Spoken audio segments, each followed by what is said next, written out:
All right, we're ready to go. I'm going to go ahead and call the meeting to order, 7:28 p.m., and I'll ask City Clerk Abramson to conduct the roll call, please. Mayor Source. Present. Council members Gordon. Present. Ledeju. Present. Matias. Here. Matulik. Present. Palmaris. Present. I will note for the record, Vice Mayor Bergenser is absent. All right, thank you. That's going to bring us to the Pledge of Allegiance, and I'll ask everyone to please stand and join council for the pledge.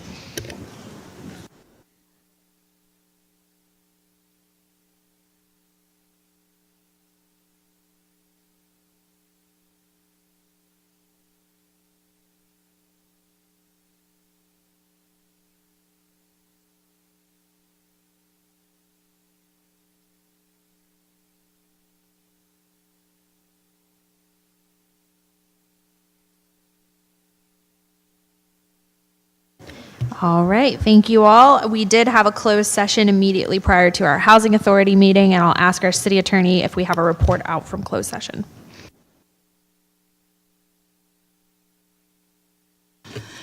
Thank you, Madam Mayor, members of the council. The City Council did meet this evening in closed session, immediately preceding the Housing Authority meeting, with regard to the following item. Conference with labor negotiators.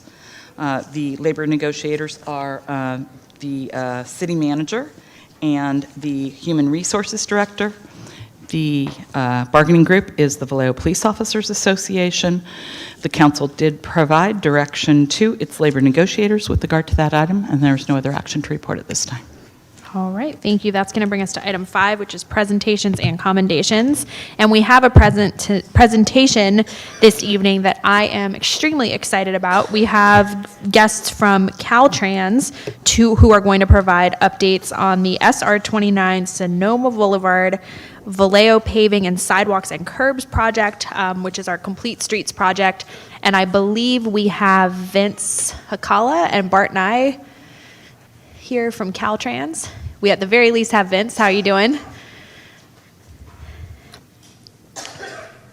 Whenever you're ready. Yes, thank you. Thank you, Mayor Soares. You can raise the podium if you'd like. On your lower right, there's a little toggle switch that'll raise or lower the podium.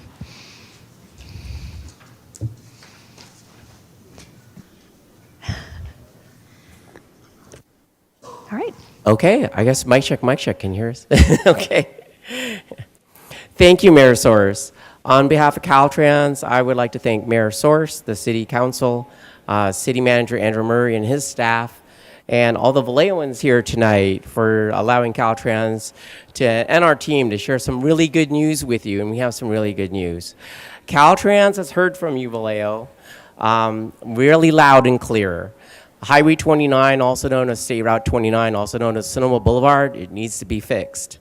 So tonight, our Caltrans team is here to tell you that Caltrans, with the support of the City of Vallejo, is going to repave all of Sonoma Boulevard in both directions, northbound and southbound, between Maritime Academy. Thank you.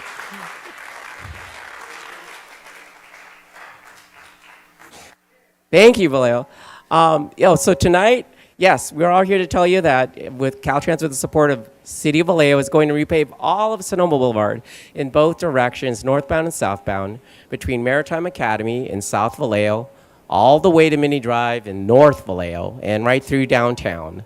And we also have some other complete street improvements, which our team is going to be describing to you tonight.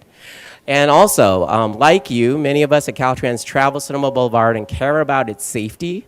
We know it's your home, and on a personal note, like you, it's my home too. Vallejo is my hometown. Hi everyone, my name is Vince Chacala. I'm the Caltrans Bay Area Public Affairs Branch Chief, and I am also a native Vallejoan. I grew up in North Vallejo. I graduated from Vallejo High School, class of 1986. Go Apaches, Red Hawks, go Vallejo. Yes. My dad worked at Merrill Island during World War II. My mom worked at Sutter Solano Hospital for 40 years, so we're a very proud Vallejo family. And so when discussing something big like this at home and at work, like fixing all of Sonoma Boulevard, it's a big deal. And for me and for a lot of you, it's personal and it's also professional. And that's what me and our colleagues here at Caltrans are here to share with you tonight. So now I'd like to introduce the rest of our Caltrans team here in the in the chamber here at Vallejo City Hall. Of and I think she's right here. She's raising her hand. We have our Caltrans Regional Project Manager for Solano County, Cindy Krupp. Cindy? Thank you. And also, I want to introduce the rest of our team. Here also in the chamber with the camera is our Caltrans Public Information Officer, Jeffrey Johnson. Jeffrey.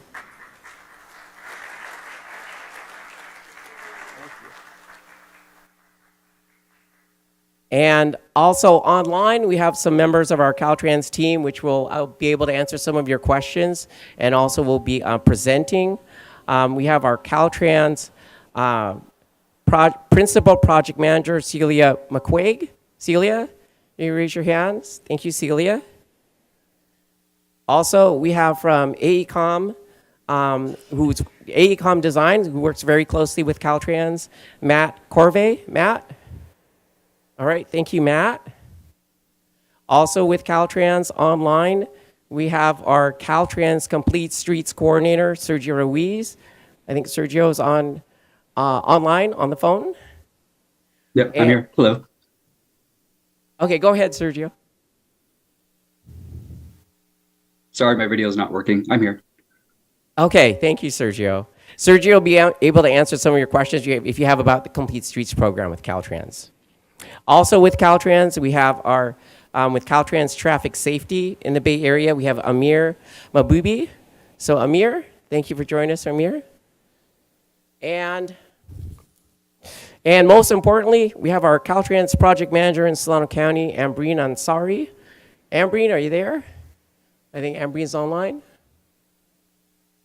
Yes, I'm online. I'm trying to turn on my video, but somehow not turning on. Okay, great. For that. Yeah, thank you But so it's much, nice to be Ambreen. here. And Ambreen is very important because Ambreen and Sindhu are going to describe the project a little more in detail, and we'll go through some of the slides. So I think the plan is we'll go through the slides, and then at the end, Ambreen and Cindy are going to toss back to me, and then we'll have some more information about our Caltrans outreach and how you can, if you have any additional questions for Caltrans. And then we'll be able to answer any other questions you may have. And at this point, I'm going to toss it to Ambreen online, and she's going to go through some of the slides. Thank you so much. I'm going to share my slides with you, and please let me know if you are not able to see it. All right. So here we go. Thank you, Vince, for introducing this project. This project is a pavement rehabilitation project on State Route 29, most famously known as Sonoma Boulevard.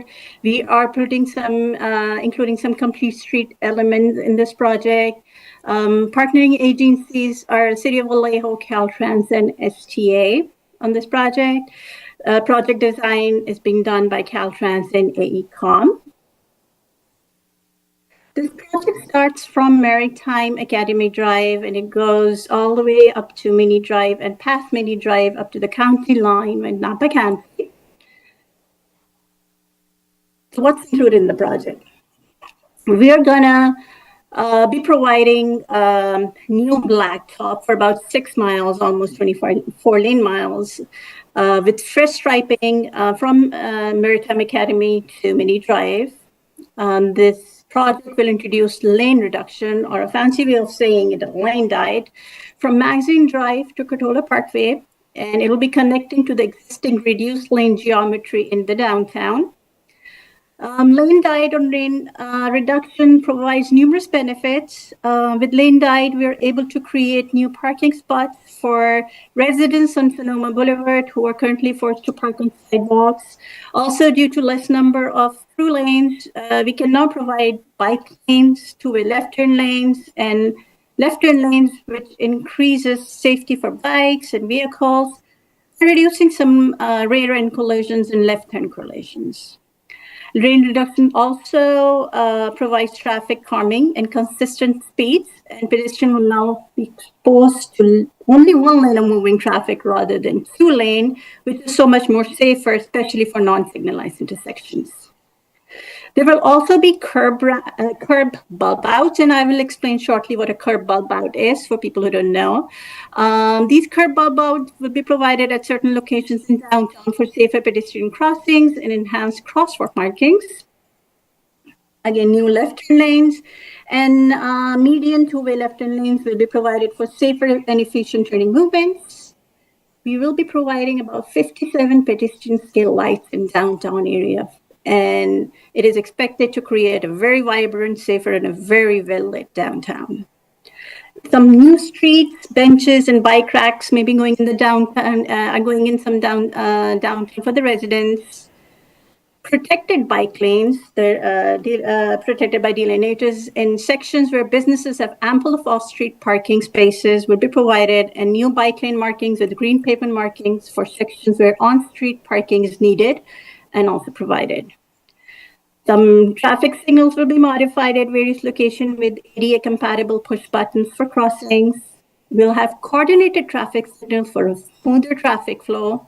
We'll also have some raised median island with ground cover from Valley West Avenue to Mini Drive to increase pedestrian and vehicle safety. So in addition to these basic benefits, what else can come out of this project? So there's some additional side benefits that are coming out. There was an ongoing vendor issue that was brought to our attention during our design, and we believe that the buffered bike lanes or the protected bike lanes that we are providing will discourage vendors in parking and selling at those locations and where there are high speeds. At a particular location that was brought to our attention was close to State Route 37, and we have provided a V-ditch in that dirt area so that the vendors cannot park over there. We are also providing raised median island from Valley Vista to Mini Drive that I also already mentioned. It's going to help prevent cross-median collisions and also can create safe refuge for pedestrians. Now, lane reduction and bulb outs, again, is expected to create safer crossing for pedestrians. And another issue that was brought to Caltrans' attention was human trafficking. Although Caltrans funding does not allow us to address this issue in detail, but we do believe that the complete street element that includes about 4 pedestrian scale lights per block, about 57 lights going in the downtown area will significantly illuminate the downtown, encourage walking, and it will discourage illegal activities and help the law enforcement as well. Just to give you what it may look like, just as rendering, it may not look like this, but it's going to be very well lighted. So I promise I'm going to explain what a bulb out is. So bulb out is curb wrap extensions. You can see over here. These bulb outs help reduce the turning speed, and shortens the distance between the crosswalks. So the pedestrians have to cross lesser distance, and they are more careful when turning. So especially they keep an eye out for crossing pedestrians and kids. So they are very useful, and we are providing them in downtown at certain locations.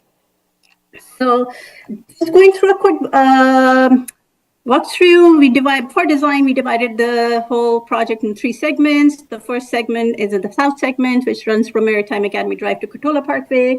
Segment 2 runs from Cotulla Parkway to Mississippi Street. And the third segment up north is from Mississippi Street to County Line after Mini Drive. So the first segment, what is going on in the first segment? We are providing the blacktop, the ladder crosswalks. We can see some ADA curb improvements, some left-hand pocket going in. After Magazine Drive, we are now doing the lane reduction. We're reducing 4 lanes to 2 lanes. And just for you guys to be able to see the benefit coming out of it, this is an existing situation right now going on over there. People have to park on the sidewalks just to, be safe and not get in the way of the traveling traffic. So with this lane reduction, these people are going to have ample of parking. We're going to have bike path. We're going to have two-way left turn lanes, left turn lane. It's a huge benefit that's coming to the city, the lane reduction. So moving onwards, we're going to continue with this section: left turn lanes, right turn lanes, curb ramp improvement, ladder crossing, of course, all improved roadway rides. After Ryder Avenue, we're going to have some protected bike path. That's where the high speeds are. So we're going to make sure those bikers are protected. It goes up to Curtola Parkway, and then from Curtola Parkway is our second section, which is the downtown area that we're going to begin the work in. So downtown area, again, we have the same section, cross section going on, left turn pockets, two left turn lanes. We're also providing some new driveways over here, bulb outs, as I mentioned earlier, ladder crosswalks, and of course the lights are going in, and which is going to light up the downtown. This is a typical cross section that you can see over there, parking with the bike lane and travel lanes going through. And then we'll go to our third segment, which is Mississippi to County line, where we are actually going back to our existing geometry, but in addition, we are also providing protected bike paths. You can see over here, there's ample of parking. Businesses have all the parking, off-street parking. So we believe that the best place over here would be to have protected bike paths. So bikers can have a good ride and feel safe when they're going through this section. We're also providing the race median island over here, which goes all the way up to the mini drive and up to the county line. This is a typical cross section that can be seen at this segment. You have your bike lane and delineated, protected by delineators, 2 lanes, some grass medians, and on the other side, you'll see the same configuration. So what's the funding on this? This is mainly shop pavement protection funding. So, but the city has been kind enough to provide some funding for some landscaping like trees and benches and bike racks. So this project is costing about $31.5 million.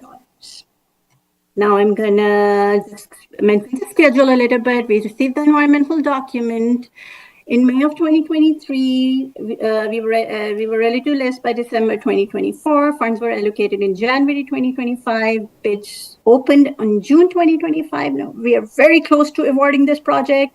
So we were hoping to begin the construction sometime in August or September of 2025. The end construction is expected to be in summer of 2027. Now, I'm going to thank you so much for listening to my presentation, and I'm going to give the slide back to Vince for any questions and for some general information. Go ahead, Vince. Okay, thank you, Ambreen. So back here in the council, so I think there's some general project information up there, and we actually also have, we just actually had our webmasters post a website for this project. It's so new, right off the presses, that it didn't make it into this presentation.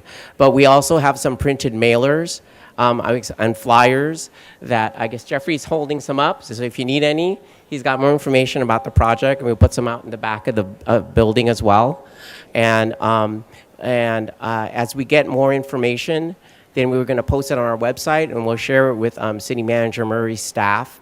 I know that the city has a newsletter where this information will get dispersed. And obviously, we're talking with the local media and with the Chamber of Commerce and several other organizations of Vallejo to get the information out.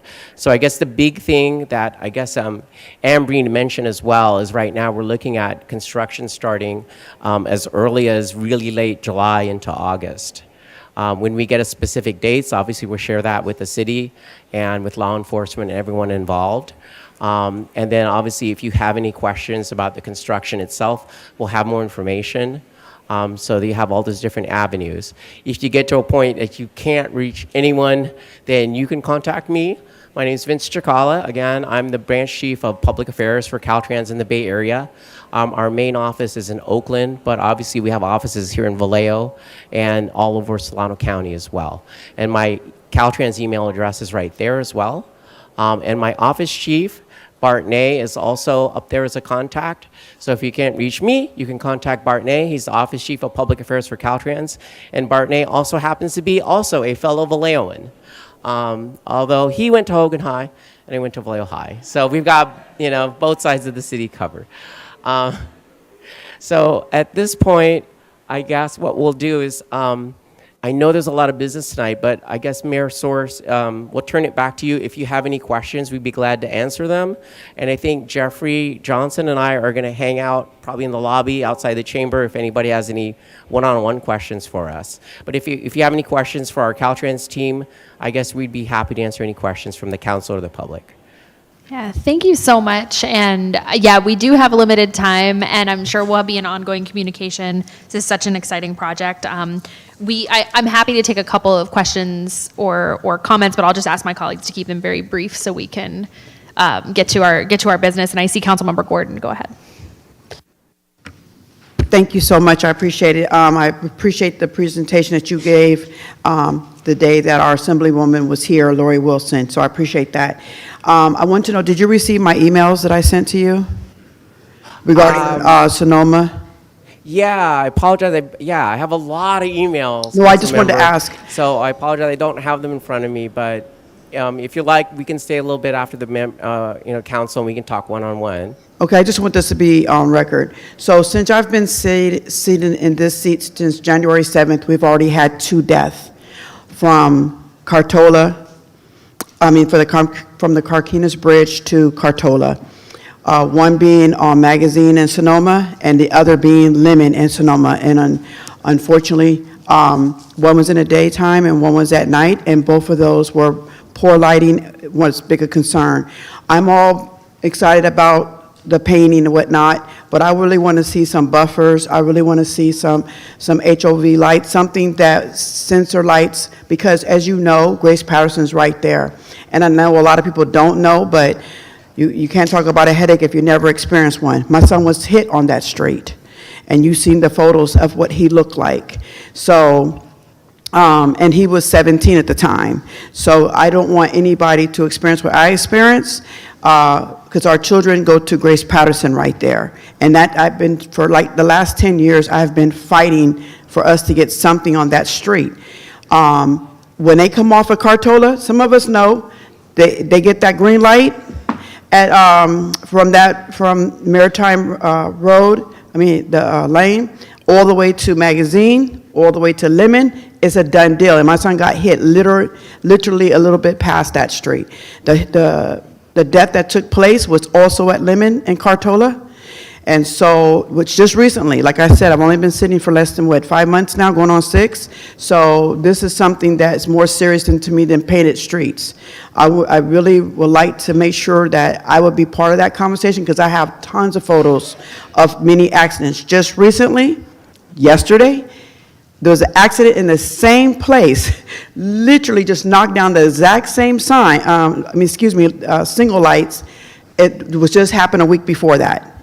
And seriously, completely wiped it out. And all the lights were out, and so I almost got hit myself. So I'm just saying that please do justice to South Vallejo. District 6 need to have more beautification, and we need more support. So I would be happy to partner with you, and I can show you all my data that I have available for you. And then one more important thing, you said something about the bike.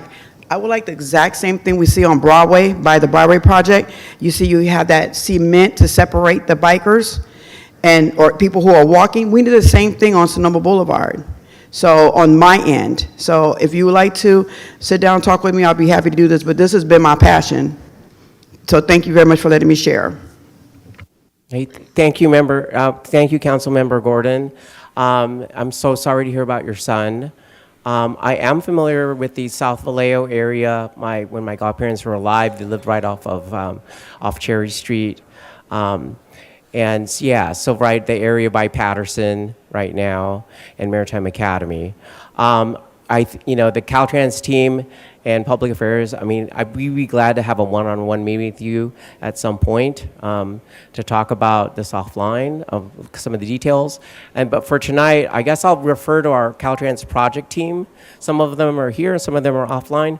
I guess maybe if there are any general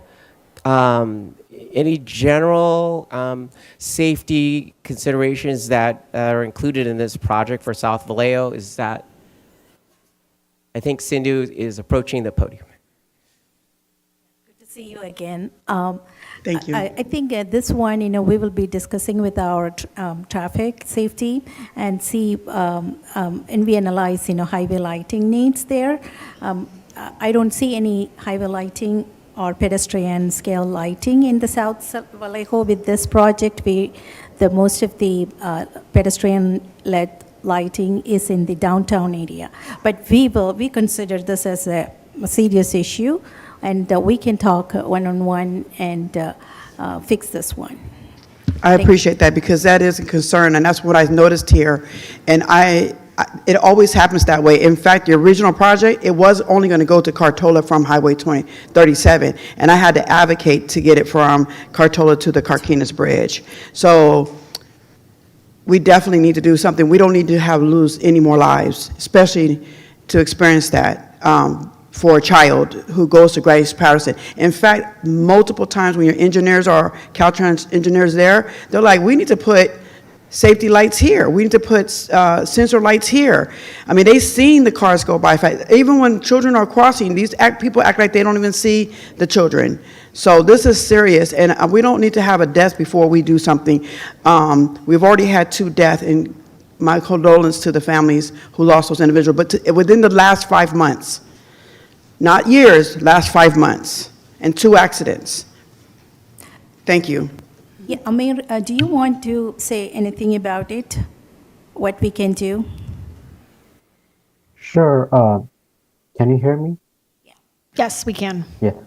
Okay. No, thanks for sharing. Definitely, we're gonna take a look in that. And then, this project, as Ambrin mentioned, it's gonna include complete street elements, which it's gonna improve a lot of things there, and it's gonna change it from what it is right now. So definitely, a lot of improvement is coming for sure.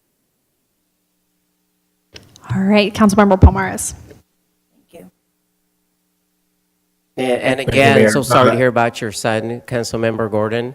Caltrans is all about safety. We take safety very seriously. And yes, let's plan to talk offline, and then we can kind of address some of your questions one-on-one. Thank you. I appreciate that. Thank you All very right. much. I have Councilmember Palmares and Councilmember Matias, and I will ask us to keep it brief just so we can move with the meeting. Thank you, Mayor, and I will try to keep it short as possible. So, Mr. Chakala, and thank you for the team for coming out tonight. I will send an email out tonight or tomorrow, and hopefully we could talk offline. But there's a couple things I do want to go through real quickly. One is I'm hoping we could, when we talk, you could clarify where the class 4 versus class 2 bike lanes are. In the map you've shown, it's just class 2 and class 4. I'm hoping we have more class 4 bike lanes where I feel like they need that kind of love. There's certain places where there is no sidewalk and people just walk or bike there, and it's pretty dangerous. But we can talk about that later. And the other thing is, sideshows are a huge concern. I appreciate the bulb outs. They're great. But in certain intersections where we know there are prolific sideshows, bulb outs plus centerline extension or centerline hardening, is that a possibility that we can incorporate into this design? If we have the bulb out extensions plus the centerline hardening, that would be a great combination to deter sideshows on certain streets. Okay, thank you, Councilmember Palmera. So it sounds like we've got like 3 quick questions. One about bike lanes, bulb outs, sideshows, and centerline. Sindhu, who should we go to on the Caltrans team? I think Matt, can you address that? Then we go to Amir. Certainly, thank you, everybody. Most of the project does have class 4 bike lanes, which are, separated bike lanes. And they are separated by a painted buffer with vertical elements added. These will resemble bollards, plastic bollards. You've probably seen them around. They're very popular now. So that'll be the vertical element that'll be helping to separate those. Where we switch to class 2 is in areas where we have parking on the roadway. Because we have parking, then there's not enough space for the buffer, and it switches back to basically what you see in downtown now. That 3-lane section in the middle of downtown, where it's 1 lane in each direction, a center turn lane, then bike lanes and parking. That is going to be perpetuated throughout downtown, as well as in the residential areas that are in the south segment, the areas that we're talking about specifically right now. So in front of all those residences, we wanted to maintain parking for obvious reasons. And so that's the section that's being used there. To add to what Amir was noting, it's terrible to hear about any accidents, certainly loss of life. And this project does include those complete streets elements, and in particular the addition, the lane reduction, going from 4 lanes, or in some cases, the 5-lane section with the center lane, by reducing to a 3-lane section, making bike lanes, putting those vertical elements in. It has been shown that does, it's called traffic calming. It slows vehicles down, because you not only do you reduce the capacity, right? You have half as many lanes, so you inherently increase a little congestion, but you also narrow the roadway. And drivers tend to drive slower and more cautiously when the roadway is not as wide. This is going to be particularly effective during off-peak hours when there's not a lot of traffic. So instead of having just a few cars on a very wide open roadway, it'll be a much smaller roadway. It'll tend to slow vehicles down and hopefully have a positive impact on safety. Yeah, no, I already know the difference. No complaint from me. I want that. Just want to be sure that we have a discussion later, like where those are on Highway 29 versus other places. But I think you kind of illuminated that. And the other thing was, would it be possible to get that center line hardening on certain streets, particularly the state streets and Sonoma Boulevard?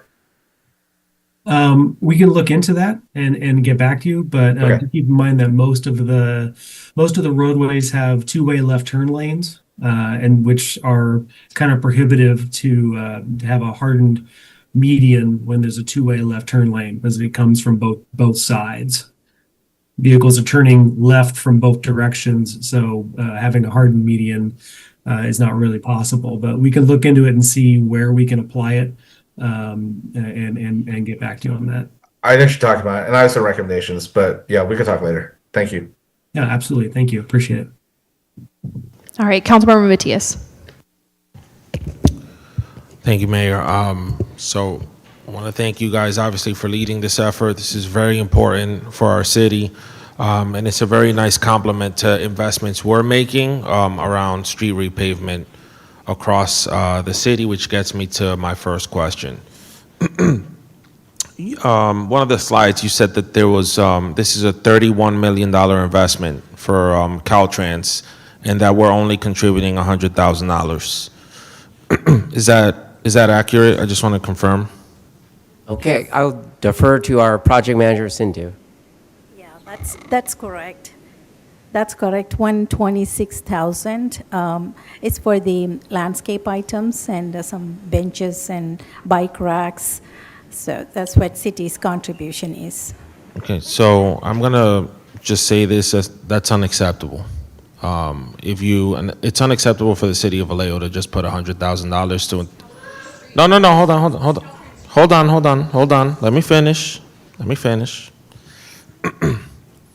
Anytime you have a repaving project, these guys are going to end up doing the bare minimum. And if we have an opportunity to put some hardscaping and enhance what they're already doing, we should take that opportunity to make our spaces even greater than what they will ultimately be. Otherwise, you'll just get the bare minimum on a project, and we can't take that opportunity as a city to amplify and beautify a space. And I think Sonoma Boulevard presents an opportunity for us to do that. So I would just really encourage the city manager's office to see where we are getting other monies. You know, I had inquired about the urban grant that we have received from CAL FIRE. Can we use opportunities to leverage some of those dollars to plant some trees, to do some more hardscaping in the area that can amplify those spaces along the Sonoma Boulevard corridor? That's number one. Number two, on traffic calming. So this budget that we're about to adopt includes a $700,000 allocation for the development of a Vision Zero plan. So I just want you guys to be aware of that, because as you're building out this project, to the extent that you can use that framework to implement, best practices to keep our residents safe, it would make our job easier as we're implementing the Vision Zero plan, which is going to take a few years to develop. And then lastly, are you anticipating implementing any radar speed signs along Sonoma Boulevard? That's a good question, but it doesn't include in the project as such. Matt, can you please confirm that? My understanding is that we don't have speed. We do not have any feedback signs in the project. What was that? We don't have. The project does not currently include any speed feedback signs. Okay, so this is what I'm talking about. We have to make sure we're working together to do things that both address the main issue, which is the repavement of the road, right? And it's a big strip, and I'm very grateful that you're putting this kind of money. But at the same time that we're thinking about what are some things we can do to change behavior, change the culture around speeding that we have in the city. And so I know you're doing some road diets, but also looking at some of these other items which are not that expensive would be very helpful. So please look into that, and I look forward to the collaboration over the next 2 years. Thank you. That's good to know. Thank you. All right, before we go over to Councilmember Tulik, Ambreen, I see you have your hand up. Was there something you wanted to add? Yeah, I just wanted, thank you so much for your comment, council member. Just wanted to add something that city did originally suggested to contribute $700,000, but we couldn't incorporate that into our design because there were safety concerns. We wanted to put in some trees in the median, which we couldn't put because of high speeds. We couldn't widen the sidewalk because of there was not enough budget to do that. So that's why we ended up just, explaining from the city's point of view. That's why city ended up contributing $126K, and that's for all the landscaping that's going in. We have and regarding feedback signs, I think that's something that maybe traffic safety can take a look at it for the CHP or our police officers that can put those speed feedback signs in there. So that's something that definitely we can take a look at it. But I just wanted to bring up this thing just to give you a little bit of a background of how this project ended up being what it is right now. Thank you. All right, I'm going to go to Councilmember Matulik. Thank you, Mayor. And thank you, Vince, and to your team, and especially want to thank Vince and Bart for those that weren't aware, they did a town hall meeting for the Divergent Diamond construction that's upcoming, and that we had a great we had a great feedback from that, and so I think there were a lot of community members that were fully more informed about that, and so when I'm looking to this project be having that same type of information going out there. Quick question for you. Can you put up the slide of from Highway 37 to Mini Drive? Can you put that? Is that slide available? Sure. Let me share again. Thank you. Not a problem.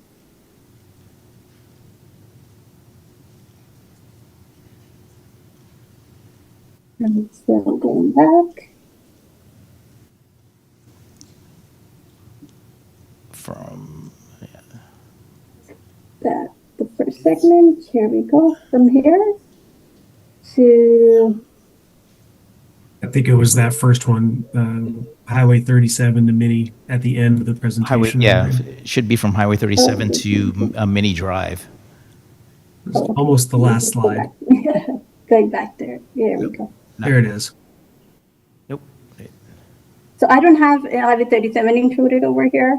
Okay, Just the mini drive. So I want to make sure I wasn't missing anything. So, because I wanted to understand, because that is my district I represent, and one of the issues we've had in the past that was a serious issue was we had vendors from Highway 37 all the way up to Meadows Drive that were lining up on the west side, both on the east and west side. Now with the new Bay Trail, Vine Trail put in there, there's been a few rocks at the off-ramp of Highway 37 that are preventing vendors lining up on that east side of Highway 29 there. But on the west side, there aren't any mitigating factors there that are preventing any vendors from lining up there in the future. And I just wanted to, my constituents wanted to know, is Caltrans going to put any preventive measures for vendors in that area? Yeah, thank you, We are Councilmember. putting Yeah, and yes, go ahead, Ambreen. I think we actually have an answer we are. to your question. Yeah, we are putting a V ditch over there at that same location. I'm sorry, Matt, what was can that? you confirm? I didn't hear what that was. A V ditch. Oh, So gotcha, there's going to be a ditch over there, so people won't be able to park on that spot. Oh, okay, thank you for that. Oh, go ahead. Thank you for that clarification, and also the fact that Vallejo has the lowest PSI throughout Solano County. Can you give our constituents an understanding of what is the current PSI, I guess the lowest PSI number along Sonoma Boulevard, and what is that going to improve to after this repaving project? Okay, I'll refer to our engineering team. So can anyone on the Caltrans team explain what PSI is and how Vallejo ranks on that? Did he mean PCI? Oh, I'm sorry, yes, what did I say? PCI, I meant PCI, sorry.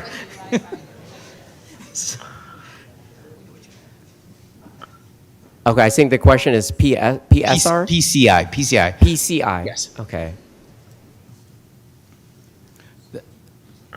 So, Matt, will you be able to help us out on this? Unfortunately, no. Yeah, I'm sorry. I do not know what PCI stands for. I know, I'm trying You've to got me. figure that You've out. got all of us stumped, It's the- Councilmember. It's the pavement Pavement- condition the pavement index, I think is what indexing. yeah. Okay. Sorry. Yeah, it sounds like it's a pavement ranking condition, correct? Pavement. It has to do with We the probably ranking have the different, pavement yeah. throughout the different Yeah. cities.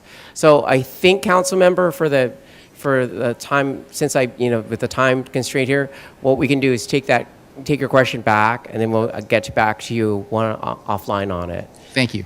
That's all the questions Yeah. that And I if you're providing pavement over there, new pavement, it's definitely going to improve the pavement condition.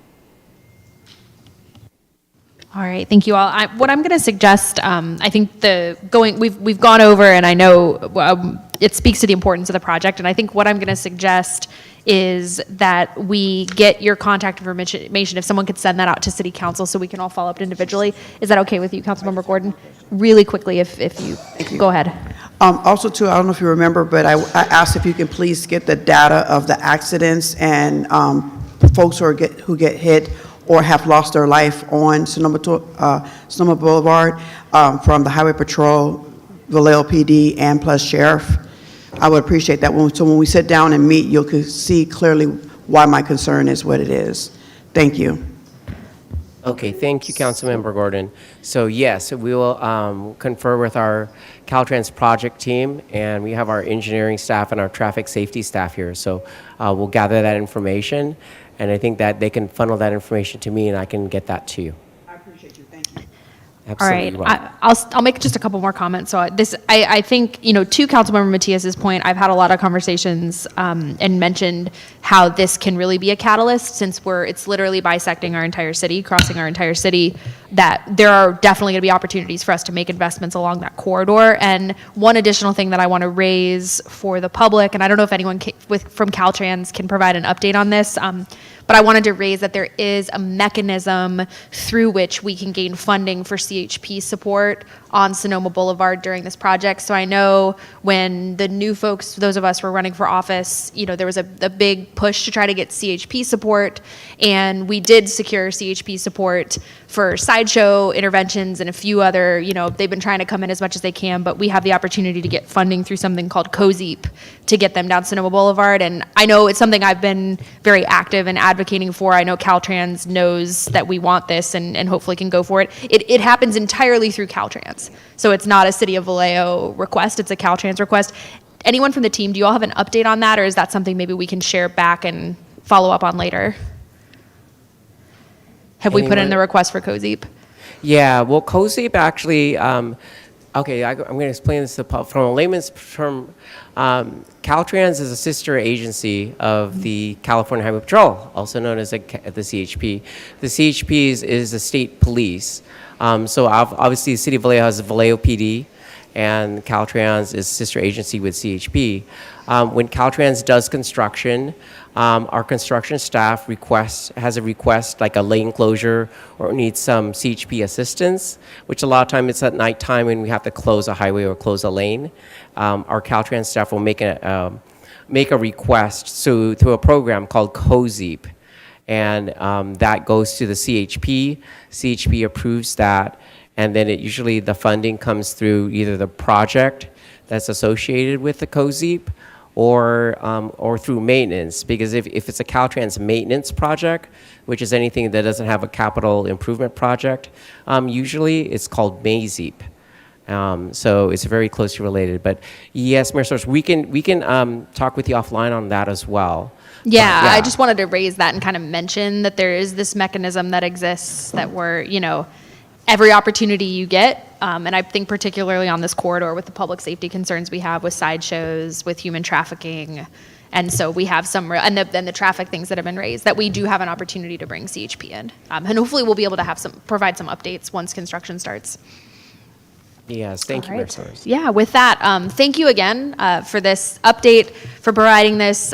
Please do stay in touch, and we can, if you can update the City Council on once the contract's granted, when we have an idea of when construction will begin, and we can work on getting that information out to the community to make sure folks know there will be some disruptions during construction, so we'll just try our best to get that information out to the community. Thank you all so much. We really appreciate it. Thank you. Thank you, everybody. And we'll be here for a couple of minutes in back, Jeffrey and I, if you have any one-on-one questions. And we do have some flyers for the project in back as well. Thank you. So I'll ask members of the public, if you have questions, please make sure you exit so we can get on with the meeting. And then council members will get your information and follow up because we got to proceed. Yes, we'll be out in the lobby outside the chamber. Thank you, everybody. That is going to bring us, thank you. That is going to bring us to our first community forum. We're going to limit this community forum to 15 minutes. And I know I think we had 5 speakers in person. So although we do have the sign-up clock starting online, we may max ourselves out with in-person speakers. And in the absence of the Vice Mayor, Councilmember Matulik has graciously agreed to be our public comment caller, for lack of a better word. So go right ahead. Okay. We currently have 4 speakers listed right now, and in this order, our first speaker would be Cassandra James, followed by Tina Fowler, and then Pastor Summers.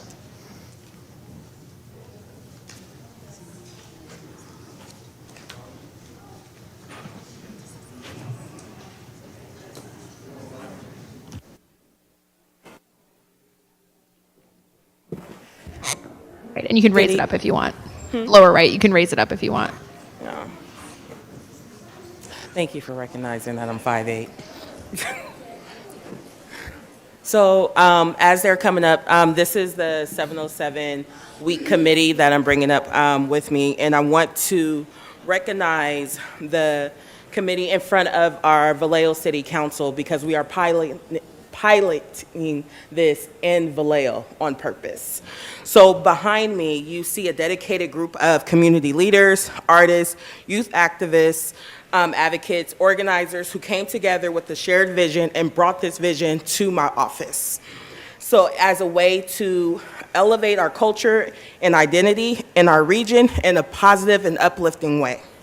It was intentional and deeply meaningful to pilot 707 Week in Vallejo, as Vallejo is a city of firsts, of fighters, and of incredible untapped potential.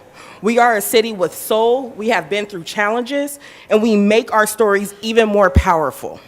So launching 707 Week here was about reclaiming our narrative and showing that Vallejo is not just a part of the 707, but is the heartbeat of the 707. That's right.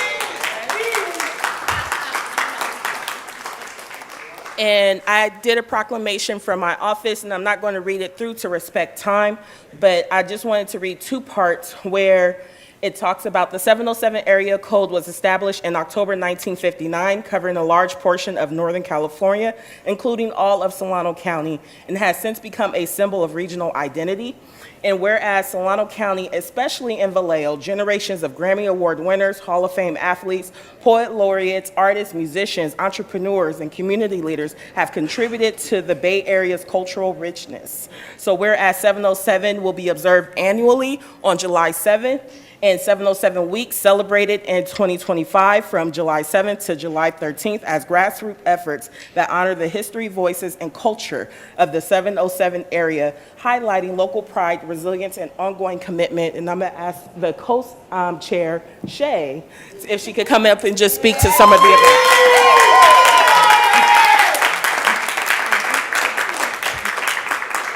Hi, everyone. It's a pleasure and it's really an honor to be in front of you talking about this milestone. 707 Week starts July 7th and goes through the 13th. So we have a week long of activation starting on July 7th, which is 707 Day. And we'll kick it off with citywide business specials launching throughout the city. Sharkies, Noonies, everybody is joining in on this. We'll have La Russell partnering with Soul Trends, Free Fair Day on Soul Trends, as well as SF Ferry.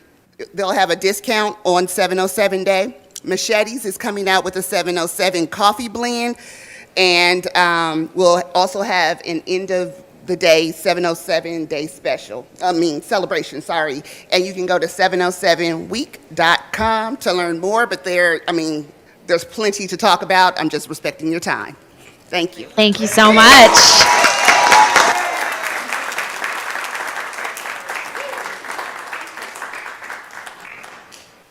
So again, we would be honored to have our fellow Vallejoans, city manager, city attorney, city clerk, out to celebrate the 707, the heart of the Bay Area, at one of those events. Again, you could look it up at 707week.com. And I do want to honor the artist here, Vallejoan here, who designed it. So thank you. Thank you. All right. Thank you all. We appreciate it.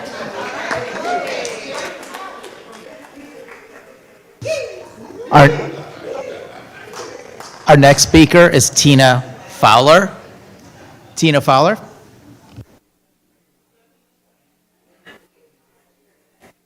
It's rough to come up here and speak, and it's really rough when you come up after that.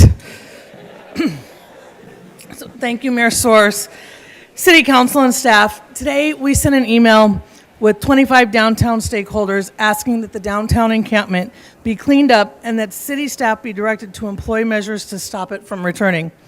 Tonight, I'm here to ask for a little bit more, though. I'm here on behalf of Bambinos and all Vallejo business and commercial property owners to ask that City Council focus on the economic impact of the decisions you make and to direct city staff to consider business needs in all of their decisions. You just heard Caltrans talking about how their project is going to impact City Council. I'm going to pause you for a second. We'll make sure you have the time back. I'm just going to ask you all to move away from the door so it closes in the back. It's coming. And it's not closing. There's no one near, but it's not closing. Go right ahead. I think we're okay. Thank you. The city has spent millions of dollars dealing with homeless issues despite Health and Human Services not being part of our city's charter.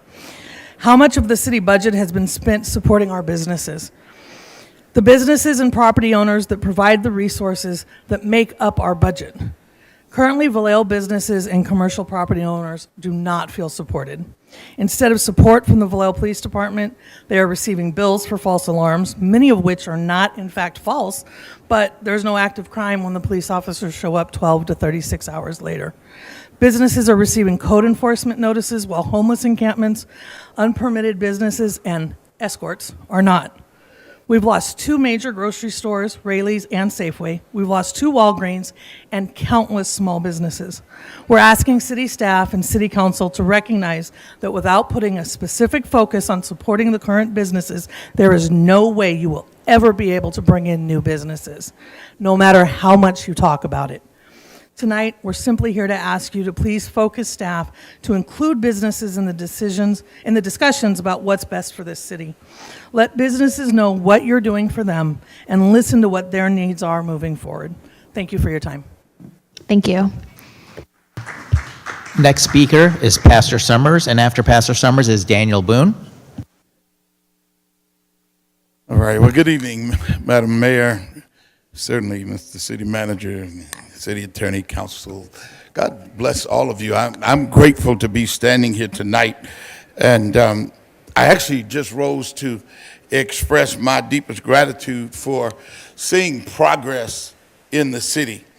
I've been here for 30 years, and now I am certainly of the opinion of Victor Hugo, who says there's nothing like an idea whose time has come. And for us to make progress in this city the way we are, even with Caltrans, I'm grateful to be able to go down Sonoma Boulevard one day without all of the potholes, but I certainly agree with the lighting and everything, but it's creating opportunity.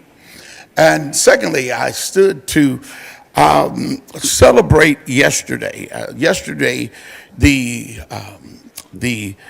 Navigation Center, it was such an inspiration to be able to see. So I really just want to commend city leadership previously and the leadership now for what has happened to support and give attention to our unsheltered, underserved, and distressed members of the community. And lastly, in this last 1 minute, you all make me feel a little nervous up here now. I'm not usually that nervous, but nevertheless, on behalf of Healthy Vallejo Community Support Services, Youth Employment and Delinquency Prevention Program, would you all just stand? I just want to let her take a look at you. This is a portion of the 32 employees that we have, and we are just really grateful to have been awarded by Public Works and Mr. Alcantar against with many other companies applying for the opportunity to follow up on the encampment cleanups.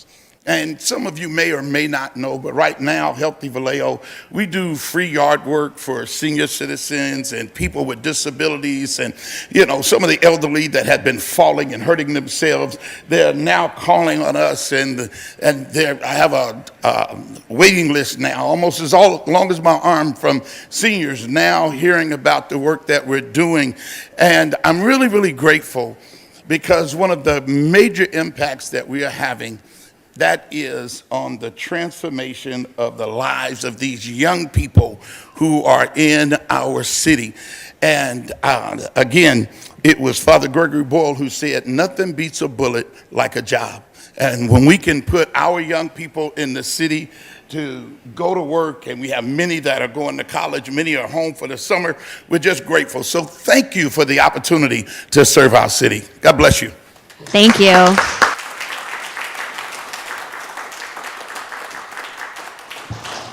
Daniel Boone.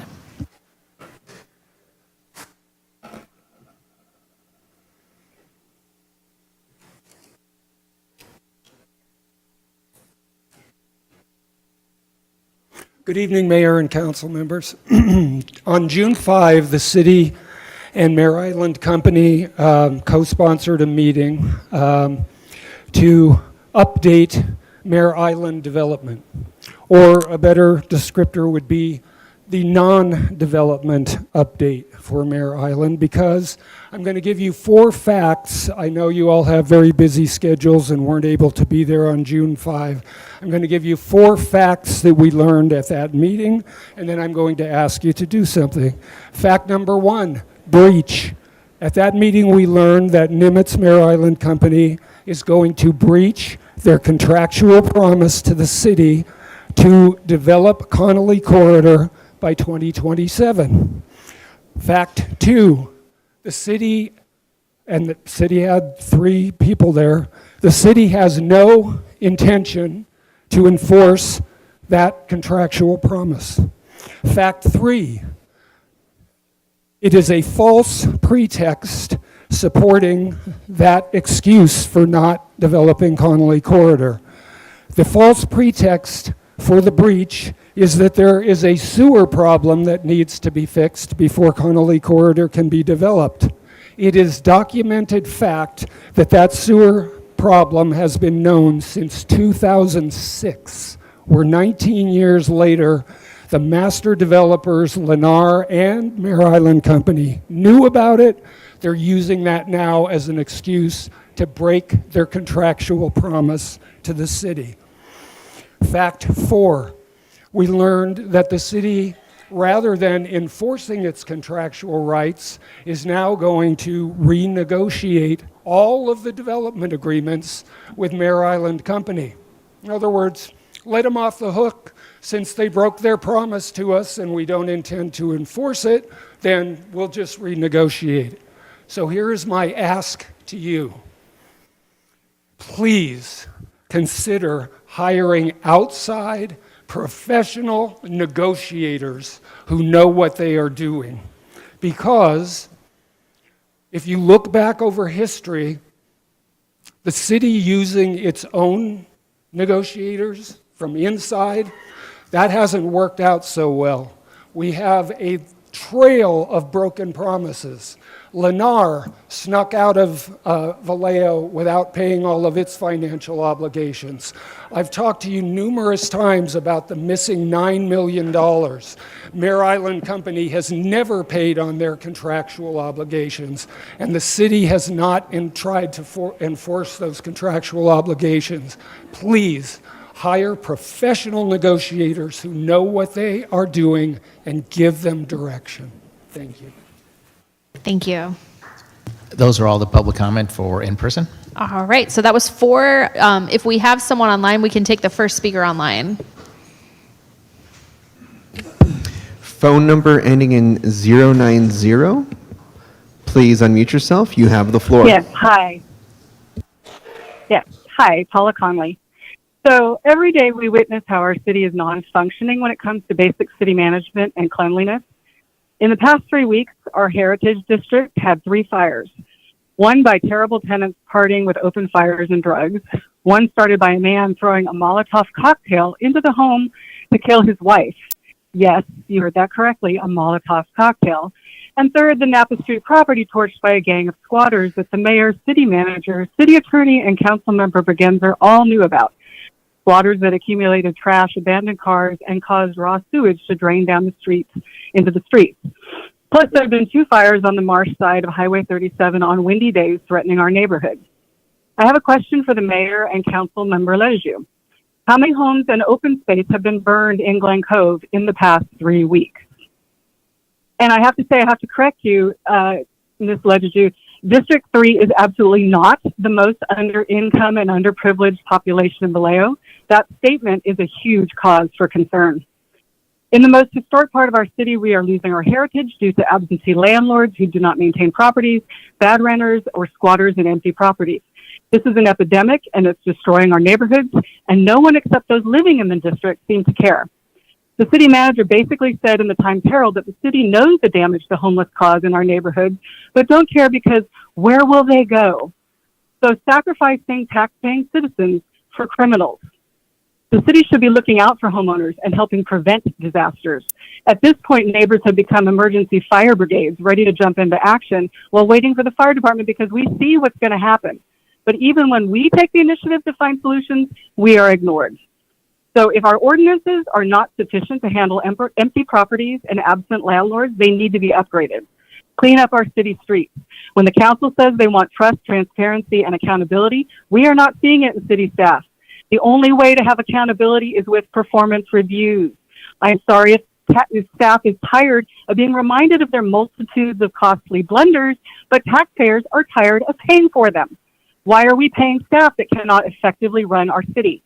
There should not be one council member who does not support performance reviews of senior city staff to prevent future mistakes, since the same staff continues to be given projects. The public wants performance reviews and forensic audits. These are vital if you want to fulfill your mission of trust, transparency, and accountability, and essential before Vallejo can responsibly move forward. Thank you. Thank you. And for any of our other speakers, we'll give you an opportunity at the second community forum, but I do want to move us on to our the rest of our agenda. So thank you to all of our speakers in person and online. And I'm going to move us to our consent calendar. We will go ahead and open up our public comment period, our clock for the consent calendar. Anyone wishing to address the council on our consent calendar items, you can sign up in person or online. Do any of my colleagues wish to pull an item from the consent calendar? Councilmember Matias. I want to pull two items.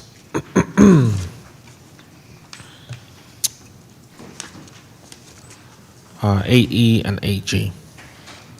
All right, so we're going to pull 8E and turn that into 8.1. And then we'll pull 8G and turn that into item 8.2. Councilmember Gordon. I would like to pull C. All right, so we'll pull 8C. item 8C, and we'll make that item 8.3. Do we have any public commenters in this time, at this time? Thank you, Anyone in Madam Mayor. person? Yes, we do have two speakers. Do we have anyone in person? There are no one signed up in person. Why don't we go ahead and call our online speakers, and then we'll get a motion on the consent calendar, just keeping in mind that we're pulling C, E, and G. Paul T., please unmute yourself. And which item would you like to speak about on consent?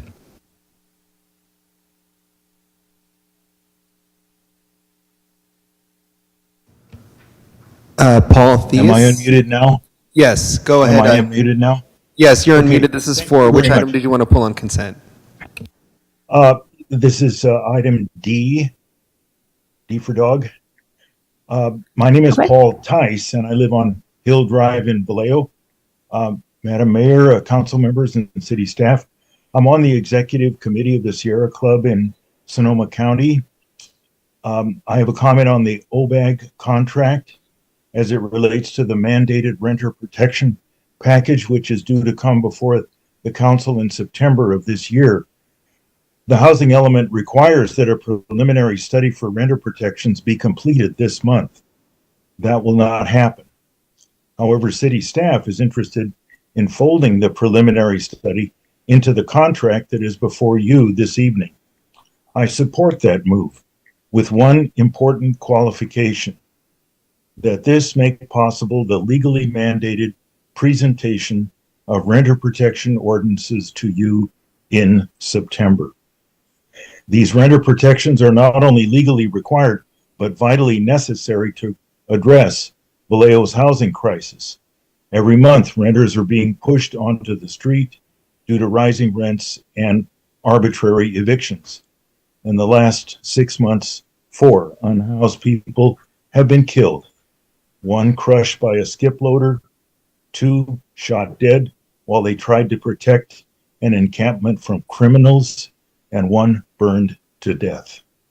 This is a shocking situation, which will only be partially alleviated by the new navigation center, of which we're all so proud. I'm not a lawyer, but I don't see renter protections mentioned in the staff report or the contract before you this evening. The contract extends until 2027.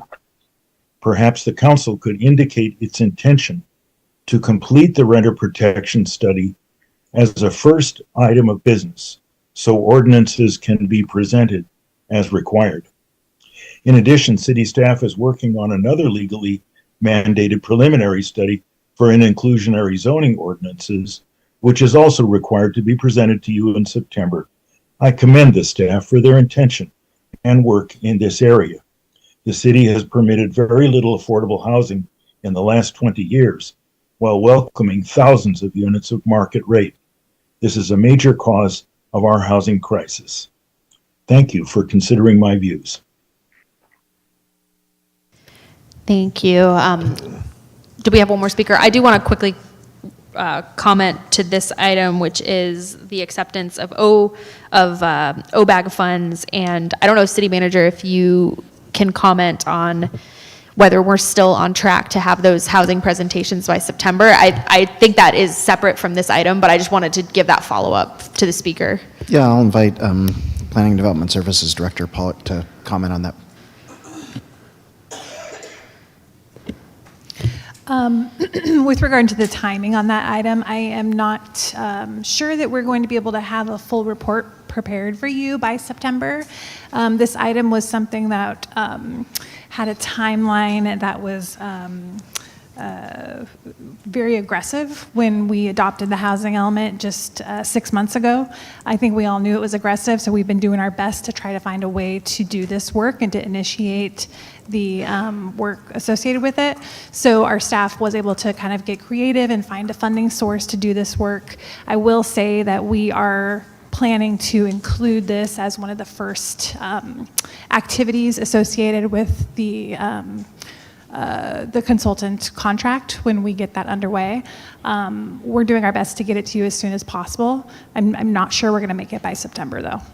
Okay, thank you for the candor. We appreciate it. I see Councilmember Ledeju, and if we want to pull this item, just let us know, or if you just have So I a quick think comment we- or question. However you want to do it, but I do want to ask a question about it. So if you want to pull it, we can pull it. Let's go ahead and pull it. So we'll make that 8.4. Thanks. All right, let's call our next commenter. It was D, 8D. 8D is going to become 8.4. Okay, Ann C., please unmute yourself. Go ahead. Hi, good evening, Mayor and Council. I'm commenting regarding 8D as in David, about the big grant that Vallejo is getting for updating the waterfront plan and the downtown specific plan. I think I can't remember how many years ago the downtown specific plan was done, but it was a noteworthy project where Annette Taylor led, if I'm not mistaken, something like 50 stakeholders over the course of a year to really go through what they thought was possible and would be helpful downtown. So I really hope that whatever we do on updating the downtown specific plan, that it matches that effort that was already done and hopefully leverages some of that intellectual property that has already been there. To my knowledge, when I looked at the downtown specific plan that we have, the main shortcoming was that we hadn't invested in it, not that we didn't have a plan. But now we have this opportunity with money, so I guess we can spend some more time on it. I really hope that part of that process, the city makes a deliberate effort to look at what other small struggling towns have done to activate their downtowns, for example, Martinez, and even cities that are not in California that have historic downtowns that have figured out how to activate them. That has been the big anchor that seems to have kept us down as we have these large vacant properties. I don't know if it can be part of this whole planning process, but certainly a commercial vacant property ordinance has been discussed, and I think that would definitely help the downtown area, not to mention other parts of town. And then I guess a couple things I'll mention is that in general, with any city project, I think our motto ought to be first do no harm, sort of like the medical slogan. And in this, I'm thinking of the proposal we had, I guess it was last year, for a high school downtown that was going to basically very much put at risk any hopes of having an arts and entertainment district with businesses that served alcohol. So that was a non-starter, and that was something that the current staff had worked on in secret before they sprang it on the city.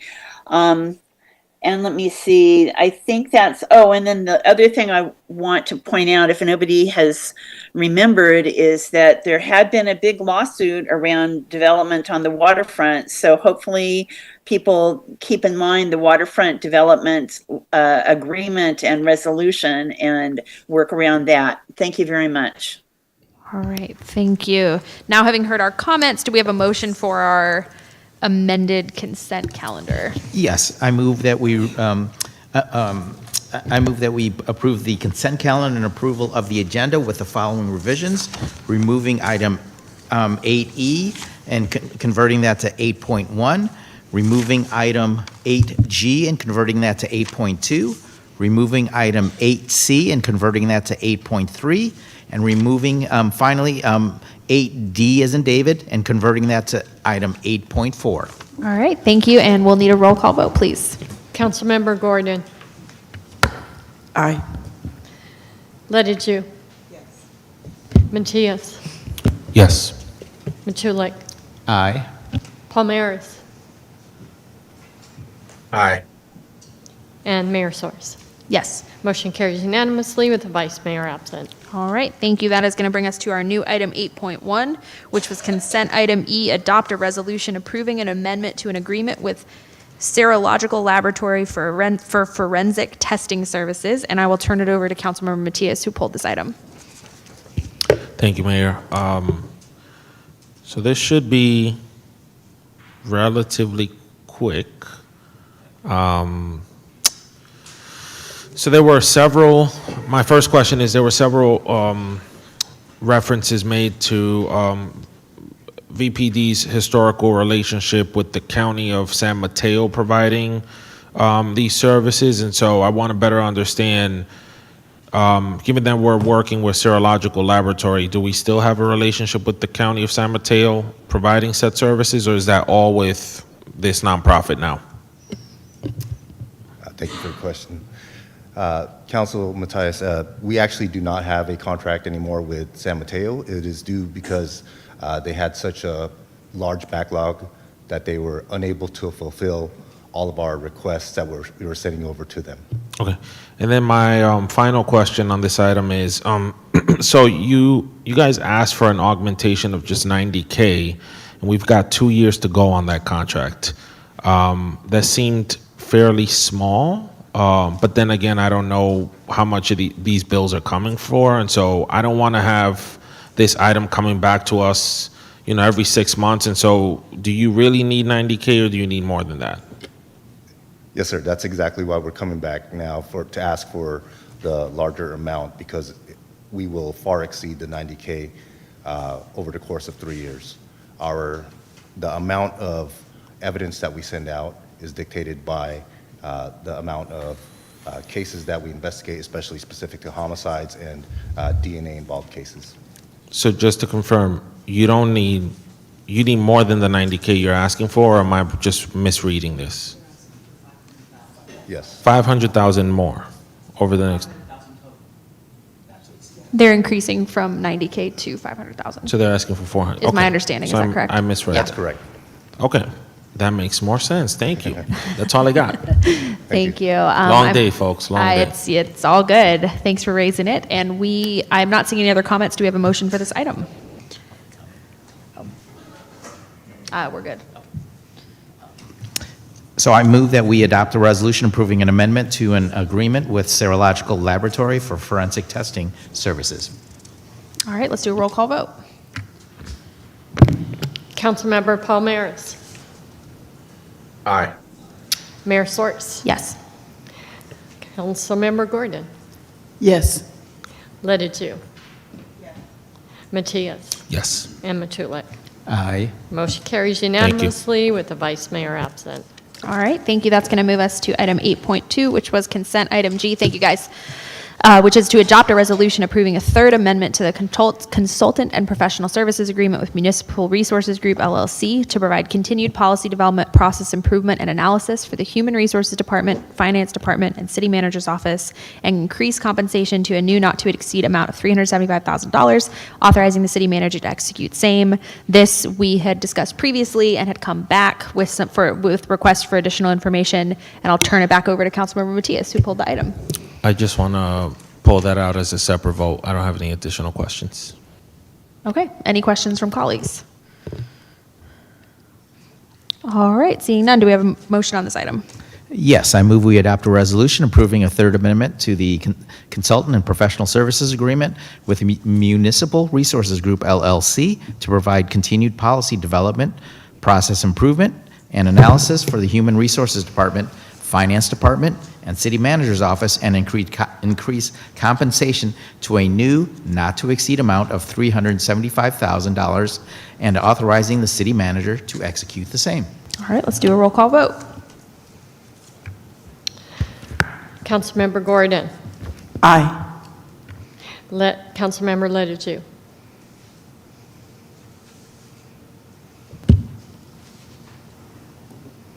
Yes. Councilmember Matias. No. Matulik. Aye. Palmares.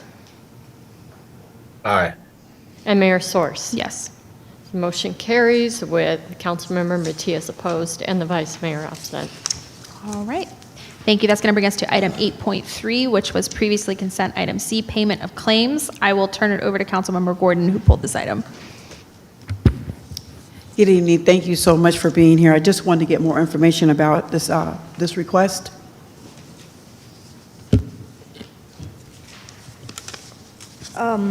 This is a report that we have to submit to council as per our Muni Code, and our Muni Code section 2.02.360 requires that it doesn't say monthly, it just says that we are required to present to council all the checks that are issued by the city, and we do it on a monthly basis so that we do not miss any period.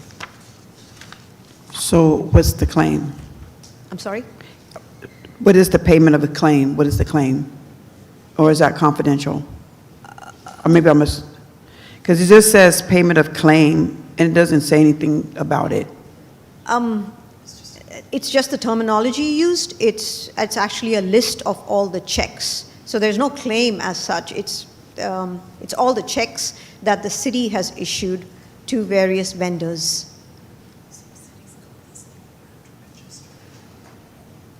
But it doesn't say what it's for or how much it's for. So if that's one of our other requirements, should there be more information? Along with the staff report, the attachments have all the checks that are issued by the city. Oh, so in general, it's not like someone sued us and this is the claim. No. It's just all of the checks that you write. All our AP vendors and all our payroll vendor or any payroll checks that we have, it's any check that we have issued to a vendor. So let me just let you know why, this is why I always ask for this hard copy, because on my devices, when I click on it, it takes me to a blank page. And so that is one of the reasons why I asked for a hard copy, so I wouldn't waste your time. Because that's what, it doesn't, when I click onto the, like you said, the agenda, under that, that area, nothing comes up, and that's why I pulled it. Okay. So does that make sense now? So that's one of the reasons why I asked for hard copies. But thank you so much. I appreciate you explaining. You'll see it every month. So I'll get a hard month. copy? All right, thanks. Thank you so much for your help. Thank you. All right. Seeing no other comments, do we have a motion to ratify the payment of claims? Yes, I move that we approve the payment of claims for April 2025. All right, let's do a roll call vote. Councilmember Ledeju. Yes. Matias. Yes. Matulik. Aye. Palmares. Aye. Mayor Source. Yes. And Councilmember Gordon. Yes. Motion carries unanimously with the Vice Mayor absent. All right, that's going to bring us to item 8.4, which was consent item D, adopt a resolution approving supplements 1 and 2 to the master funding agreement with Metropolitan Transportation Commission to accept one Bay Area or OBAG 3 funds in the amount of $2.4 million for the downtown plan updates, streetscape design, waterfront plan update projects, authorizing the city manager to execute the same and amending the capital grants and contribution fund to appropriate the funds. And I will turn it over to Councilmember Lejeune, who pulled the item, and we had started this discussion earlier, and I know you had a follow-up question. Thank you. So I just want to go back and revisit the notion or the idea that the renters protection study was supposed to be folded into this work. And you just made the comment earlier that I understood that there was a commitment to bring it back before the council by September. It's part of the housing element, and I really want to talk it through. Where are we really in truth? And that it's not just for downtown, but it should be citywide. And I've been in some of the Housing Justice Coalition meetings, and this has been repeated several times that this work was going to be done, particularly under this grant. So can you give me clarity? Tell me where we are, potentially what we're going to miss, why we're going to miss it, if we are, so forth and on. Yeah, I actually have our long-range planning manager, Hector Rojas, is on the Zoom, and I think he can give a better explanation. Yes, good evening, Madam Mayor and members of the City Council. Can everyone hear me? Yes, we can. Awesome. Once again, Hector Rojas, Long Range Planning Manager for the City of Vallejo. I do appreciate the opportunity to discuss this more, and definitely am happy to answer questions. In terms of the current status of the 2 plan updates, we're at the beginning phases of the work. We did receive this OBAG 3 grant for a total of $2.4 million back in 2023. I imagine due to staffing shortages, we weren't able to pick this up until I was onboarded in September. And as you know, we've been busy with adopting the housing element that got through at the end of December. We were very forthright and honest with the likelihood that we would be able to accomplish this work by the September deadline that is in the housing element. However, the housing element did get adopted with these 2 programs seeking for these potential anti-displacement policies to be studied and presented to the City Council by September of this year. As I mentioned earlier, we're at the beginning phases where we had to put together a master agreement for us to receive these grants. This is the second part, which includes supplemental agreements to actually get the grant funds accepted and augmented into our fiscal year budget. So once this is done, once this item gets passed, hopefully this evening, then I will be able to go ahead and draft RFPs, requests for proposals for consultants to put together the 2 plan updates, one for the downtown and the other for the waterfront district. And as I mentioned before, this was particularly aggressive for the anti-displacement policies because we did not have funding for that particular work.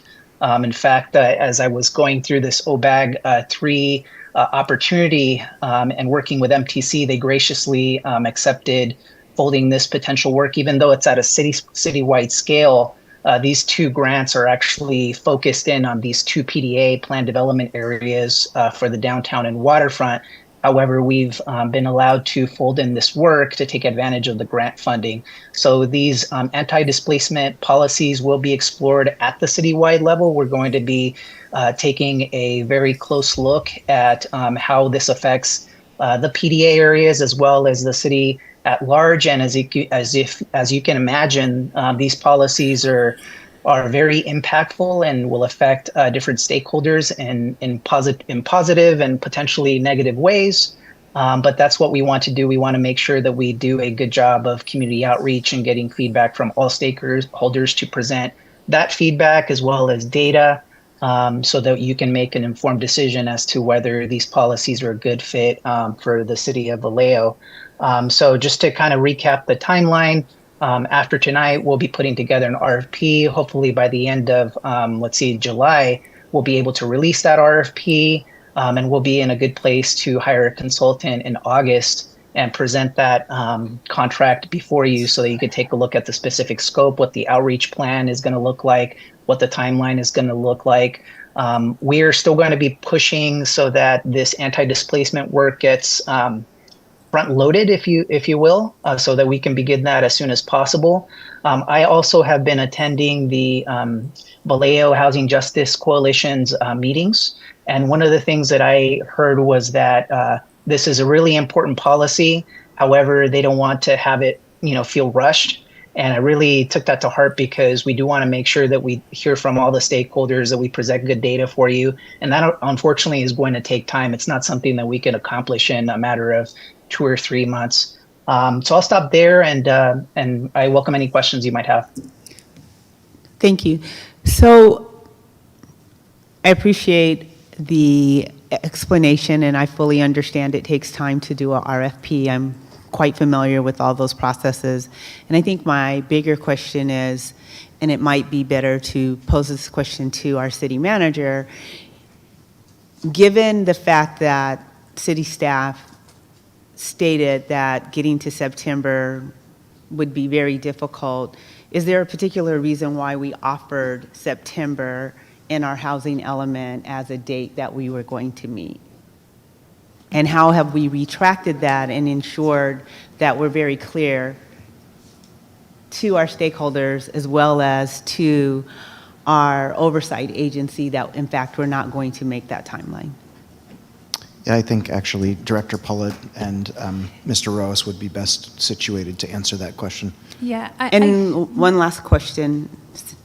And with that in mind, potentially as it relates to the state HCD, is there a potential negative impact?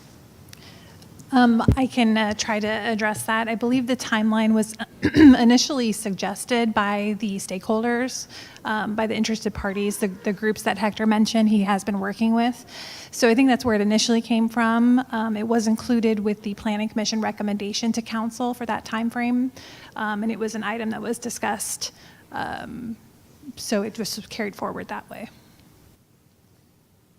And the other part of my question as it relates to the state, HCD, the reporting agency that we report to, is there any potential negative impact as it relates to our housing element plan and the requirements in it? At this point, I don't believe there is because we have been actively working on the program.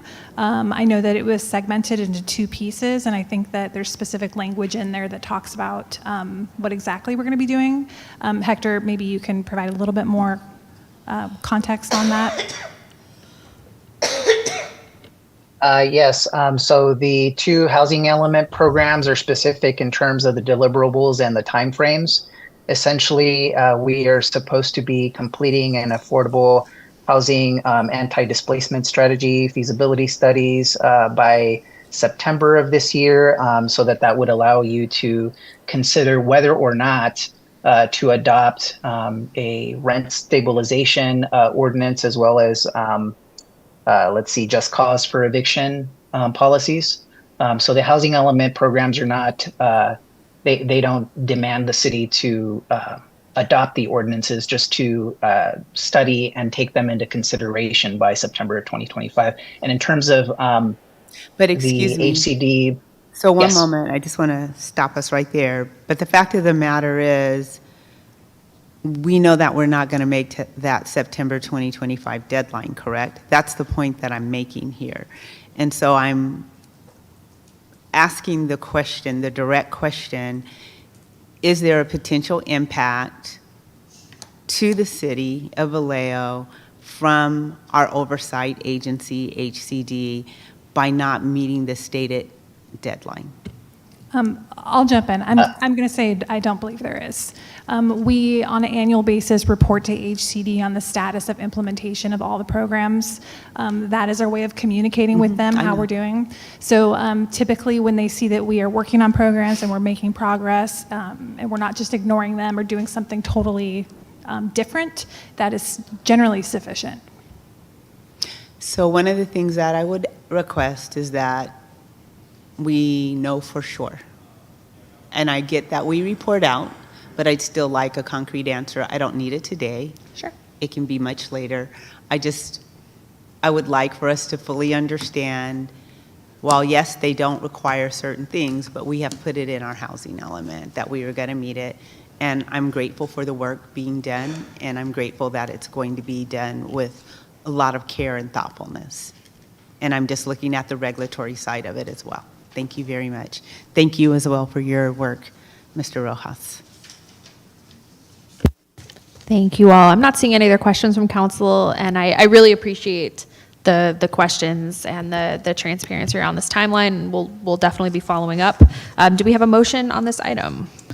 Yes, I move that we adopt a resolution approving supplement number 1 and number 2 to the master funding agreement with the Metropolitan Transportation Commission to accept one Bay Area grant, OBAG, 3 funds in the amount of $2,400,000 for the downtown plan update and streetscape design and the waterfront plan update projects, authorizing the city manager to execute the same, and amending the fiscal year 2024 to 2025 capital grants and contribution fund number 221 budget to appropriate the funds, step 2 of 2. All right, thank you, and we'll do a roll call vote, please. Councilmember Matias. Yes. Matulik. Aye. Palmeris. Aye. Mayor Soers. Yes. Councilmember Ledeju. And Councilmember Gordon. Yes. Motion carries unanimously with the Vice Mayor absent. All right, thank you. That's going to bring us to our action calendar. We're a little past 9. We may want to take a recess either now or immediately after this item before we get to the budget. I'm looking for, if anyone feels, you want to go ahead with this item? And then we'll do the recess before the budget. All right, so I'll ask our city clerk to please announce this item, and then we'll have a couple of recusals before we begin.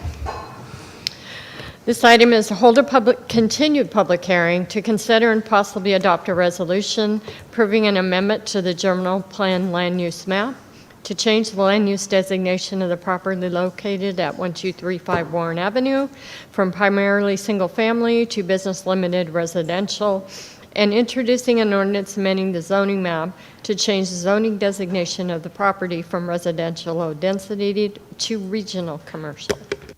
Thank you very much. And as I did last time we had this item, I will be recusing due to having taken a campaign contribution from the property owner per recent state law. And I'm going to turn it over to Councilmember Matulik to facilitate this item.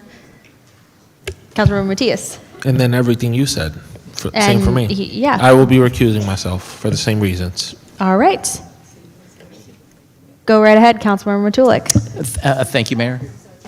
And so, Manny, please start the 2-minute clock. Anyone wishing to address the council on this item, both in person or virtually, must either sign up using the electronic kiosk located in the back of the council chambers or raise their hand virtually by the end of the 2-minute clock. Anyone signing up to speak or raising their hand virtually after the end of the 2-minute clock will not be recognized. Planning and Development Services Director Pollitt, do we have a presentation? Yes, I'd actually like to introduce you to one of our newer senior planners, Robert Busick. He joined the city in November of last year, so I'm going to turn it over and he'll give you a presentation tonight. Thank you.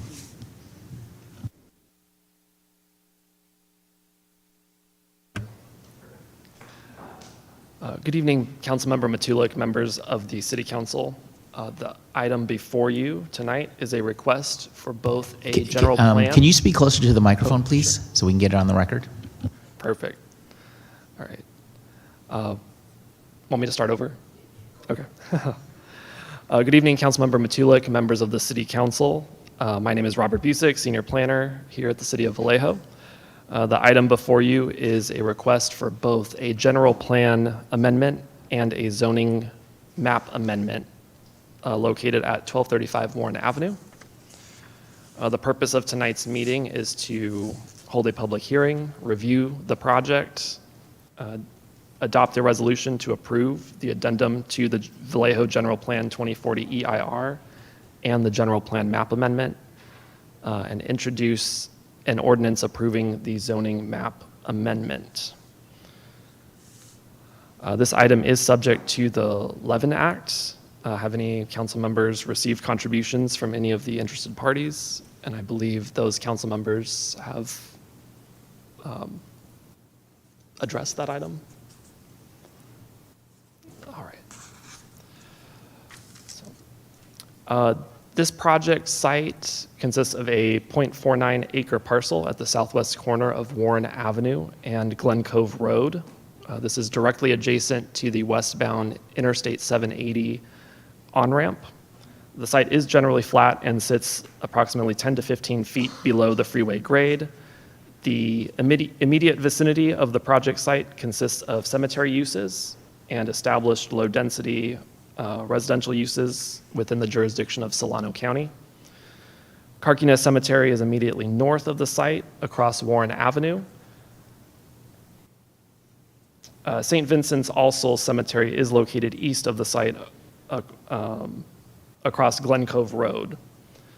There is a vacant parcel that's currently utilized as construction storage located directly west of the project site with further unincorporated residential uses under Solano County jurisdiction.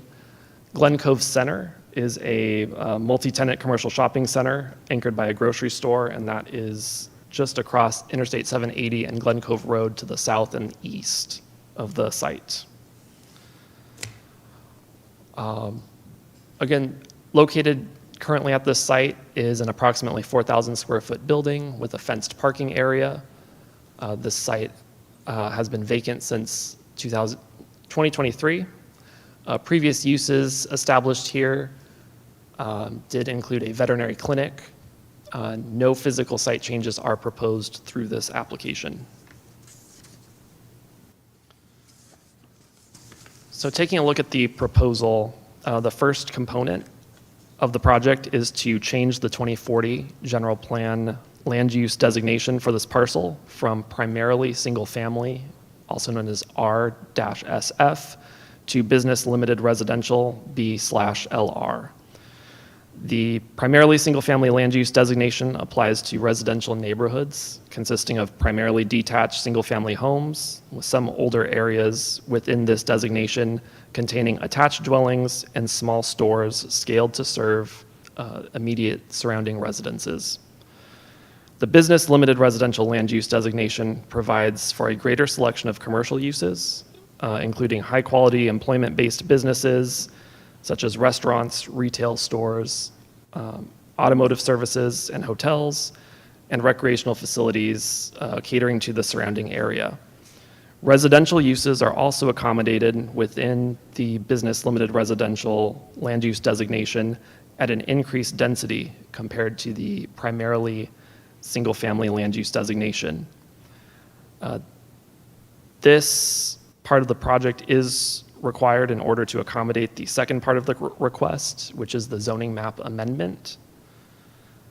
The location of the site at the intersection of two major transportation routes and near a major commercial shopping center is more suited to the wider array of commercial and residential uses allowed under the business limited residential land use designation, with commercial uses attracting and serving customers residing outside of the immediate neighborhood, which is the main difference between the existing and the proposed land use designations.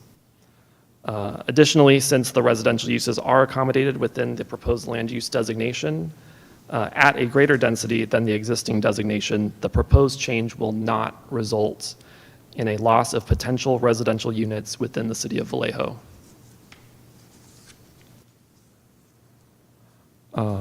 Additional details on our analysis for this general plan amendment. The first finding is that the proposed general plan map amendment would be in the public interest. This proposal to change the land use designation to business limited residential provides for high-quality employment-based businesses, consistent with the description of the land use designation proposed. Residential use is also accommodated with a minimum residential density of 25 dwelling units per acre up to 50 dwelling units per acre. Again, with the location of this site adjacent to major transportation routes, as well as the close proximity to an existing retail commercial shopping center immediately south of I-780. The current site would be attractive to the wider array of residential and commercial uses that would be allowed under the proposed business limited residential land use designation compared with the current primarily single-family residential land use designation. The second finding for a general plan amendment is that the proposal would further existing 2040 general plan goals.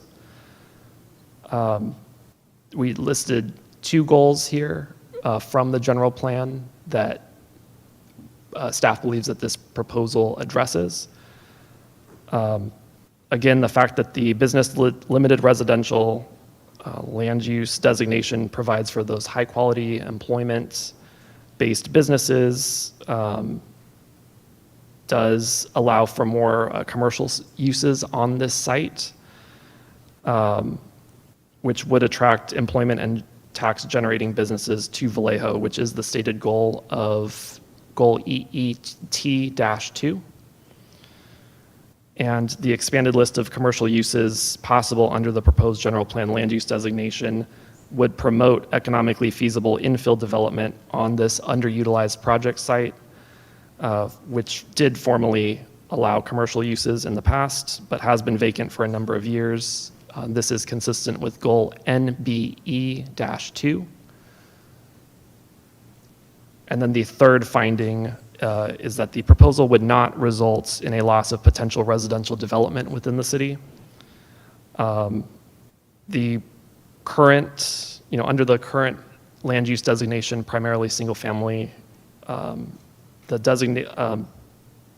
9 dwelling units per acre are allowed with a potential increase to 12 dwelling units per acre. So for this site, that would accommodate a maximum of 6 dwelling units, potentially. The business limited residential designation does have a minimum residential density of 25 dwelling units per acre and a maximum of 50 dwelling units per acre. So this proposal would,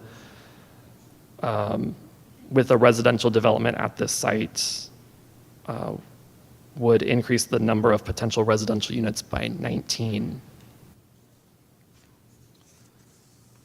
All right. That brings us to the second part of the proposal, which is the zoning map amendment. The existing residential low density zoning district does implement the general plan land use designation of primarily single family residential. RLD is also what the current zoning is considered. Allows for low density residential uses with a primary focus on the single family residences in detached and attached units, as stated previously, with a maximum density of 12 units per acre, which would be approximately 6 units for this half-acre site. A few small neighborhood serving commercial uses are also permitted within this zoning district, mostly through the minor use permit process. The proposed zoning district change is to regional commercial, or RC.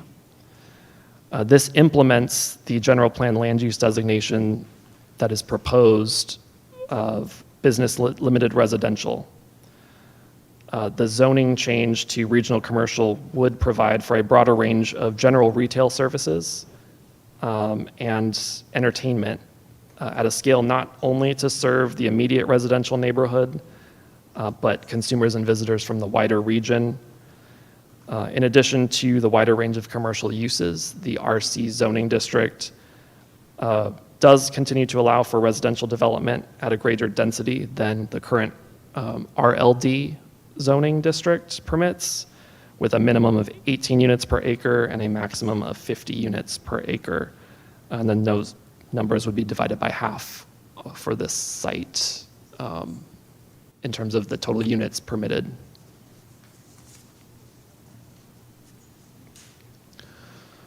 For a zoning map amendment, the findings that are outlined in the Vallejo Municipal Code include the fact that the change in district boundaries is consistent in principle with the general plan.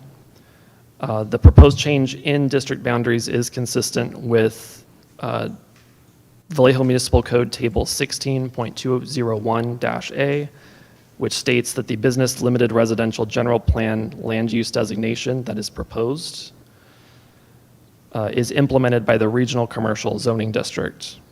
Additionally, this amendment proposes a land use change from residential to commercial that is consistent with other commercial uses along the Interstate 780 corridor, including the previously mentioned Glen Cove Center. Finding number 2 for a zoning map amendment is that the change in district boundaries is consistent with the purpose of the zoning code to promote the growth of the city in an orderly manner and to promote and protect the public health, safety, and general welfare.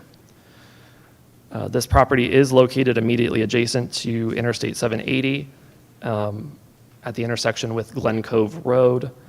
The change in district boundaries would provide a transitional buffer between that busy highway intersection and the adjacent residential neighborhoods, which would promote protecting public health, safety, and the general welfare. Additionally, rezoning the site, allowing for those additional commercial and residential uses, as outlined in the zoning code, does promote the growth of the city in an orderly manner by allowing those additional commercial uses and more development opportunities for this currently underutilized site. Finding number 3 is the change in district boundaries is necessary to achieve the balance of land uses desired by the city, consistent with the general plan, and to increase the inventory of land within a given zoning district. Rezoning this half-acre subject property to regional commercial would allow for a wider range of commercial uses beyond those allowed under the current residential low-density zoning designation, and would allow for residential development at a greater density than the current zoning designation permits. Analysis in the attached addendum to the General Plan 2040 EIR demonstrates the increased maximum development potential of both residential and commercial uses allowed under the regional commercial zoning district. Based on the 0.49 acre area of the project site over the current zoning would result in an additional 19 residential units and 42,000 square feet of non-residential area, supporting up to 160 new jobs. These additional units and employment represent a less than 1% share of both the additional population and employment projected for the city of Vallejo by 2040. As this analysis shows, changing the zoning district for the project site will allow for an increase in population and employment within the city of Vallejo without causing an imbalance.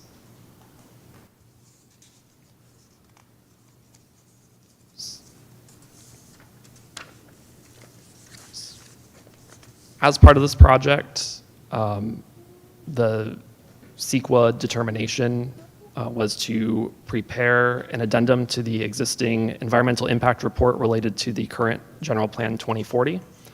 The City of Vallejo retained ESA Associates Incorporated to assist in the preparation of this report and to evaluate whether the proposed changes would result in any new or substantially more adverse significant effects or require any new mitigation measures not identified in the General Plan 2040 EIR.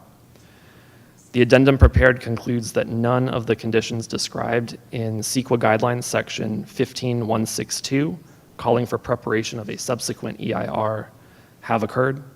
Therefore, no environmental review is required beyond that which is provided in the addendum. This addendum is included as attachment 1 to the ordinance, amending the zoning map.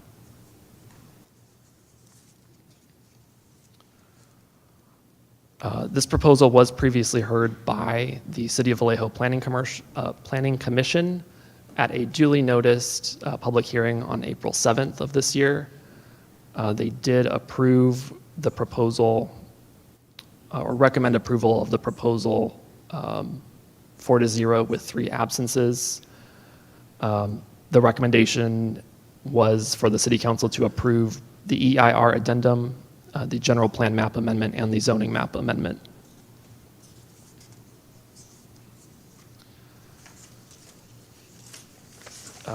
This project was noticed pursuant to Vallejo Municipal Code Section 16.602.08 with a 21 calendar day notice of this hearing being published in the Vallejo Times-Herald, mailed to all active neighborhood groups and all property owners within 500 feet of the subject property, as well as other local agencies, including the Planning Commission and the property owner, on May 20th, 2025.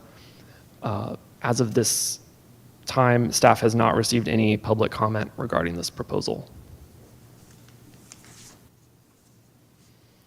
This brings me to the recommended actions tonight. We do recommend that the City Council adopt a resolution to approve the addendum to the Vallejo General Plan 2040 EIR and approve the amendment to change the General Plan land use map designation from primarily single family to business limited residential based on the findings provided in the attached resolution.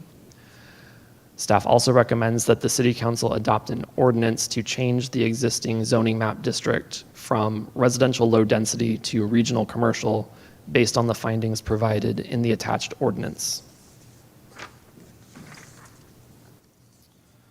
This concludes my presentation. I'm available to answer any questions.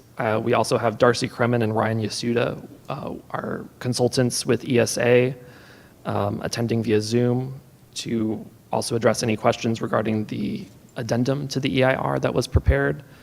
And I also have Scott Foster, the applicant, who is attending in person. Thank you. And the fact we do have the applicant in person here, did he have anything he wanted to add to the presentation? Okay, thank you, Mr. Foster. Oh, thank you. First and foremost, welcome aboard, Mr. Busick. Look forward to your presentations for quite a few more projects in the future. So at this time, I'd like to open the public hearing. Do we have any questions from council?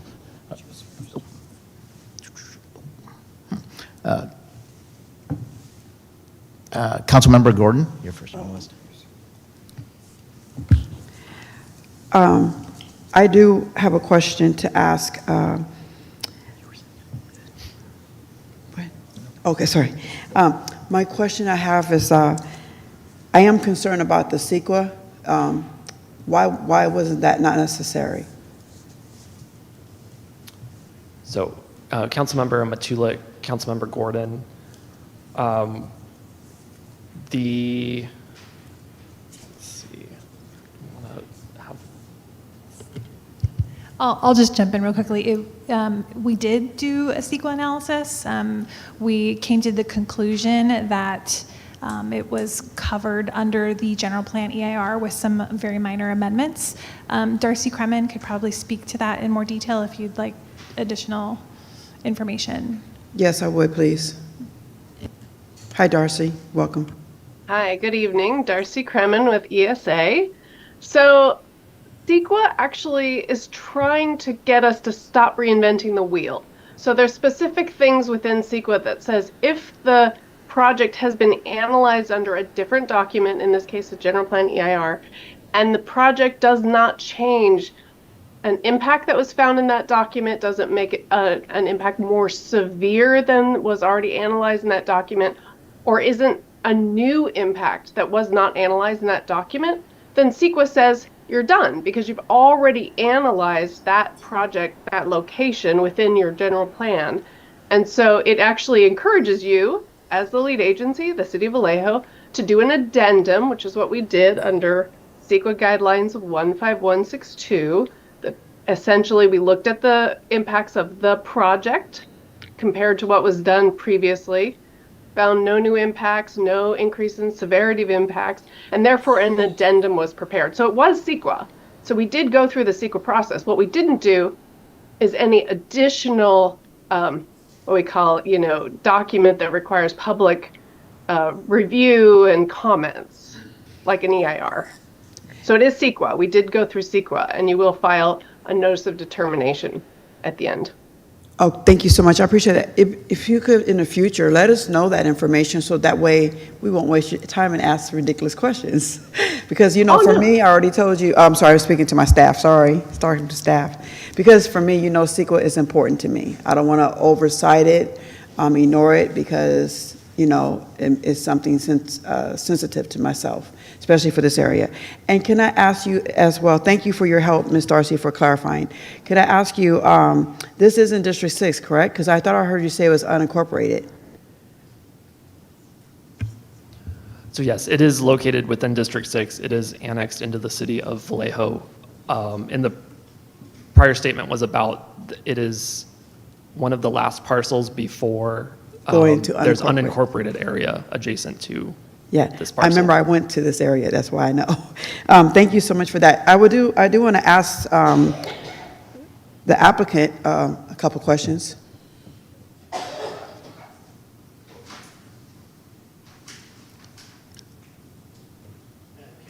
I'm Matt Kennedy, Serletti and Kennedy Design Build. I'm representing Mr. Foster on this. We started the design on this, a couple of years ago.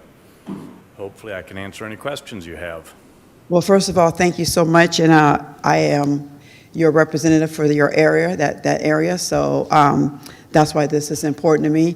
What would be your goal to put here? I thought I maybe heard it, but... It's been so long, it seriously has been a couple of years.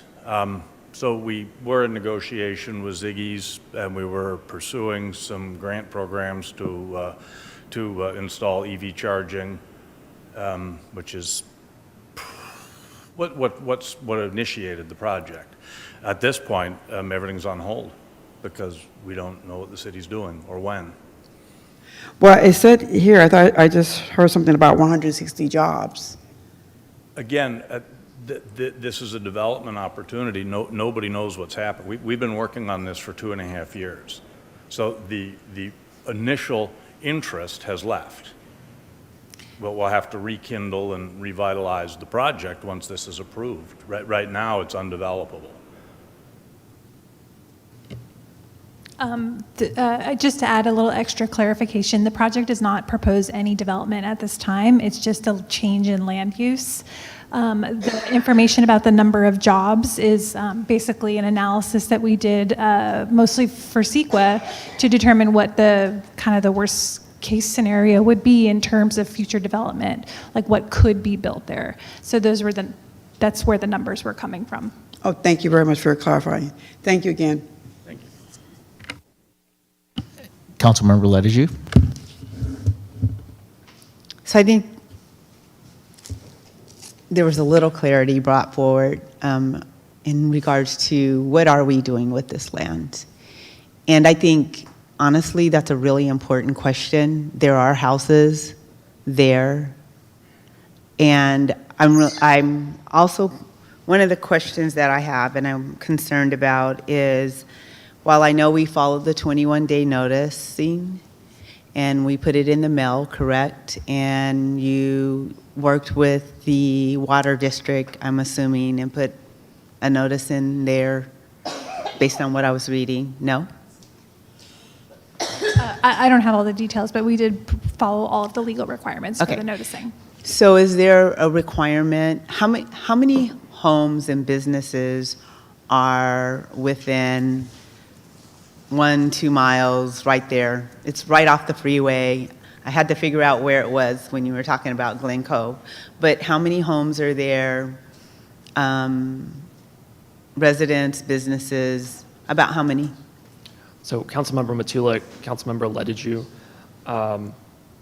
for that analysis, the main item was the generating the list of the notification radius within 500 feet of the property. And that generated approximately, if I'm remembering correctly, I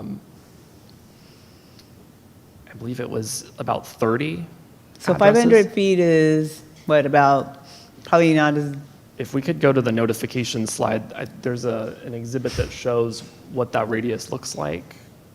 It is cut off a little bit, but because we have, it's adjacent to the cemeteries, some of the large Yes. parcels, which those, the registered owners were notified.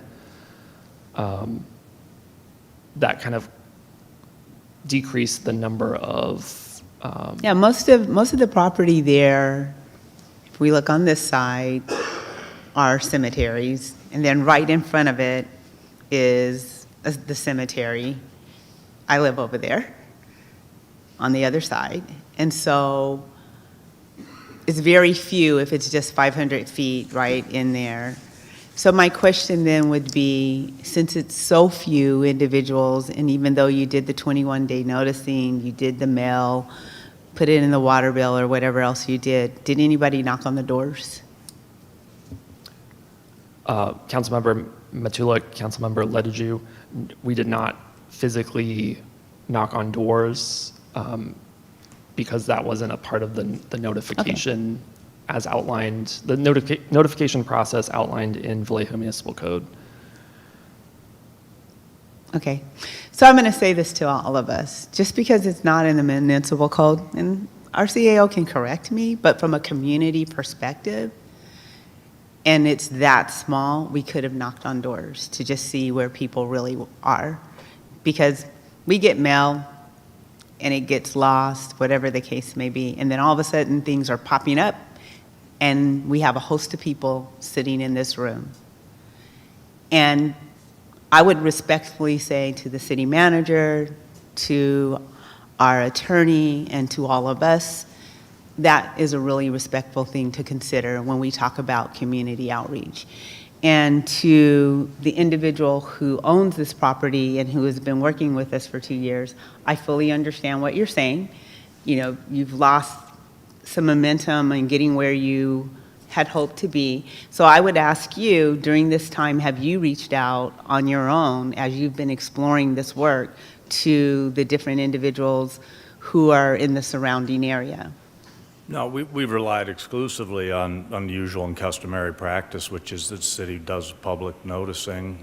There's actually less than 7 homes in that 500-foot radius. They're fairly large properties. Yes. The adjacent property is 150-foot frontage, which is the last house we're really interested in because it's the last house in Vallejo. The interstate is fairly wide. Glen Cove and the intersection is fairly wide. The cemetery is pretty large. So it affects one other Vallejo property owner who has construction equipment parked in his yard. It does affect 5 downstream homes in Solano County, and presumably staff noticed them. That's a fairly rigorous process. I've done public noticing on numerous items in the past. I've never heard of any other process. And you're right. It's in the, I can't argue Yeah, that. it's black letter law. I get that, and I can't argue that. But as someone who is a community member, someone who works with community in many communities, taking the time, especially with a small area, just knocking on the doors, hey, we're doing this, is also helpful. Because like I said, when things start popping up, even though, we've gotten all the approval, and people become really aware of what's coming forward, then we have a whole nother conversation and dialogue that's happening. And so I would like for us as a city to think about that going forward. Additionally, what's concerning to me about this project is, like you said, it's been in the works for 2 years, and now we don't really have a real blueprint of what we are going to do there in that area. And so I'm concerned that we can't, while we've noticed, what have we noticed people on? That we're changing the zoning, but we have no idea about what's coming there. Unlike at the baseball field, right there off of Rollingwood, when we noticed people, we said we were building houses. So what did we tell people we were doing with this land? I don't know. I'd like to know. But I think in response, we can't, it's very difficult to design to a non-existent standard. So we need the city to define the standard. And that's this process. We're asking the city to define a standard within which, then we can go to the municipal code and we can understand the zoning code aloud, and we can then develop something which is quite likely to get publicly noticed, again, as did the houses on Benicia Road. And that project came forward under defined zoning. So what are we? What are you asking me? You're asking me to change a zoning code from what? Residential family use to quasi-business, what? And what can I build there? Not me, but what can we potentially build there? Yes, that's the request. It's just a change in the general plan to a business limited residential and the corresponding zoning to regional commercial. So with that, what can we build there? And I'm asking this question for a very good reason. There's homes there, there's a cemetery there. What can we build there when we do this? So Councilmember Matula, Councilmember Ledeju, Vallejo Municipal Code Table 16.301-A does provide a lengthy list of the differentiation between what's permitted in the current zoning designation compared of RLD compared to the proposed zoning designation of RC, and it's also spelled out with. So can you just give me an idea so that you are the expert in this work. I do other kinds of work, and I could then rattle off when I'm in my space. So I'm asking you to give me a few examples of things that potentially can pop up there before I can agree with you on this. There's a long list of different types of activities. I mean, I think the designation kind of gives you a general idea. It's employment type uses, professional offices, healthcare, life sciences, research and development, light industrial. Those are the types of things that could be allowed in that category. The site, as we know, is already developed with an existing building that was previously used for a veterinary office. So it's highly likely that they will reuse that building in some way, shape, or form for another similar type of low impact commercial type of activity. Does that help? Also, good evening, Councilmember Matulek and Ledeju and Gordon. Cesar Orozco, Planning Manager for Current Development. Just to answer your question of what type of uses can be allowed if the council decides to approve the general plan amendment and the zoning code amendment. There are some items that are outright permitted, which would be like alternative fuels and recharging facilities, auto vehicle washing detailing if it's under 2,500 square feet. But then there's also a long list of other types of uses that would require discretionary permits, like a minor use permit or a major use permit. For example, a service station, which is a gas station, or if there could be, as well as restaurants there are permitted right. Restaurants with a drive-through would require a major use permit.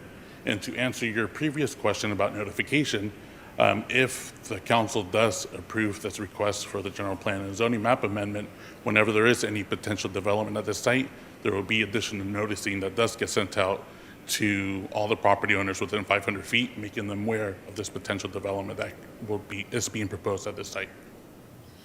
And so that's fine, and it's really important to me. I fully understand when we, changing zoning codes, why we're doing it. And yes, those homes on Benicia Road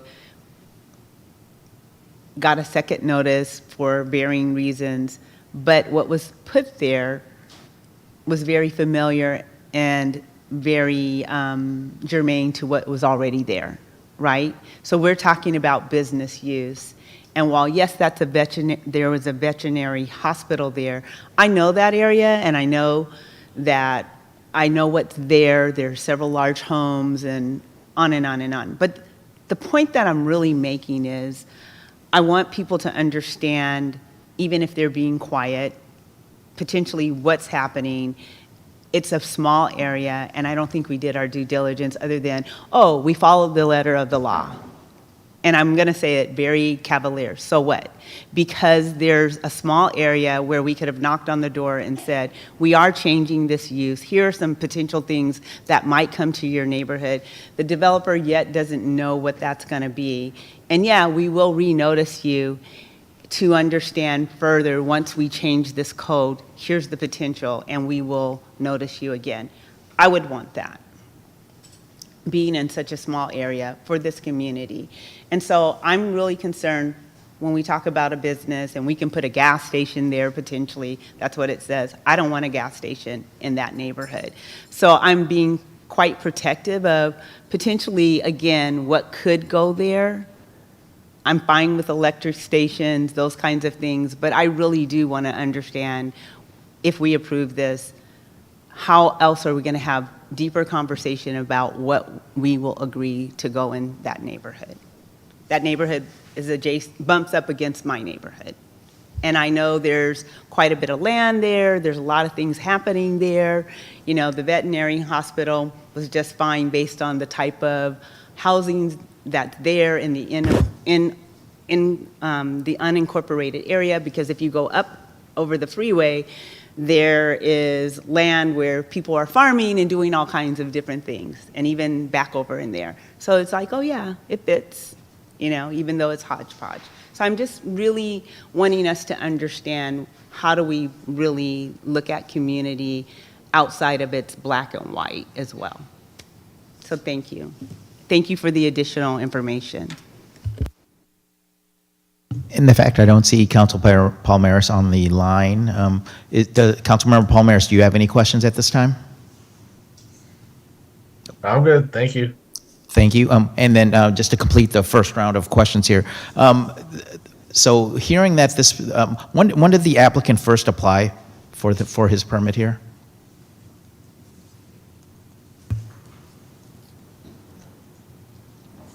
Councilmember Matulik, that would be in May 2023. Okay, and so the fact that we've been pushing for economic development, can you help the general public and potentially future developers understand why there's been a two-year delay at this point?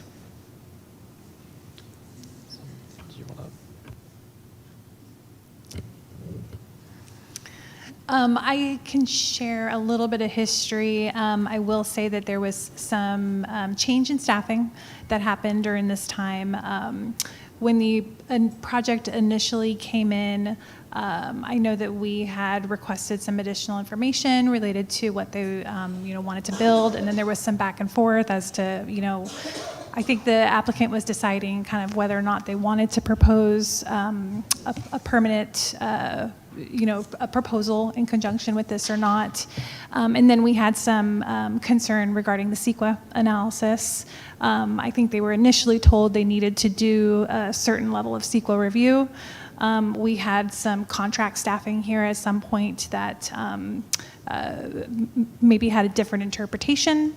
I will tell you, when I started officially with the city last year, I was not comfortable with calling this an exempt project, and I wanted to make sure we were looking at it, the environmental piece of it fully and correctly. So we did need to kind of restart that and make sure we did the analysis correctly. So it was not a smooth process, and And I appreciate that background and that history and that understanding there.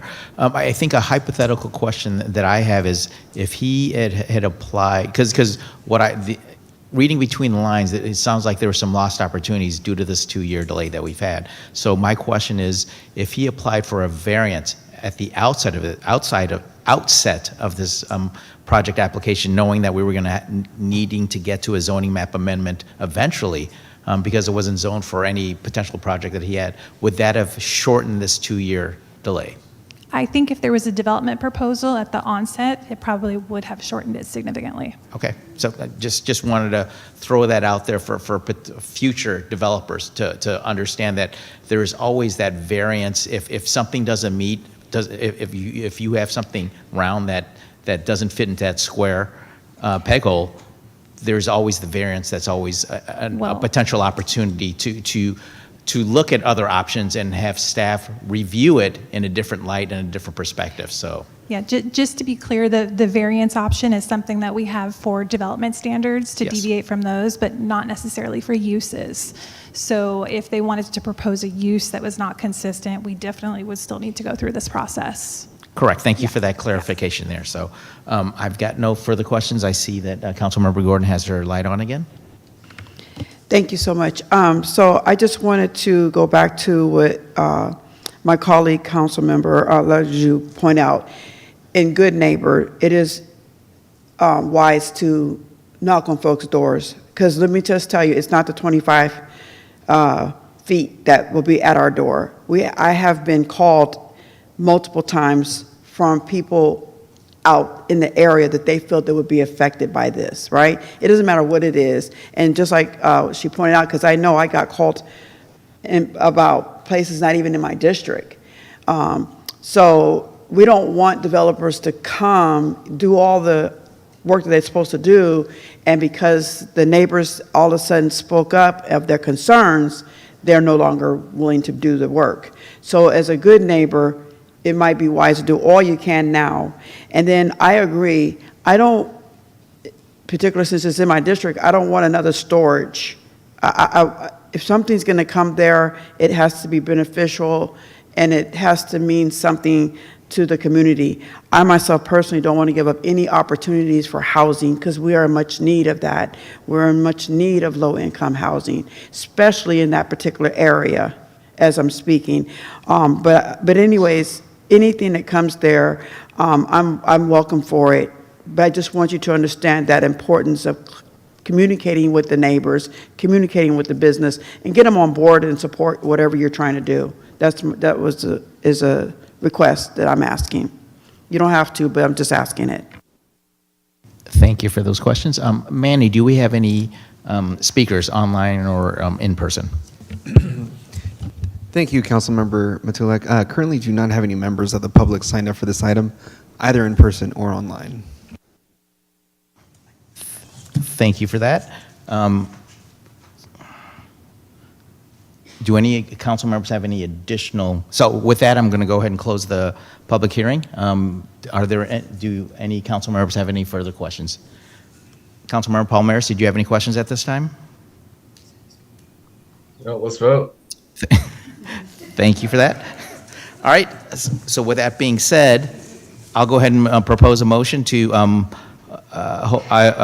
move that we hold a continued public hearing to consider a possible adoption resolution approving an amendment to the general plan, use map GPA 23-0001 to change the land use designation of the property located at 1235 Warren Avenue, APN 0074-160-730 from primarily single-family R-SF to business limited residential B/LR and introducing an ordinance amending the zoning map CTA 23-0001 to change the zoning designation of the property from residential low density RLD to regional commercial RC. A roll call vote, please. Councilmember Ledeju. Yes. Matulik. Aye. Palmares. Aye. And Councilmember Gordon. Aye. Motion carries unanimously with Vice Mayor absent and Mayor Source and Councilmember Matias abstaining due to conflict. Thank you for that. And at this time, we will take a 10-minute break before we get to the next item. Thank you for your presentation. Great job. Thank you likewise, and welcome.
All right, we're requesting that everyone please reassemble so that we can get started.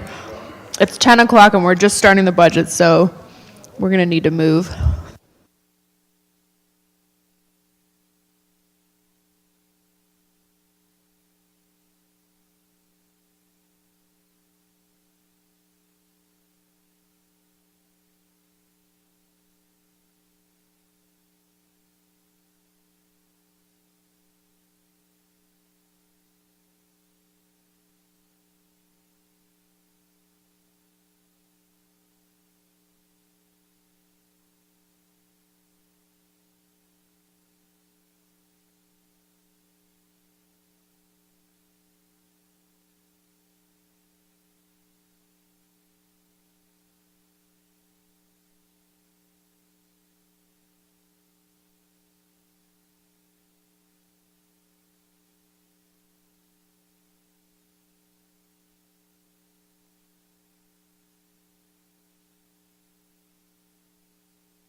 All right, I'm going to go ahead and call us back to order, and we're still in the process of assembling, but we now are on item 9B. I'll ask our city clerk to please announce this item. Hold a public hearing and adopt resolutions relating to the adoption of the 2025-26 budget and related actions. And then there's the first reading, introducing an ordinance to ratify all city funds. Thank you. So we'll go ahead and open up public comment on this item. Anyone wishing to speak to City Council on the budget can sign up at the kiosk in the back for in person or raise your hand on Zoom. We've got our clock running. We'll go ahead and hear our presentation. We'll do a quick round of questions from council, and then we'll take our commenters. And we have our finance director here. They're still getting assembled, so take your time. Do we have a presentation on this item?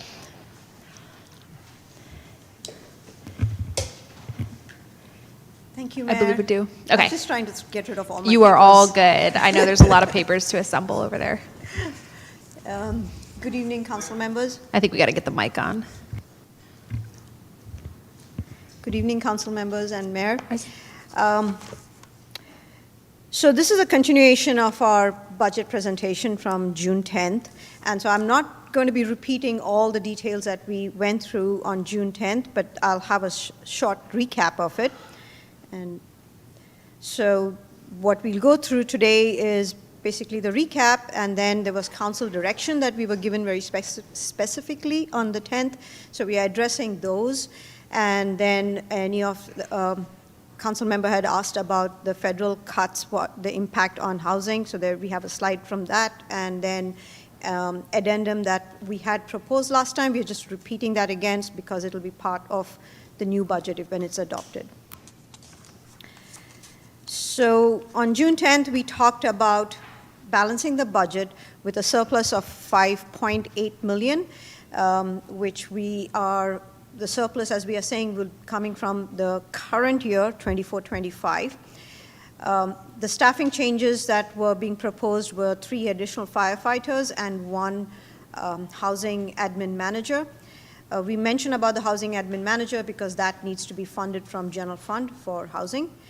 And the other proposed addendum which had fiscal impact was reclassing of the deputy city attorney from 1 to 1/2.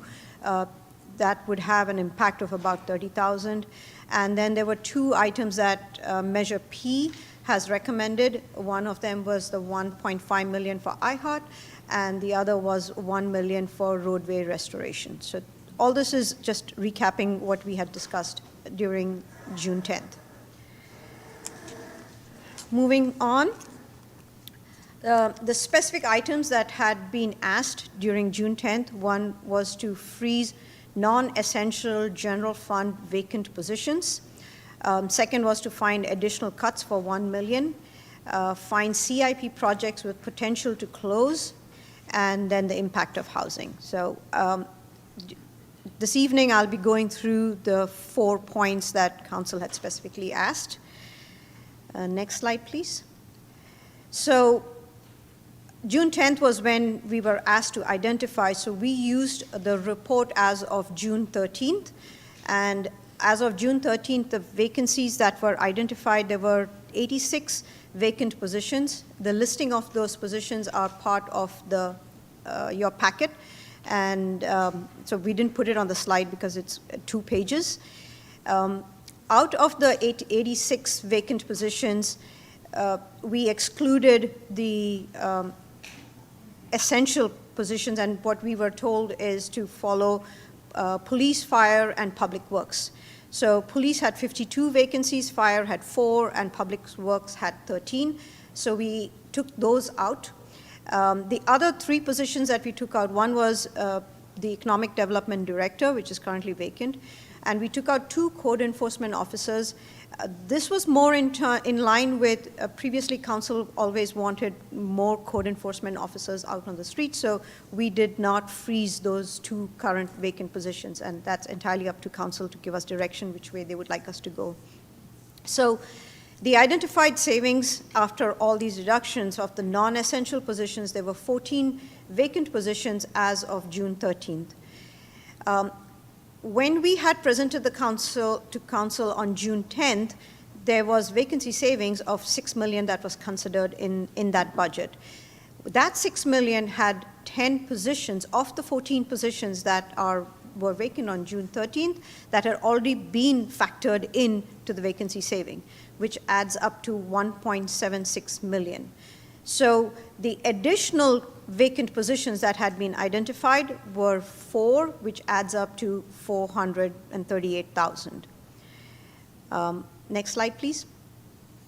So this is the listing that we have, and where you see vacancy saving, those were the positions that had already been identified as part of the vacancy, the $6 million, and the additional positions are the ones that are marked as vacant, and that's the $400,000 that got added. So the change would be we would now remove that amount from vacancy saving and put them towards frozen positions if that is what council's direction is for the 2.2 million. Next slide, please.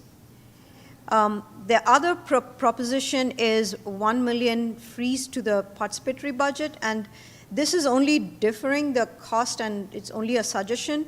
It's because currently participatory budget has got 2.2 million outstanding, which needs to be spent for various reasons. They have been not spent. It's either the project is stalled or the project doesn't have sufficient funding, or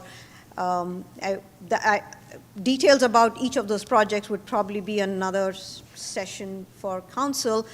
But summary of that is part of the attachment. I also have Flor if you have any particular project you want to talk about, but it currently has 2.2 million. So the proposal is that to give staff time for the year to reallocate that 2.2 million and either close the projects that it's not able to spend on and identify new projects that it can be spent on, and then restart the PB projects in the following year with the new funding. Other additional funding, we went through the list of the ask that there was for 2.1 million, and the ones that we identified was 200,000 that we had asked for to do an RFP for a budget software. We could defer that. We can continue doing it the way we are doing it right now.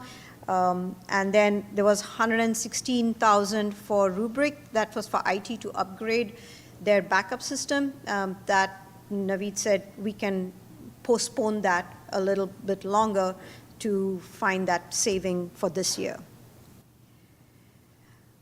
So the next item that we were asked to do was to go through the CIP projects to figure out if there are any projects that can be closed or if the projects are not moving forward.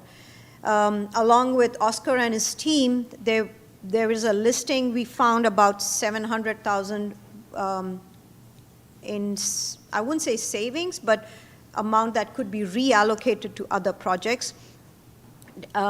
Historically, what CIP would do is if there is a project that they cannot get it completed, they would close out that project and move the money to another project which probably needs funding, or there's an escalation and it's not had enough funds.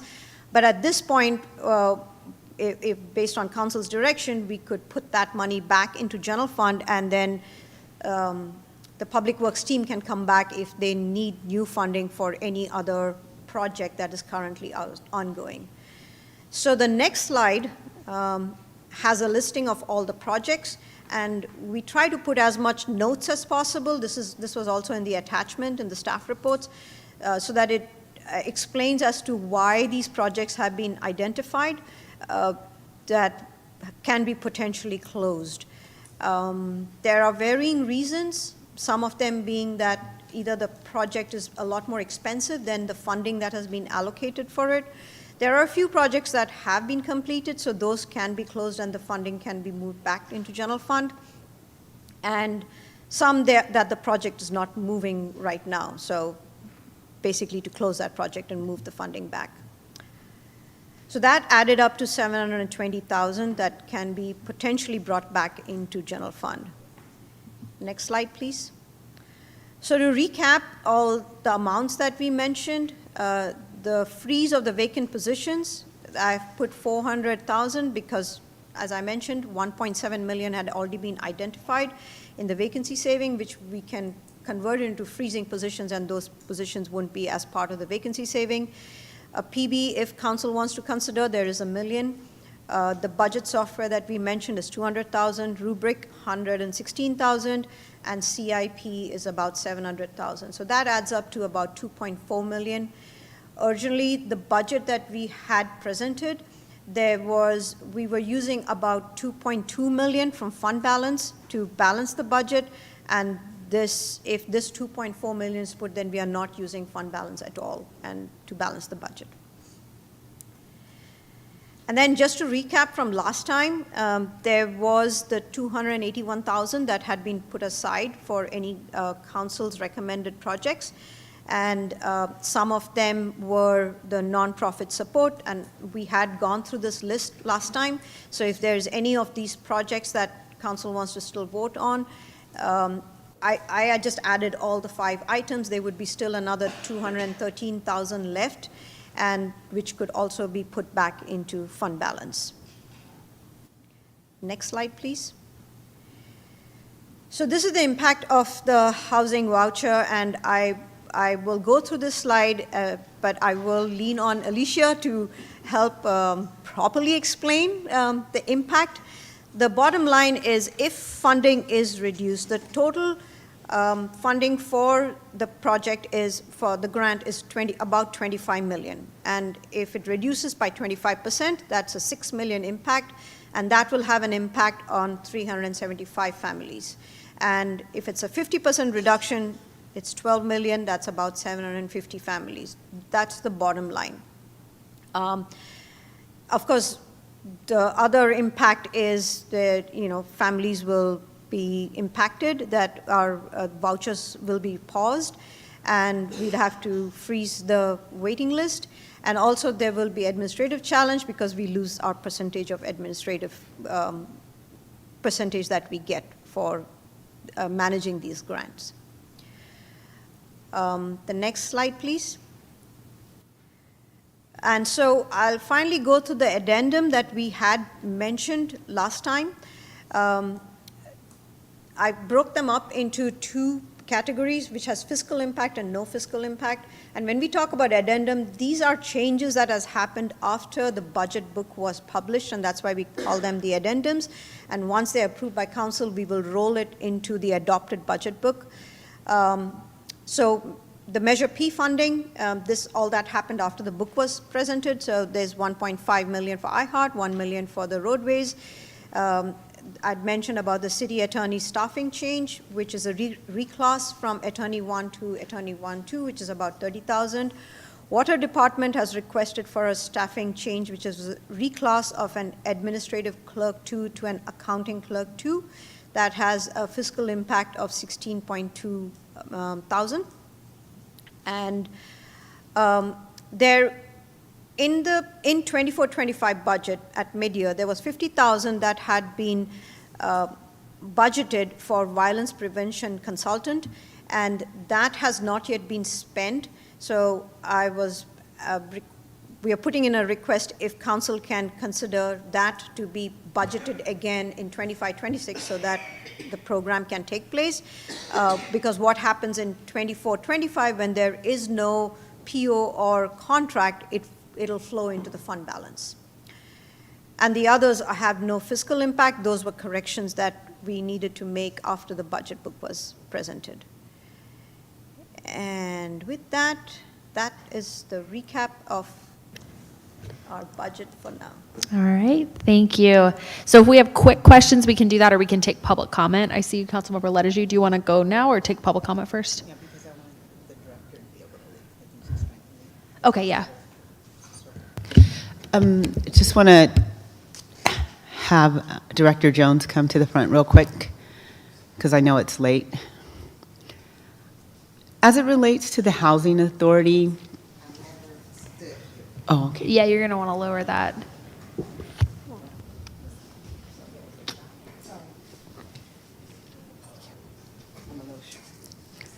So as it relates to the Housing Authority, do you have any unrestricted reserves that you have been able to save over the last year or so to even potentially address, even if we just look at the underfunding that's occurring for this fiscal year?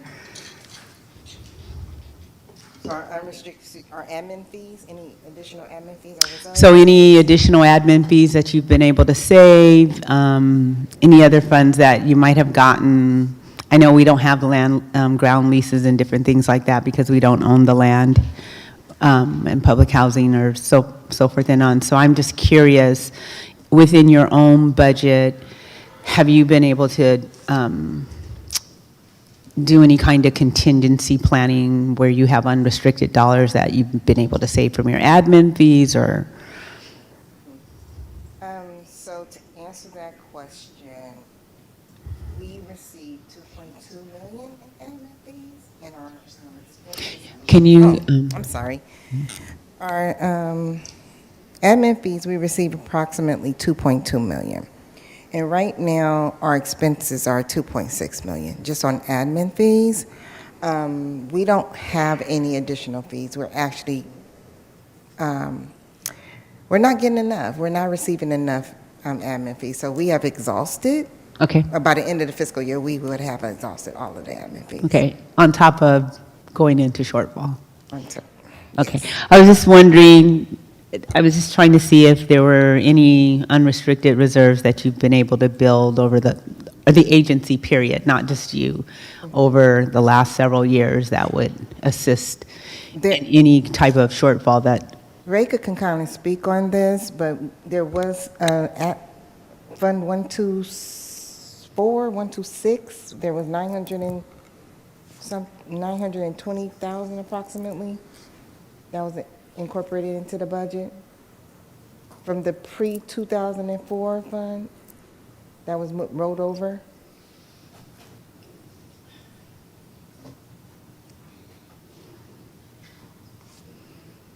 Because I think it's a real misnomer. There's a comment here that says HUD, I don't know how it exactly says, but basically it's making the assumption that HUD always fulfills the shortfall. And if you look at current PIH notices, public Indian housing notices, HUD has directed housing authorities not to make that assumption. And all housing authorities who are in shortfall are applying for those funds, but there is this strong suggestion that it may not happen. And so that's one of the, and I'm assuming you've made those applications for any short fund dollars that the organization is available. So at this time, we have not made the application because we can't submit an application until the shortfall team notifies us that Okay. we are in shortfall Got it. Okay. officially. So we have to wait till the notice and then Okay. we'll apply. Yes, I know. Okay. Okay. So you haven't been given that notice as of Not as of yet. Well, that's pretty good. Yeah, well, our shortfall is anticipated to be about what is it, 870. 870, and our monthly cap is about 1.9. Okay. So it looks like we won't hit shortfall until around November, Fine. December, Okay. and that will probably receive notice by maybe September. Okay. So to the city manager and to the finance team, if in fact HUD doesn't meet that need in part or in full, how do we anticipate making this $870,000 potential shortfall? Have we thought about what we could do? Because if we don't get the dollars from HUD, we don't make it, that means we have impacted families who would not have their subsidy paid. So I'm just curious on that, and I'm going to post something else behind that, is at this point, have we thought about, are we reissuing vouchers that have turned over? At this time, we are reissuing vouchers that turned over, but at a much slower rate. We were issuing approximately 70, well, we were pulling approximately 70 families per month from the wait list, but because of our upcoming shortfall, we had to decrease the number of families that we pull each month from 70 down to 20, and we have about a 55% success rate, so maybe about 9 or 10 families, or a little more, but we'll find a unit within 2 months. So if we stop and think about the potential projected shortfall, what does that mean when we have to think about the savings and not turning over? How many vouchers would that mean that we should not turn over in the next really 6 months to think about this potential short fund dollar amount that may not get fully funded? So I would like for us to think about that because it's really important, and to think about, again, I keep saying this because it's really important and I know everyone understands this, and to think about what would be potential alternatives to fund this dollar. I realize that the Housing Authority is a separate legal entity, but from a moral perspective, as members of this community, as a city, we still need to think about how we keep our families housed. We don't need to add to the unhoused population. So for me, what that means is, where do we do predictive modeling around how many vouchers we don't turn back over for time to come? And are we making sure that our families are right-sized? Because that is an impact on subsidy, right? So what are those kinds of things that in these lean times over this next 6 months in the coming year as well, that we can think about? What are some of those things that we need to do that will help with the underfunding that we may experience in this time and season? Even though it's hard, but we want to keep those families that are already in individuals housed. We want to make sure they stay housed. Through the chair, I can just kind of touch on a little bit for clarity for the council and for the public. When housing authorities are deemed shortfall, there are cost-saving measures that the housing authority must take. What that looks like is we have to not only stop leasing, pulling off the waiting list, but we have to look at our payment standards. We have to look at our utility allowance. Everything that we pay out on behalf of a family has to be reviewed and decreased to show good faith effort that we're trying to be good stewards of the other funds, and also continue to assist the families with as much, with minimal impact as possible. Right now, our current payment standards are at 120% of our FMRs, which is fairly housed. The impact of decreasing that will increase the possibility of families not finding a unit. So the shortfall, although HUD tells us that they will cover for our existing families under the program at the at the time of shortfall for the previous year, as Dr. Letters said, this is not guaranteed. So it's a high possibility with all of the changes in the new administration that several families can lose their housing. So, I'm having this conversation so we can share what this really means to this community. This is not a unique situation to Vallejo. This is nationally. And this is why I keep pressing on this issue and this challenge. This is something that I deal with every single day, and it's real. And again, I can't stress to us as a city that we do need to do the predictive modeling. And when we're doing that modeling, we need to look at, just as our director has said, what are those different measures that we must take that minimizes the impact on our family? And we want to start at the least impact and hopefully not get to the highest impact.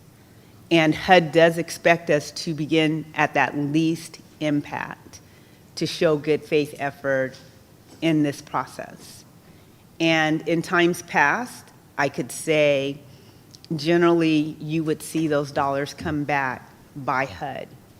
But today, in the administration that we're in, we will tell you as a national housing association, even with our professional association, that's not going to be the case. So I'm just daylighting this for everybody because we need to really think about it in this budget. So, thank you. Thank you. Thank you. I see Councilmember Gordon, and then I'm going to bring in our public commenters. Ms. Jones?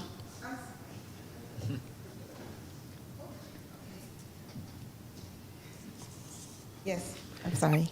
So I'm very nervous about what you're saying because you say that some families will lose their vouchers? They may. If the cuts, if HUD does not support the program, we will have to decrease our number of families that we issue vouchers for. We will have to change how we assist families as far as the amount of subsidy we provide. We've also, in efforts to try to get ahead of some of the challenges, we've changed our subsidy standards to 2 persons. We call it two heartbeats per bedroom, regardless of sex and age. That's another, so to prevent overhousing, because as Dr. Letters said, when you have too many families in a household, the house is larger than what they qualify for, then we spend more money on a subsidy. Well, I appreciate that, and I was on the call that you had with one of your consultants where I was told that was going to be protected. I have a concern about the different sexes in the same room. The reason why that was created was to prevent what? Incest. Number one, let's keep that real. And number two, if we're not doing something to protect, to make sure that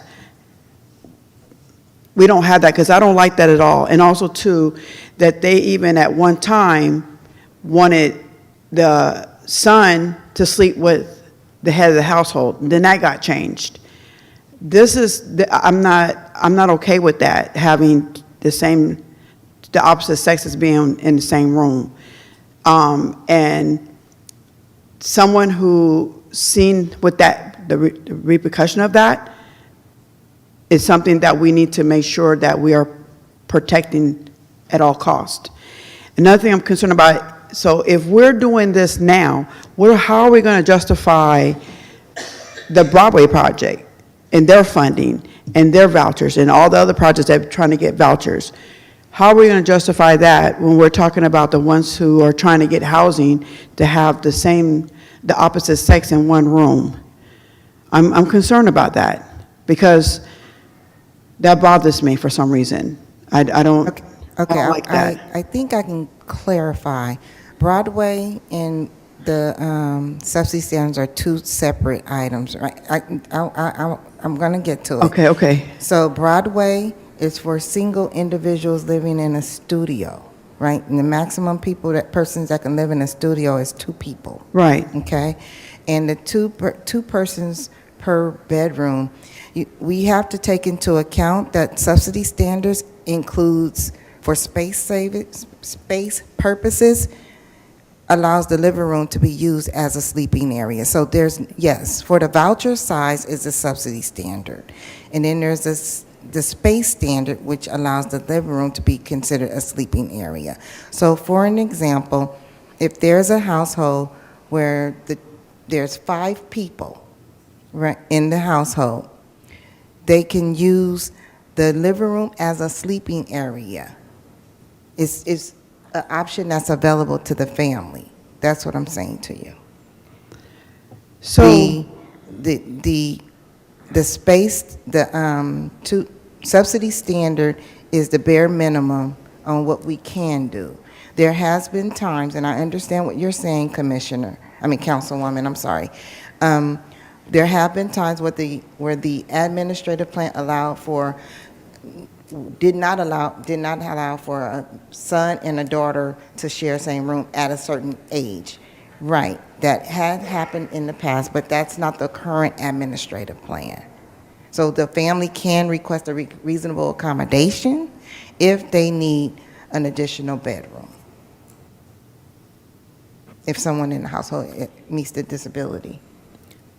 Yes, I understand that. I just think that there's something dignified that's missing out of that. I mean, I just feel like to have a child have to get up every morning because he or she is sleeping in the living room, and they have to get up, however time that is, they clean up their area. They have no stable place in a home. It's not a temporary location, it's a home.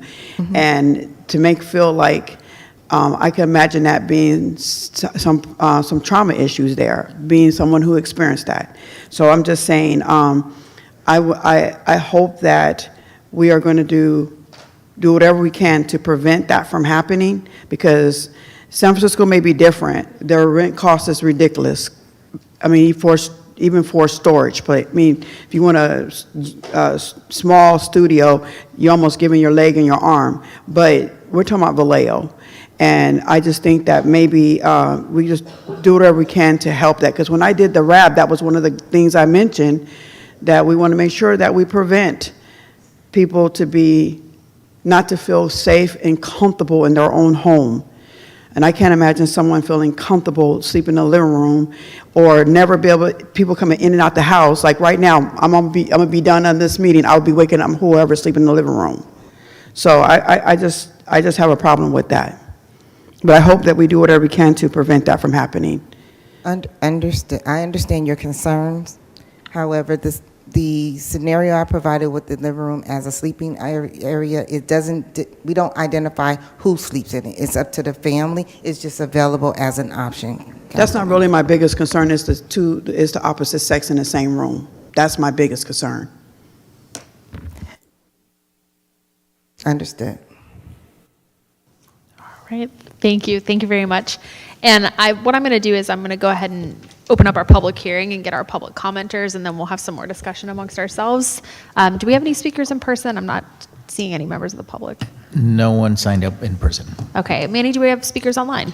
Thank you, Mayor. Yes, we do have 4 speakers currently online. All right. Let's go ahead and call them. David Haldane, please unmute yourself. You have the floor. David Haldane, please unmute yourself. You have the floor.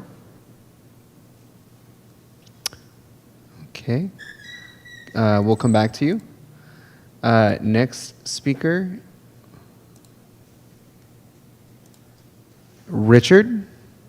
Please unmute yourself. You have the floor. Yes, thank you.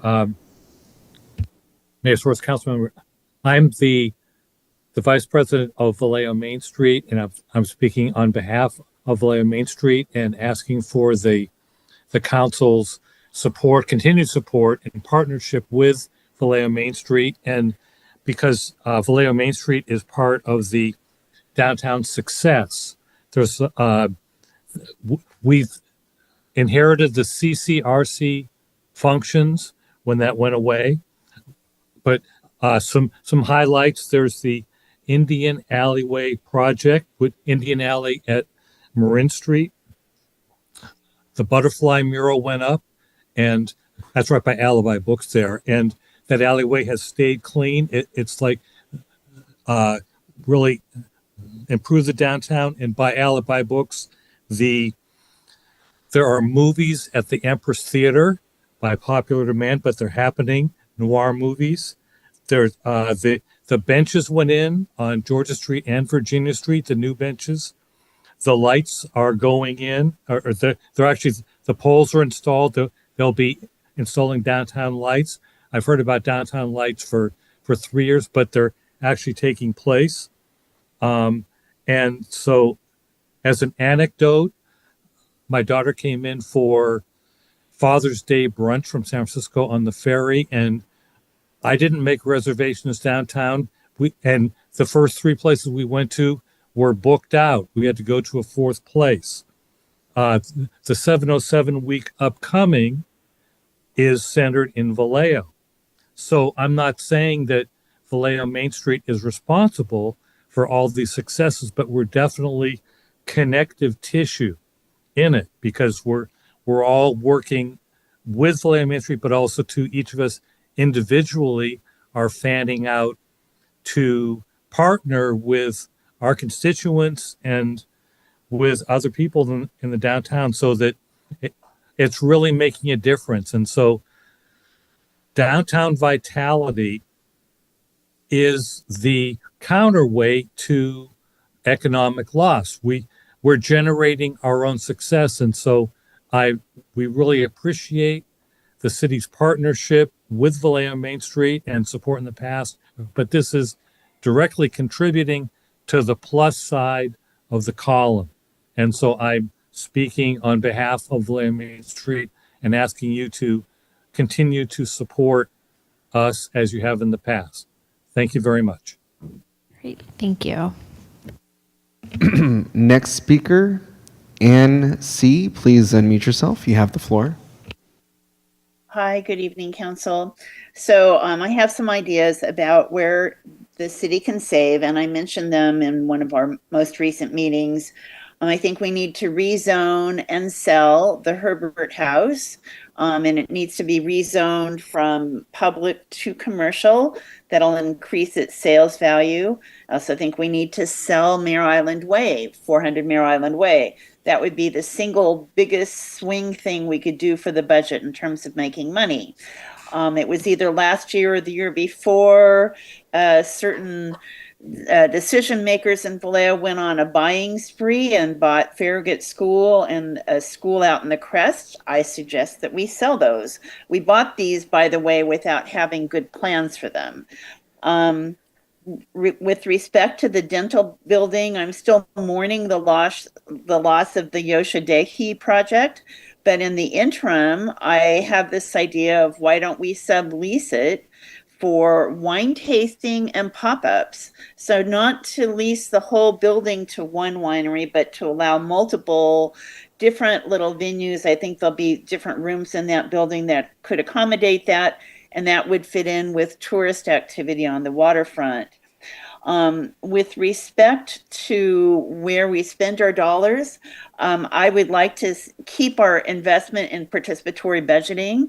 I think dollar for dollar, it's the biggest impact thing we've done in terms of creating transparency in Vallejo, engagement of the youth, good marketing, reputation kinds of things. It touches a whole bunch of different things, and it gives the citizens a chance to really put effort where they want to see the effort, because we don't have enough money for everything. So this gets people engaged in what they think is really going to move the needle. When I looked at the budget reports, and in particular council spending, I would like to see reports on what some of these entities, particularly the nonprofits, what they did with their last grant of money. Some of the allocations really raised my eyebrows, as those looked like crony contracts to me. So hopefully they actually delivered. And then other things looked like we needed more investment. And then the last thing I'll say, which might be controversial, but I am underwhelmed with our youth program, and I think it needs at minimum a revamp. It seems to have a focus on what I would call elite activities. And I would suggest that if we're going to continue, we should look at something like Richmond has, which is a youth works or youth build program. It's job training. Thank you very much. I see my time is up. Thank you.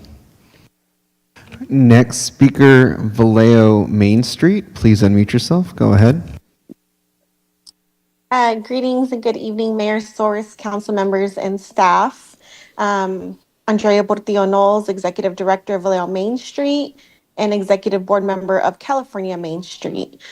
First, I want to honor the conversation that took place prior to our public comments, as I know the youth and unhoused it's a very delicate situation, so I want to honor that for 1 minute. But I do thank you for the opportunity to speak and for your continued collaboration and support.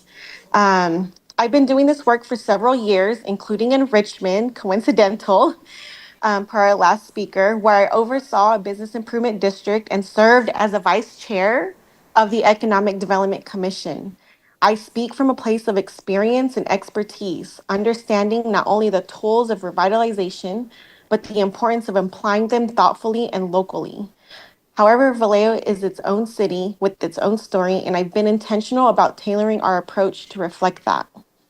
While we are grateful for the partnership we built, I want to be clear. Vallejo Main Street is not just about hosting events. Our work is rooted in economic development, community safety, and long-term business sustainability in our city's core. With limited resources, we've advanced real outcomes in the last year, securing partnerships with MCE, Pacific Community Ventures, Square Headquarters, Visit California, and Chase Bank, launching free technical assistance and small business workshops. The first one being July 23rd at the Exchange in our local downtown corridor. And most recently, stepping in to sponsor the Vallejo Farmers Market, ensuring this vital economic driver remains strong and connected to our downtown storefronts, along with ensuring our community wellness. These partnerships don't just fund programs, they bring statewide and national visibility to Vallejo with our partners. They demonstrate that we are a city serious about small business support, placemaking, and equitable revitalization. I've also been intentional about implementing the Main Street approach. This is a national recognized framework grounded in economic vitality, design, promotion, and organization. If you're not familiar with this model, I welcome the opportunity to meet one-on-one to share how it's driving our strategy here in Vallejo. As the executive director and a board member of California Main Street, I can assure you we are part of a broader statewide movement focused on property value growth, commercial corridor stabilization, and long-term investment. We are not simply organizing street fairs, we are building infrastructure for lasting, meaningful change. However, to sustain and scale this momentum, we need deeper investment and long-term support from this council and the city in its entirety. Right, thank you. And circling back to David Haldane, please unmute yourself. You have the floor.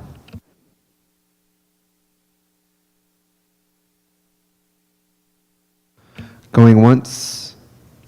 Going twice? Okay. That does it for our public speakers at All this time, right, Mayor. thank you, Manny. So with that, I'm going to close the public hearing and open it up to comments from council members and questions. We'll start with Councilmember Matias. Thank you, Mayor. Round 4. So I have some clarifying questions for our finance team. And I'm gonna start with the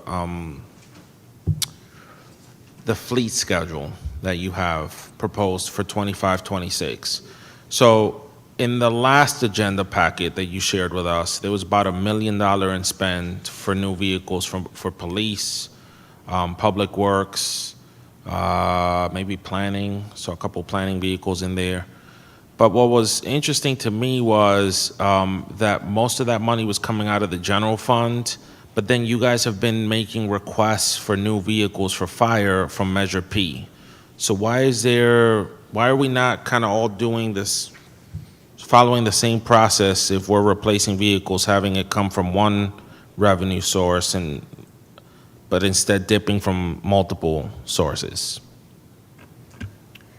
So as far as fleet is concerned, the way they do their budget, they have a fleet replacement schedule, and we smooth it out over 5 years. And once fleet creates that, and then they say, okay, we need 3 million, and we start working on the budget on our side with general fund. And after we look at all the priorities and who can get how much money, the pie is only that big. We start slicing it as many thin slices as we can make, and then we go back and tell fleet, okay, how much do we really need to do if you got X amount? And then they would say, all right, we can push these few vehicles not to be replaced now to another year, or so this has been happening for a while.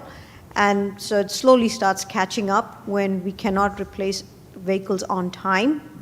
And so that's why Fire had gone to Measure P and asked for some urgent vehicles that they wanted, which was the Type 6, because they had come to us. And what we had told them was that when we took the loan from BOFA, we had said that loan repayment of $700,000 was what we were allocating to Fire. And to each department, we have a set amount that we say, this is in your bucket. So Fire had been told that as long as the loan repayment is going on, we cannot be giving them more to replace vehicles because there is PD and there's public work. So it's that balancing game that we have to do, so that everybody is met. I understand. I think what I'm trying to get at here is, obviously the direction that this council provided was that we got to do some tight belting for next year. And so it would be very interesting for me to see what would be some of those trade-offs that these departments would make in terms of how many vehicles do they need in the next year, and can we realize some of those savings? And I think Fire has done that through the Measure P process. I'd be curious, given that that's $1 million worth of expenditures right there, if we can push those expenditures through P and maybe have them make some of those decisions in that way, and if that could free up some funding, some additional funding for the city for next year. So something for you to think about. This is not popular, but this is the type of stuff we got to look at. The next thing, so there was a discrepancy that I need you to explain to me. The public works projects, the CIP schedule. I don't know if you want to, Manny, put that on screen.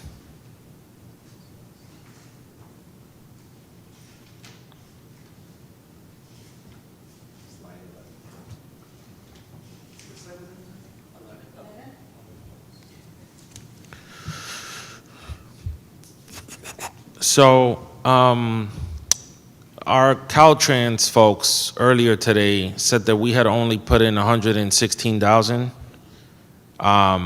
We had budgeted having to put in 500,000, but then we've got 392 remaining. So I just want to confirm this is actual money that we can now used for some other purpose because Caltrans is essentially funding the whole operation. Is that accurate? Good evening, Mayor Source and council members. That is accurate. We identified those funds as possible giving back.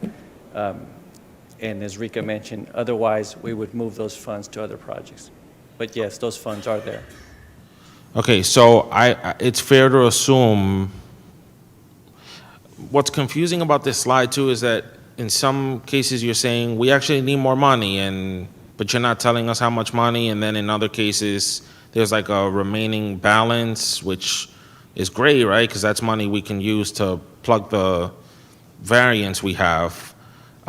So I guess, what are you really suggesting with this list? That we can all put all these projects on hold for the next year because you're not going to be able to get them done? So some projects like the trash enclosures, right? We've got 26,000. Those were just deemed, that was almost like a placeholder to get that project. This is a very old project. It was just deemed low priority. So either we keep it on hold or we move those funds somewhere else. Okay. All right, so I just want to have the council think about that, because I do see some stuff here that it probably goes back maybe 1 or 2 councils, and so I'm not necessarily sure with the capacity issues we have across departments whether or not we're going to be able to move some of these projects forward. The next thing is PB. I just want to make a general statement on PB. I don't want to have a conversation about PB tonight. I don't think it's acceptable to be proposing, $1 million in cuts from PB. That commission, I have heard from some of the commissioners. We have not met with them in a while. At least that's what I was told. We haven't spoken to them about where those projects are. And for us to be talking about that as part of the budget process, when in reality we should be having a separate conversation, I don't think is appropriate and doesn't give those projects the attention it deserves, and the staff person who's been leading this, the amount of time that she has poured into this project. And so I personally would not be in favor of touching that until, I think that's something we should be touching at a separate time and talking about. I don't find it appropriate to have that discussion tonight. That's just my personal opinion on that. The next piece for finance again is around program revenues. So there was a $7 million drop.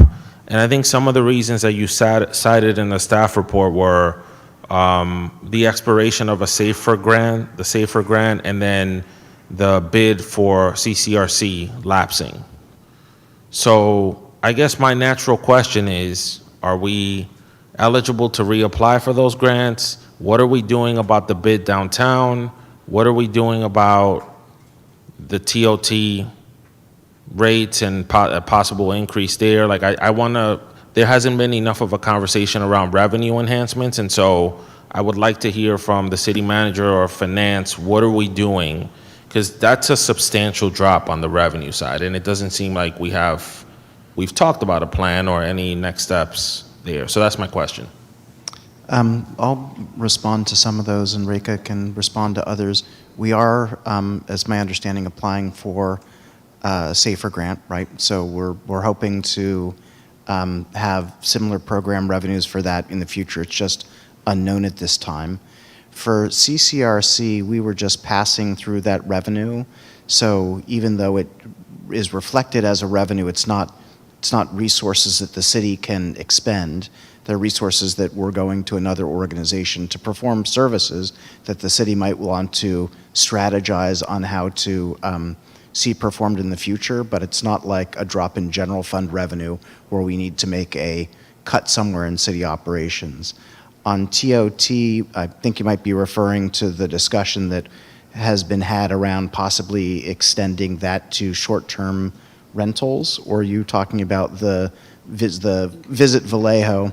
So again, we're just a pass-through for that. So if Visit Vallejo, I mean, the revenue that we collect, we turn back over to Visit Vallejo to do their marketing activities. Whether or not, so an increase there would not increase revenues that we can use for city purposes. My understanding, and I think you know as well, that Visit Vallejo is considering approaching its members about increasing the assessment. That's not something that the city would have a direct role in. If that comes forward, it's something that the city council could consider and take a position on. But that wouldn't, again, create new revenues that benefit the city or the city's operations. I guess the bigger point I'm trying to make with that question in particular is, if we're a part of the action and we're being intentional in those discussions, even if it's a pass-through, then it will have a impact, presumably on the sales tax and some of these other lines. And it doesn't really feel in this moment like we've got traction on any of these items to move them forward. Yeah, I agree with you wholeheartedly. I think that's, the city needs to identify kind of where to make additional investments to advance economic development. And I don't know that the recently adopted economic development strategic plan got into that level of detail. So I think that's a conversation that the city needs to, again, revisit. There are all sorts of organizations and events that could be economic development drivers. Main Street is one of them, for instance, as is Visit Vallejo, and I don't think we've done the analysis and come forward with the recommendations we really need to make to, again, advise strategic city investments in those things. And then my last question for you, I'm sorry, Mayor, no, I'm dragging on a bit here. The last meeting, there was an exhibit that had the total was 4.1 million in grants given to different organizations from different funds. 1.2 million of that came from the general fund, and there was a bulk of it that came from your office. So is that all stuff that like we're signing off on? Because I see it says Objective Festival, some of it is youth, some of it is arts and culture. So I'm just trying to get a sense of, like, is this all running through the special events program, or is it special events, Measure P, and then discretionary under your budget? I'm just trying to get a feel for, because this was a lot of money. Yeah, I don't think, and Reka can backstop me on this, the city manager's office is not providing discretionary funding to any events except for occasional sponsorships of small events that community organizations have. So for instance, sponsoring a table at a fundraiser for a local event. I think the amount that you're referring to, the vast majority of that does go through our special events program. And I think that, Reka, can you provide me with a figure? I think that amounts to about $350,000 per year. About 450, somewhere around 400 and something. I think some of that might go to staff time, though, and so in terms of but correct me if I'm wrong, I think, but the bulk of that represents grants that we're giving out to various organizations that have gone through our competitive selection process to be awarded funds for their special events. That includes all sorts of events like Fiestas Patrias and Juneteenth and the Waterfront Festival and other events like that. So I think some of those are also kind of youth-oriented events or programs, but the vast majority are just community events. And you might recall that until a few years ago, each city council member had a discretionary budget of their own to invest in different community activities or projects. A few years ago, the council decided to consolidate all of those and expend those through this special events grant sponsorship program. So that's what those grants are about. Okay, and then just for your general awareness, this is for the council. Last time we were here, I had asked about setting up a CIP for the marina, but I guess it got caught up. You know, I mentioned beautification a few times, and I didn't really get to expand on my thoughts. I do want to reiterate the need for us to set aside funding for dredging. In fact, our former Public Works Director reached out and told me everything I had said was true. We need to set aside at least $500,000 for the dredging that's going to take place a year from now.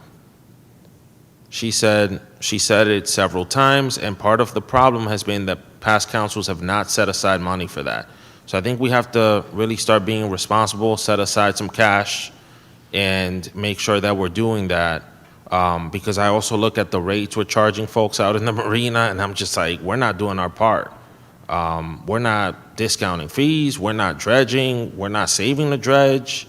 So I'm going to be pushing pretty strongly from now until the 30th for us to make a down payment on that, because that's coming right around the corner.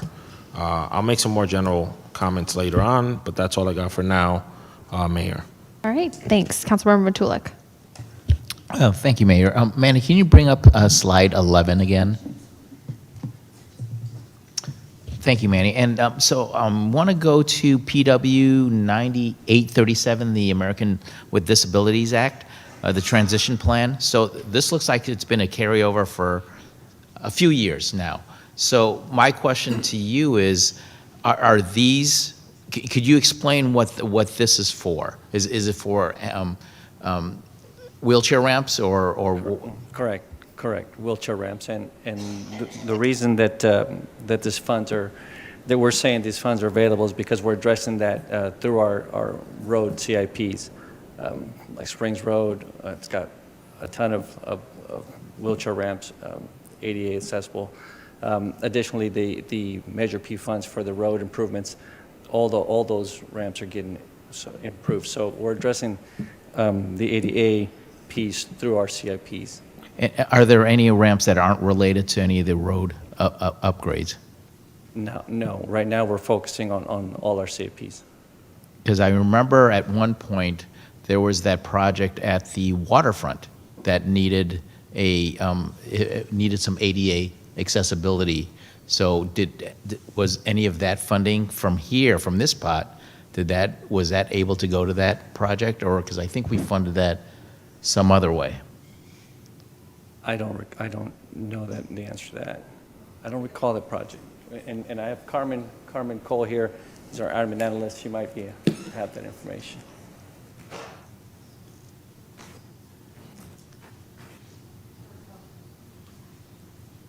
Carmen. Hello, I'm Carmen Cole. I'm an administrative analyst in the engineering department, here to help. This project is actually, it helps with the buildings for ADA disabilities for the curb ramps within the buildings. So it would help in those kind of situations. We do need to upgrade everything to be more ADA compliant. So that's why I'm curious, is that if this has been a carryover for a couple of years now, and we had that project, we had an extensive conversation of us having to allocate some sort of funding to approve that project, that ADA project over at the waterfront. So I'm just curious why if this fund was available, why we had to go through the extra steps to fund that particular project that way. I can look into that. We do have multiple project avenues, and I was not part of those discussions, so I'm not 100% sure. Okay. And because of the amount of projects we do have, I'm pretty sure that it's possible some of the details do get lost. I am trying to continuously reduce the amount we have open so that it is more easy to be visible what we have and that the transparency is there. Thank you for that clarification, because the original reason why I asked about this particular item is by what it sounded like we're not doing a lot of these ramps, are we exposing ourselves to any liability risk or anything of that nature?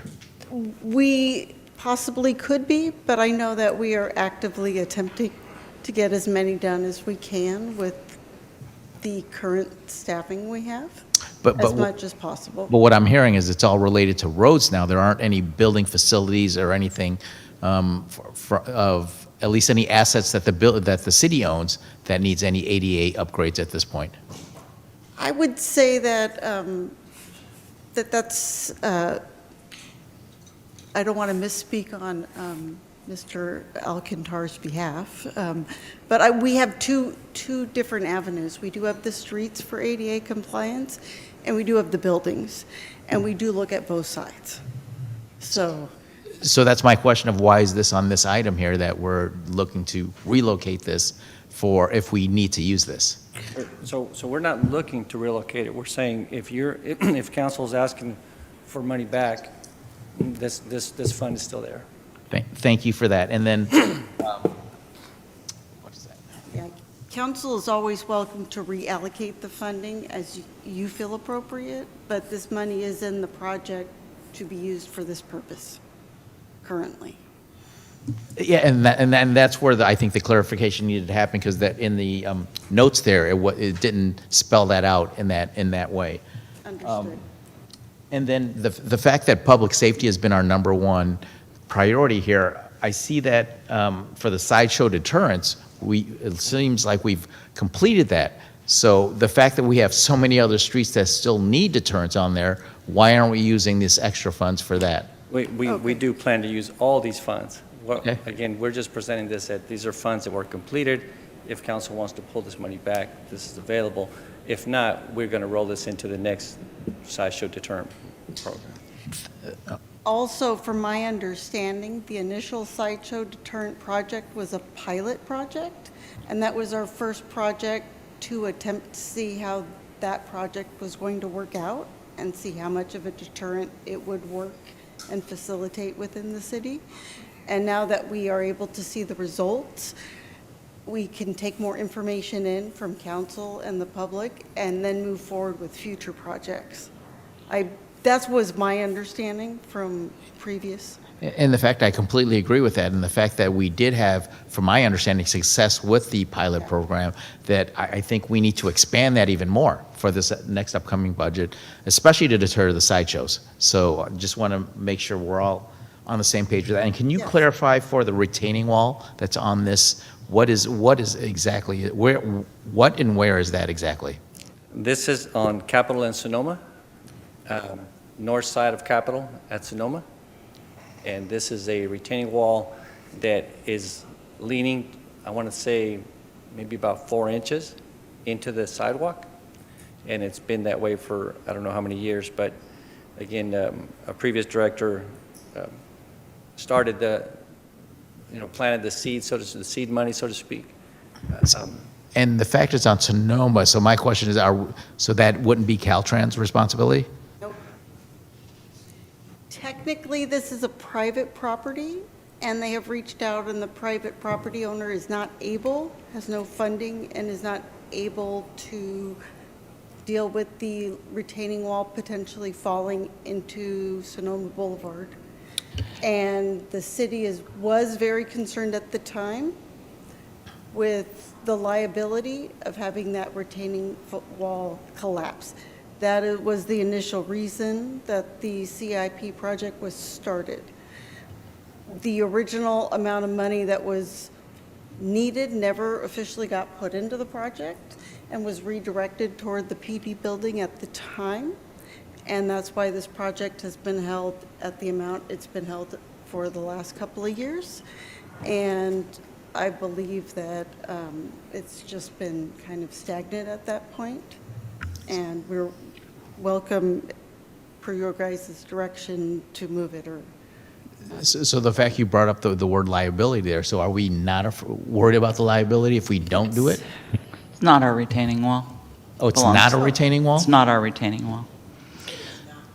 It is not our retaining wall. It is the wall is located on private property. The city neither installed it, nor did we, nor have we maintained it over time. It was installed at one point, presumably by Caltrans, in order to allow the private property owner to retain more front yard and not have to slope it back up. So if you can imagine, a retaining wall is necessary if you want to keep your front yard flat. But if you're willing to lose is a weird word. You still own it, but have your front yard sloped, then the retaining wall would be unnecessary. So we've kind of looked at it a lot. We pulled old records back to when it was constructed. It was not a city project. So the fact that you said that Caltrans even installed it the first time. I don't know that for a fact. It's Oh, just gotcha. that the timing of it was when there was a widening of the roadway. Gotcha. Okay, thank you for that clarification. And then Manny, can you go to, thank you both for your, can you go to slide 8?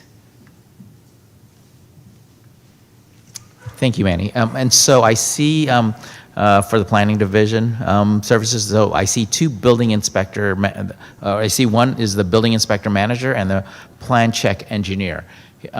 Ms. Paula, can you help clarify what is the turnaround time for to get these plan checks and building inspections? And the follow-up question is, are we having to hire out for a third-party vendor for this?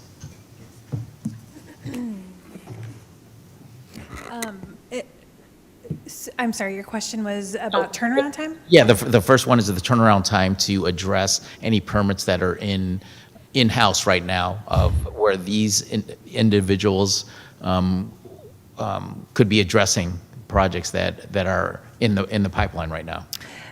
So the first position listed, the building inspection manager, we have another position that we recently hired for building inspection supervisor. It's a step below this position, and it's kind of, there's a little bit of overlap there. So what we're finding is that the person who's in that role now is doing a great job so far, and they're actually able to help provide some of the supervision needed for the inspectors. With regard to the inspection manager position, I think we are okay with holding that now. It's not having too big of an impact. I will say the plan check engineer is definitely more of an impact for us. We have tried at least 3 separate times to recruit for this position. It has been unsuccessful. I think the problem with this one is that it is an engineer position, which is, and it doesn't quite pay enough to support that. So we have actually been in conversations with the HR department about turning this into a plans examiner position, which I think would be more appropriate. So we are working towards that, but right now we do not have anyone that is providing plan check services in-house. So all that work is being contracted out currently. And what is the turnaround time in its current state? I don't know the exact turnaround time. I think the first plan check reviews are typically 30 days. Do you know turnaround? 4 to 6 Oh, months. well, Cesar can help here. Yeah, thank you. I'm actually texting the chief building official right now, and the first round for plan checks is 20 business days. And any of the over-the-counter permits are taking 30 days due to backlogs. I'm sorry, not 30 days, 3 days. So that's like re-roof permits, water heaters, bathroom remodels. So those are typically over-the-counter, but right now with the backlog, they're about three business days.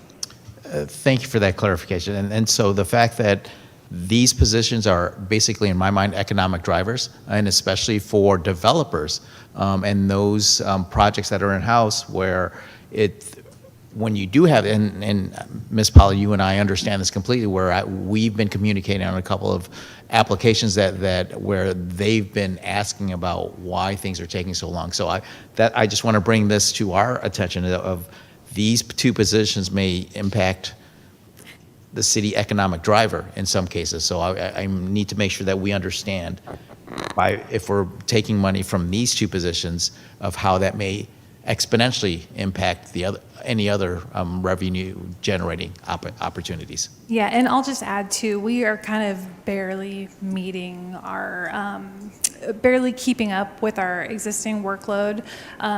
The permit tech position, we recently had hired someone and unfortunately they didn't work out. So what we're finding is when we're down that 1 permit tech person, we get a big backlog and it fills up pretty quickly. So we're kind of barely getting by in that department. Thank you for that clarification, and then more emphasis that we need to make sure that our planning and department is fully staffed to be able to meet the load that we have, and especially if we're trying to attract more development and keeping the pipeline of projects in-house on a reasonable timeline in those cases. So thank you for that. The end of my questions. Thanks. Councilmember Letashew. Thanks. Just real quick on the vacancy positions, which is the slide that was just up. The first 12 positions, so we asked theoretically for $1 million cut, and what we got was cutting in PB. And I agree with Council Member Matias that that's not a discussion for budget, and it really is a separate discussion. And so when I look at those first 12 positions, I want to know, they're in vacancy savings at this point. No one's been able to really tell me how long these positions have been vacant, but I want to know, can we cut these positions out of the budget? So that's my question. And if we can't, why can't we cut them out? So I'll ask Director Cifuentes, who might have more information. I don't know if you have at your fingertips the length of period that those positions have been vacant, but let's start with that. And Manny, if you could leave this, thank you. Good evening, Mayor and Council members. Stephanie Cifuentes, HR Director. Yeah, I would say that it's a different conversation when we're talking about cutting the positions completely versus just freezing them for a temporary amount of time, right? And I think that part of what we've talked about in these budget discussions previously was doing more of an assessment of the departments and the positions that they have allocated, and just kind of the efficiencies and things that are happening in departments. I think that to me is a better strategy in determining which positions to cut versus which positions to freeze, right? Freeze is temporary, and I think that in order to get to a position where we can talk about which positions to cut, we really need to do that assessment to figure out strategically for the city, what does that look like? In terms of being able to move forward with freezing or cutting, we would need to have conversations with our bargaining units prior to being able to move forward with anything. I think that this was just to be able to give you guys an idea of what that would look like if we were to move in that direction. But I think departments, and kind of when we were putting this together, the thought process behind it was not to lose the positions indefinitely. So I will say to us again, and I know we've said this and nobody wants to hear it, we don't like to hear it. I'm a public servant too. This city is no different than any city or municipal government or state government in the state of California or nationally. Everybody is having to do something. And you all have not brought real solutions from my perspective. And I continue to say you can't balance your budget on $6 million. We've been doing $6 million on salary savings. The city's been doing this for quite a while. And I know, and I will acknowledge this, that we have a new city manager who's been here a little over a year. But not all of our leadership on this team is brand new. You guys have been here for quite some time. And I'm going to speak for Tanya. I'm serious when I'm talking about this budget. I'm really serious. And we need to get down to business and make some real changes in our budget. And when you bring things to me, especially as someone who has enough knowledge and understanding of budget and running organizations and being in the government and having to address the same things that this city is addressing, and we aren't serious about it, and we're all over the map. When I look at this presentation, it's all over the map. It's not clear and cut about yes, I have $721 potentially that I can take out of the CIP. This is on hold. There's just a lot of nuances there. There's no real clear cut. We can give up this. We can give up that. We can do this. And that's what I look for, because that says it's an earnest attempt to get to a place of really having a structural budget that is balanced. I don't yet feel that. And I think it's really unfair to bring forward $1 million cut in PB when, for me, since I've been on the dais, I don't recall, and maybe I've missed it, that we have not had that conversation to say, oh, these projects are stalled over here, we're trying to work out X, Y, and Z. And instead, oh, let's just cut.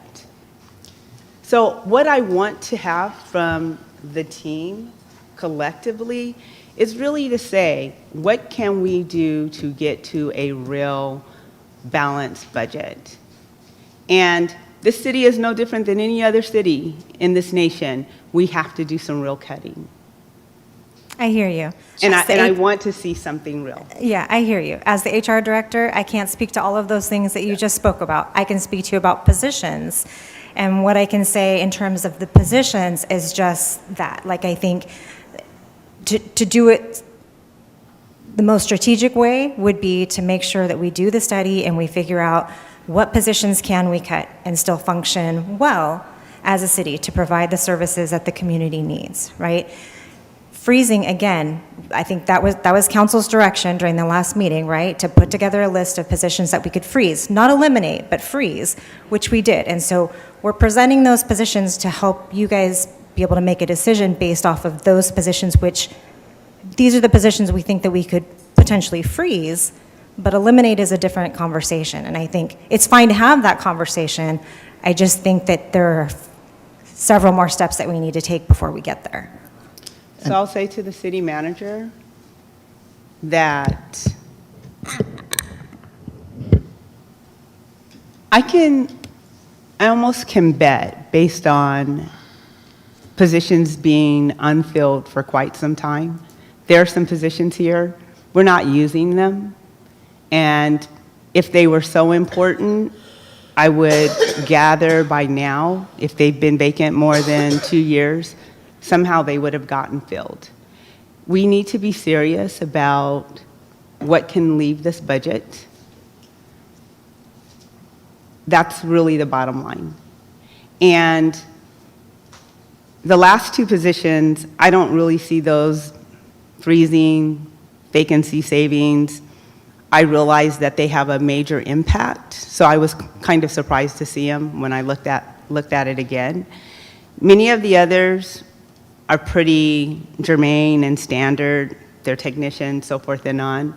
And the question is, when we look at these positions, easily we can say, how valuable are those positions today based on where we are from a budget perspective? It's always great to have a lot of positions, to be able to fill those positions. I know that for a fact. But at the same time, we also can determine how can we function in a lean manner and still get our work done. And that's what I'm looking for, because I know it's possible. I know it's possible. I've done it, and I'm looking for it. I agree. I think Okay, that thank again, you. that study needs to be done. And if I just can share a couple of thoughts. So I agree that the presentation of the options this evening feels like a varied assortment of different options. But I want to remind the council that the information we're providing is directly responsive to what council requested we provide. It was to look for $1 million in savings, to identify the positions that have been unfilled in outside of Public Works, Fire, and the police department that are general funded. All of the things that we presented this evening as options are the options that the City Council requested of us. So I agree that it might not feel like it fits together like a cohesive package, but that's sometimes the way that the budget balancing exercise goes.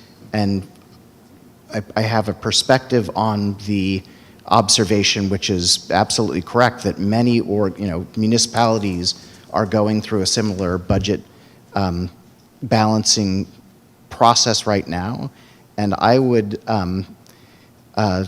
suggest that I think the process we're going through is very similar to what other departments and jurisdictions are going through. The current financial situation that we're experiencing, I think, was not one that we had anticipated. So we didn't have a long on-ramp to come up with a comprehensive strategy for downsizing. I mean, 6 months ago, maybe even 4 months ago, we didn't know that we were going to have the stagnation in the revenue that we are now forecasting. So we didn't have a long run-up to come up with, a thoughtful, comprehensive streamlining process. Most of the cities that I'm aware of are going through exactly the same budget balancing exercise, which is they're looking for options here, they're putting together a whole assortment of different balancing options. And I think we've described, and as Director Cifuentes mentioned, I think we all recognize that if our expenditures, our regular ongoing expenditures grow more rapidly than our revenues, then we need to do some right sizing. And that includes if we want to make particularly so if we want to make our compensation more competitive, but that's not something we can do in the time frame of when we learned about this shortfall, and now we've learned in the most recent forecast that we think this might be a multi-year shortfall, which again is brand new information. That's probably a year-long process. The list of vacancies, and I think you mentioned a specific time frame maybe for judging which of them are really needed and which of them maybe are discretionary of being vacant 2 years. I don't happen to know from looking at this list which of those have been vacant for 2 years. I happen to know that some of them have not, but it wouldn't at all be strategic to just take the positions that coincidentally happen to be vacant right now and identify those as ones that are not worth filling again. So I happen to know of one in our office, our training and organizational development manager, and that's been vacant since I think September, right? It happens to be vacant. All of our positions throughout the city go through normal cycles of being filled and vacant based on all sorts of different factors. There's nothing about the fact that that employee left for whatever reasons they did that makes this an appropriate position not to fill again. So I think we haven't, at Director Cifuentes' point, we haven't gone through that thoughtful process. I think it's one we need to do, just in general, because we know that the long arc is we need to adjust our footprints. I think it would be premature to make any permanent decisions based on the limited information we have now. And up until this point, the conversation has been about freezing but not eliminating positions, and I feel like that's appropriate given that it offers us the exact same savings for the period that we continue to keep them frozen.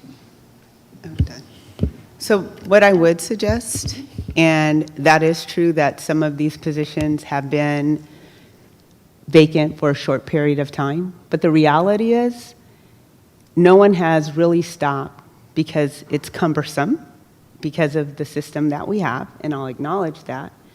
But one of the things that we do need to do is how long have our positions been vacant? And how long, while this has not been your issue, because I've acknowledged that you've been here 1 year, so I respect that, is we have been doing the same exercise for several years, before I ever came here, before you ever came here. And so there should be enough data where we can pull and say, what positions have generally been our salary savings year over year over year? And of course we know that our police have been, because we know the situation that we're in. So I look for that introspection because I think it's very important in the conversation, especially where we are. And while I agree that typically not just the city of Vallejo, but the entire nation has not had a long ramp up to where we are finding ourselves financially. It's a reality, and none of us have had that opportunity from a government perspective to have this long ramp up. But it's about being agile, and being able to move where needed quickly, because that's what's happening by no choice. And that's why, again, I continue to press on this separate entity that also we need to figure out what's going to happen there as well. I keep pressing these issues because there isn't a long ramp up, and we don't know where we're going to find ourselves, other than, for sure, like you said, next year we're going to still have a budget shortfall. The state of California is going to have a budget shortfall. So how are we moving ourselves towards that trajectory so that we're not having the same conversation in 6 months when we go back and revisit the budget? Yeah. That's really important. So I acknowledge what you're saying, and I know this is hard, but this is what I'm looking for. These are the hard things that we're going to have to do and get really serious about it, along the scrambling of trying to do our work on a day-to-day basis. Thank you.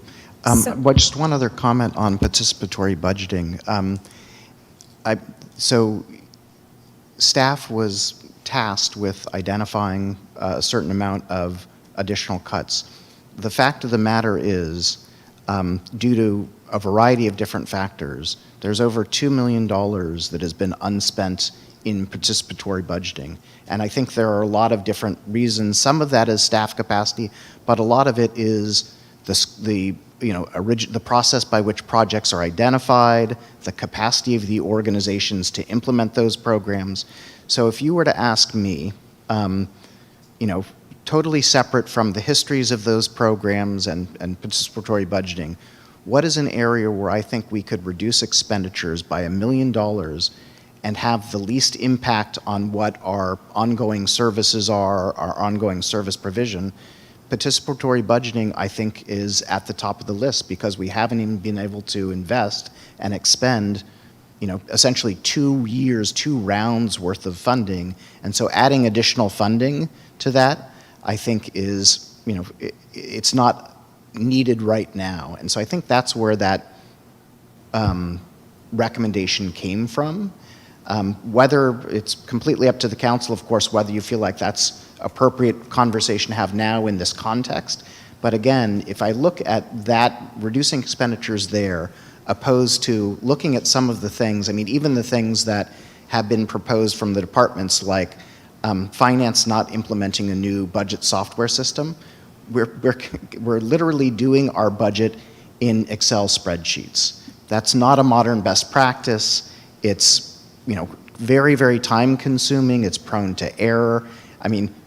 Investing in a new budget software system would be quite high return. Similarly, the other IT project, the rubric backup, is quite a high return in terms of security. So when I need to weigh those, nonetheless, those departments identified, and I concurred, that those are investments that could be deferred. But if I compare cutting those things or the many other things that are on the department asks to investing $1 million where we already have multiple millions of dollars uninvested and sitting on the sidelines to participatory budgeting, I think it's clear to me that that's a less pressing need for an investment than some of these other things. So, and again, participatory budgeting is a very, very important program. It just happens to be the case that we have a lot of unexpended funds such that I think we could have a contribution holiday without harming that program very much. And that's I think the origin of that recommendation. So thank you for that. And what I will say is, I would not suggest getting the new budget system up. I understand the importance of that. So that's one item that I definitely would say, absolutely not. I don't know why it's there, to be really frank. And when we talk about IT, our backup system, I would not agree, and I don't know why it's there either. So I fully agree with you on those 2 items. And I don't expect you to do our budget on an Excel spreadsheet. Bottom line, I'm very reasonable.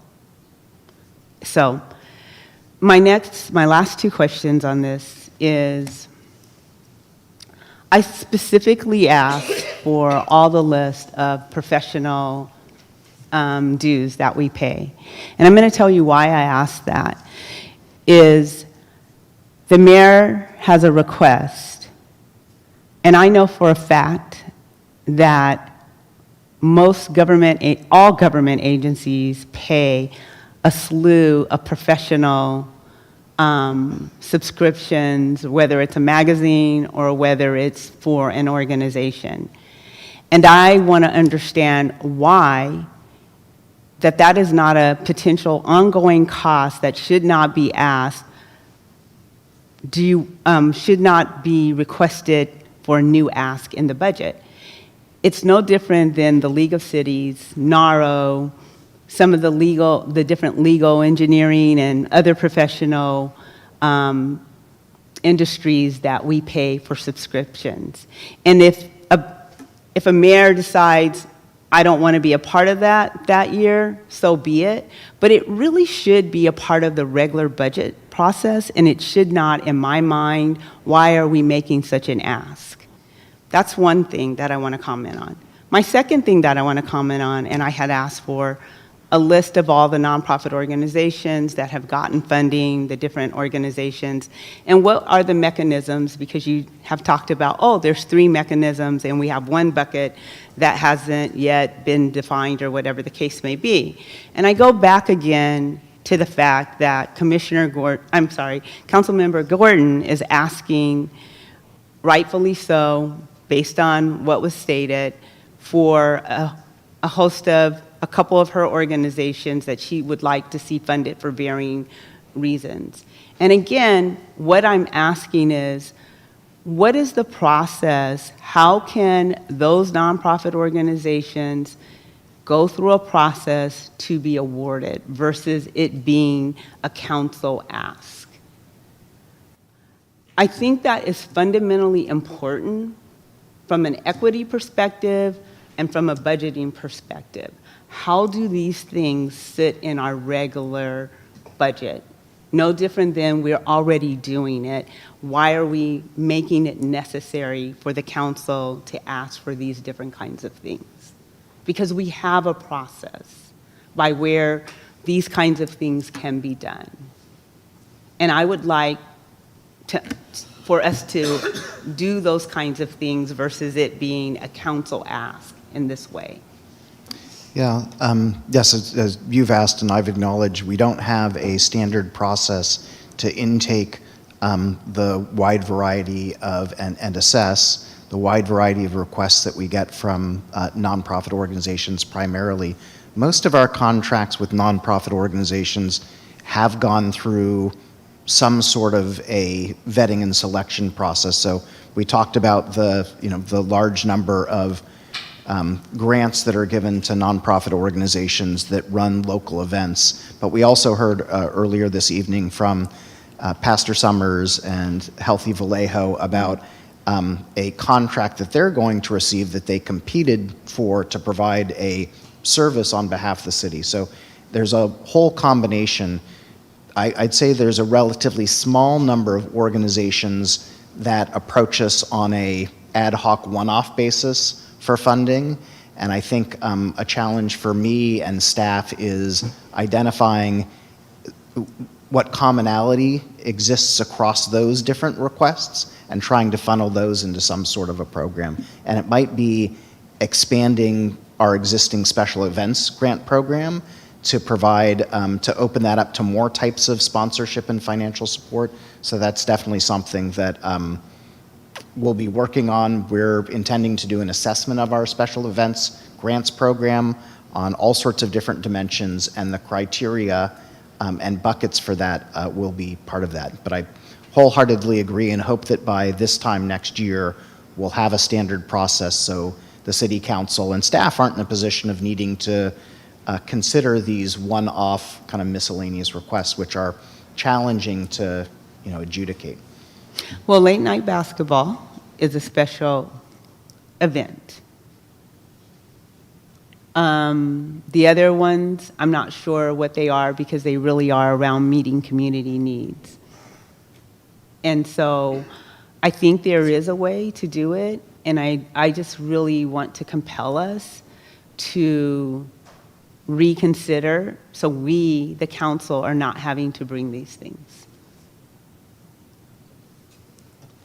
I think on late night basketball in particular, it's, well, I think its resurgence came about more recently than would have fit into our normal special events program for, cycle for the upcoming fiscal year. So it kind of probably wasn't aware of or missed that application.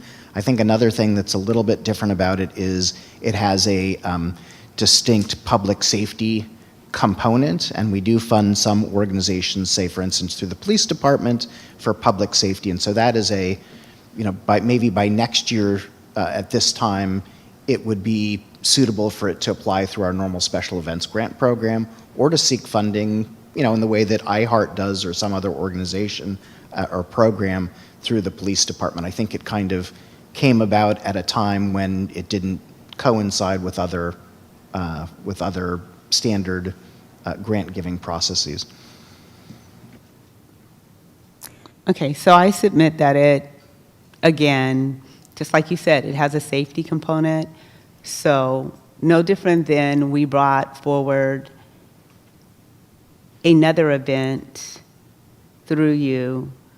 I see this no different than why it can't go through that program, through our safety net programs, however that looks. And I think it's really important for a lot of reasons of how these things get funneled through the system. It's really important. I just wanted to share with the council that for the April budget workshop that we had, my office did spend the time to go through each of our vacancies at that time and do the manual calculations for how long each of the positions had been vacant. We shared that information over. I also sent it, I think, recently, and then it's also attached in the agenda packet for tonight. So it's, in case anyone has missed it, it's what looks like the organizational chart for each of the departments.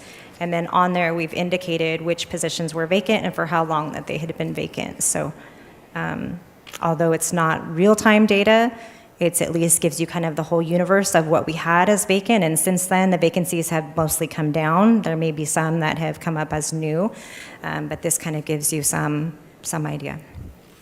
Thank you, and I acknowledge that. Thank you. So I appreciate those comments, and I have some follow-up comments to Councilmember Ledeju, but before I do that, I'm going to turn over to Councilmember Palmares. Thank you, Mayor. I'll try to be brief. I know it's a late night. So I appreciate Director Nayar and her team to bring us a more conservative budget before us, and I do acknowledge that these are the things that we asked for, but at the same time, it's totally within the council's purview to see if there's anything that we want to bring back and put back into the budget. A couple things is, just cutting anything that's superfluous in the budget is one part of the equation. The other parts are, and I think it's kind of implied here, is that we need to figure out how to right size our organization as a whole. And that's why I requested a performance audit a few months ago or last year. And, I think that will help us figure out how to very thoughtfully try to right size our organization, however that may look like. And the other component is that we do need a long-term financial plan.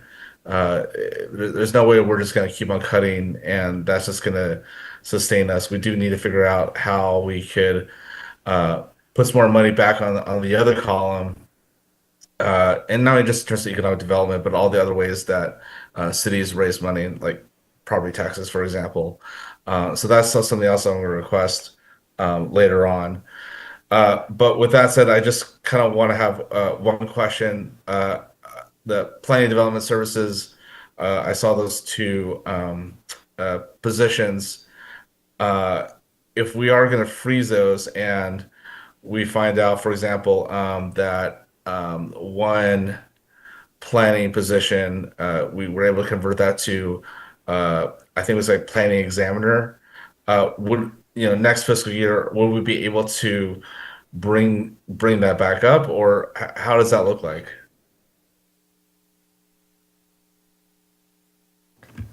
When we freeze a position, that's only going to be for a year. I'm assuming council would be directing to freeze it for a year. So when we start the next budget process, we will not be marking it as frozen, and at that point, it can be reclassed as to whichever other position that planning and building would require. So there's no way to bring it back any point during the fiscal year next year? Council could give us direction to not freeze it, and even later, probably at mid-year, council could give us direction to unfreeze it, and then we can put it back in the budget.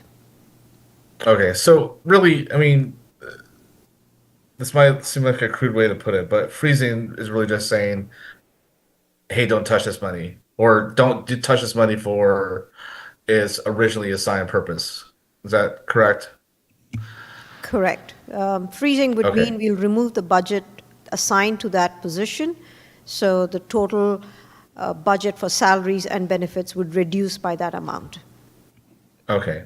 I just don't want to preclude the possibility of using, or if that position were to come about, that planning examiner position and the other, what was it, building inspection manager, if that were to present itself as an opportunity, I don't want to have to preclude that necessarily. So I could go either way. I could freeze it and then say, play it by ear next fiscal year, or we could not freeze it and just, let's see if we can get those positions.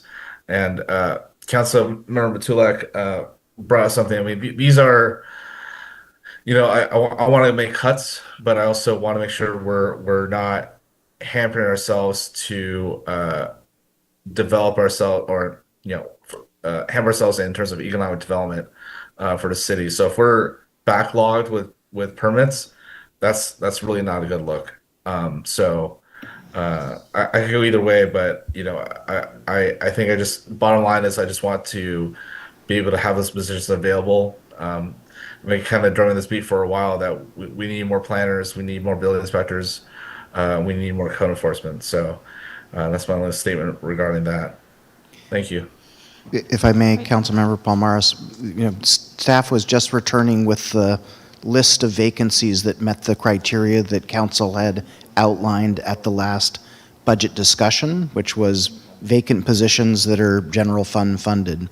That's why those planning and development services positions are in there. The city council could decide as part of its adoption of the budget that it doesn't want to freeze those two positions because it finds that those positions, A, might be somewhat self-supporting due to the fees that they generate, and B, might have a negative impact on economic and community development, and that's, council doesn't want to see that happen. So there won't be any movement on those positions, including a discussion of reclassifying them and filling them as long as they're frozen. So if the city council would like staff to move forward with things like looking into reclassifying those and filling those positions, then the city council should not freeze them at this time. Or, as Director Nayar mentioned, you can freeze them and then revisit that topic at mid-year, which is, 7-8 months away. So just to make sure we're crystal clear, so if we freeze it, then no one's having those conversations. No one's figuring out how to revive those positions. That's right. They're just frozen. Okay, We're not taking any action. That's exactly what I need to know. So in that case, I definitely don't want to freeze those two positions. All right, thank you. And Councilmember Palmares, you actually said a couple of things that I was planning on saying, so I'm gonna build off of that, and I want to start by saying, these are tough conversations that we're gonna have to have, and I appreciate the city manager's comments. I appreciate the context around PB actually, because I came in pretty opposed to cutting PB. With that additional context, we might have a different discussion, but I think the notion that this was somehow unexpected, that we're having to do this, I would push back on a little bit, because we've known that we've been balancing our budget off salary savings for many years, and we've known that we didn't have a structurally balanced budget for many years, and so we're we're doing the same thing other cities are doing, which is kind of shuffling things around, but we do need to do the work to right size our organization. And we brought up at the last budget hearing, Councilmember Matias mentioned it, and I mentioned it, that the size of our organization has actually grown pretty substantially over the past 5 or 6 years, and the level of service delivery that our residents are getting has declined. It definitely hasn't improved. And so we have some work to do, and I know the city manager and I have had this conversation as part of, being new, having a new, leader in the city to sort of look at our organizational structure. I know I've heard Councilmember Matias mention it. I've heard Councilmember Ledeju mention it. I've heard the Vice Mayor mention it. I know he's been talking about the structural imbalance in the budget for many years.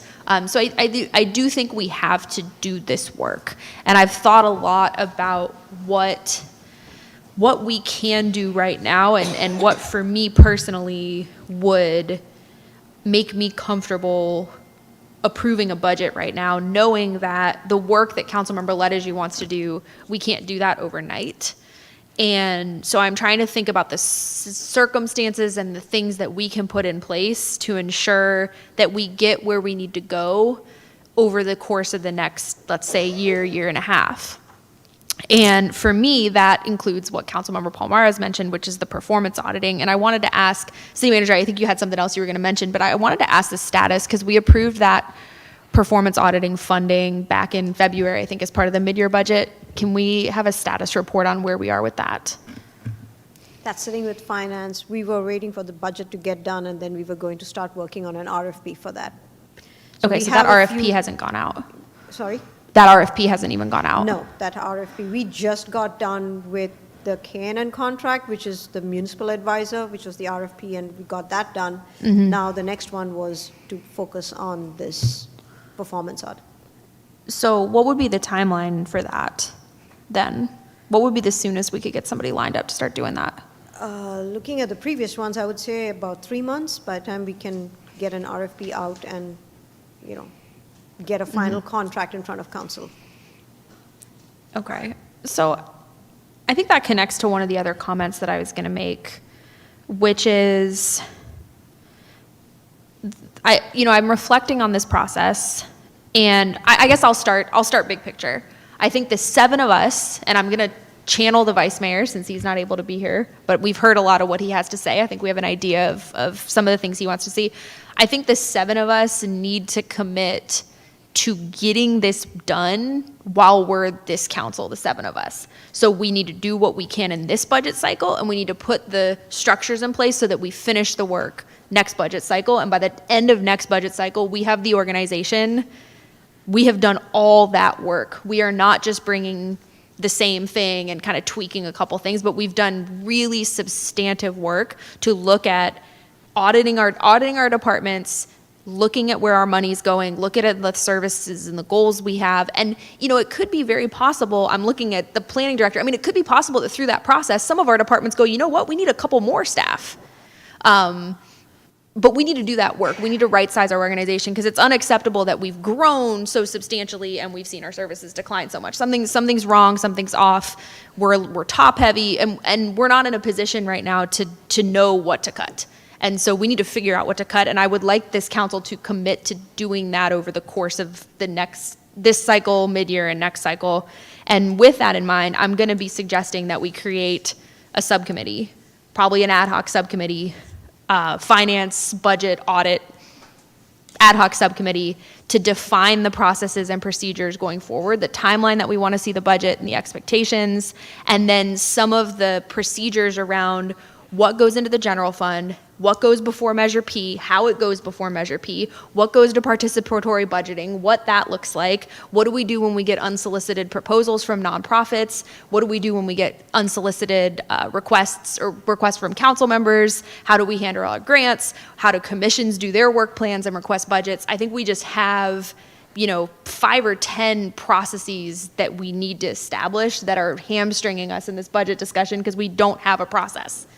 And when I reflect on the last 6 months. I think we've done some things really well, and I commended the finance team last time, and I'll do it again for really digging into this work and really being, frank about like, wow, this is what we've been doing, and this is what, this is what we think will help us going forward.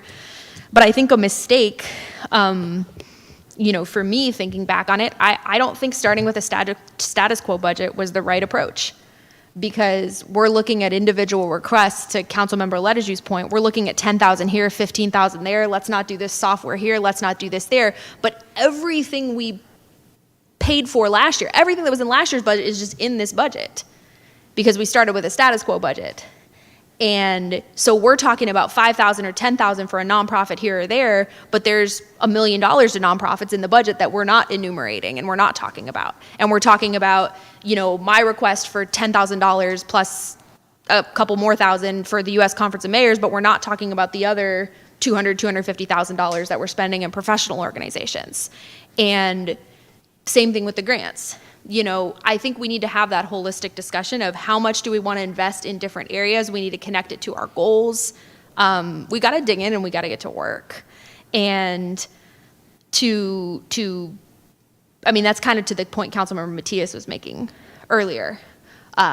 Being able to look at the funding mechanisms and the overall grant budgets rather than these individual line items. I agree completely with Councilmember Letaju. I don't want us cutting the new finance software. Good God. I don't want us ever doing another budget on an Excel spreadsheet again. That doesn't serve us.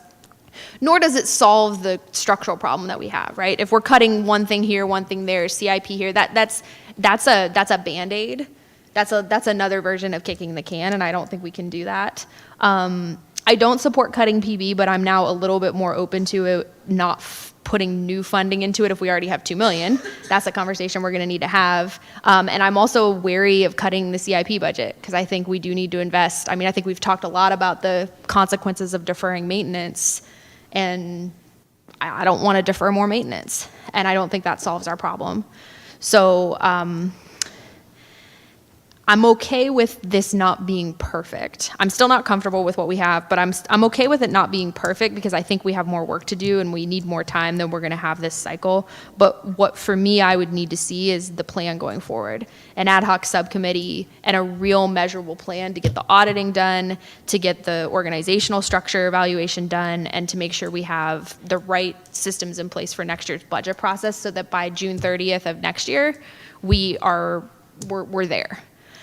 And I think that's about all I want to say for now. I do have one question for the finance team. Were you all able to redo the 5-year projections?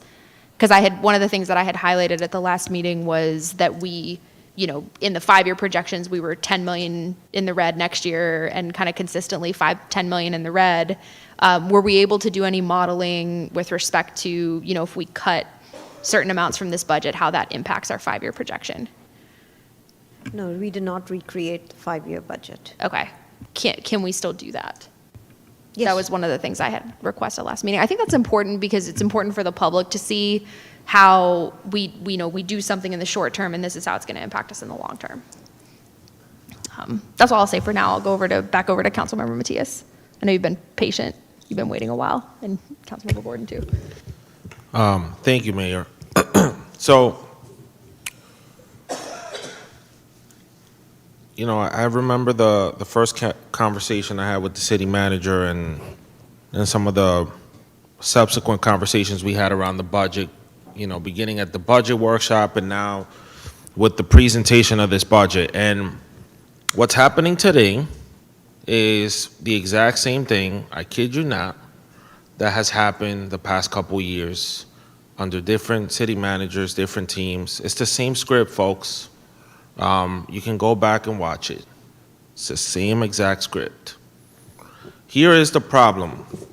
And I want to start with this. I value and cherish all of the work that every employee for the city of Vallejo does. The work that you guys do is meaningful. The experience that you gather at this place, you will get nowhere else. And the people that you serve are outstanding. And they care, and that's why they show up. And that's why they talk about the things that they want to see change. It's not because they want to complain, it's because they want to see their city thrive. And part of what I'm struggling with, and part of what I've been pushing in some of these budget workshops with the city manager and some of the staff, is the fact that this agency is top heavy. I need people to go out and clean those streets, whack the weeds, take down signs. I shouldn't have to be emailing 50 million times and then folks don't go out and the work doesn't get done. And so part of what we've been asking for several years is, what is the appropriate structure that this agency needs to function, to serve its 125,000 residents? And every year we get some variation of the same response. And City Manager Murray, you've just been in the seat for a year, but I will send you the links. For the past couple of years, it's the same script. We hear the same thing, and we don't really make the changes that need to be made. So part of the issue that the public is experiencing is that they don't feel like we're making meaningful progress on their quality of life issues year in and year out. And to directly respond to the point you made around PB, it's not that I appreciate that you guys elevated that as a possible option for us, right? But the fact that the option is less cut from potentially investing in a community service, in a community program that involves the public where they get to participate and make decisions, that's what feels very icky. And the fact that this is being elevated at the 30th hour, that is unfortunately to the public, and I've heard about it. I even told you, I heard from commissioners. The latest example in a long string of examples where the community feels like they're the ones who have to pay every time we have to make hard decisions. If there's a cost overrun on a project, we have to go to Measure P and get millions of dollars, right? If there is some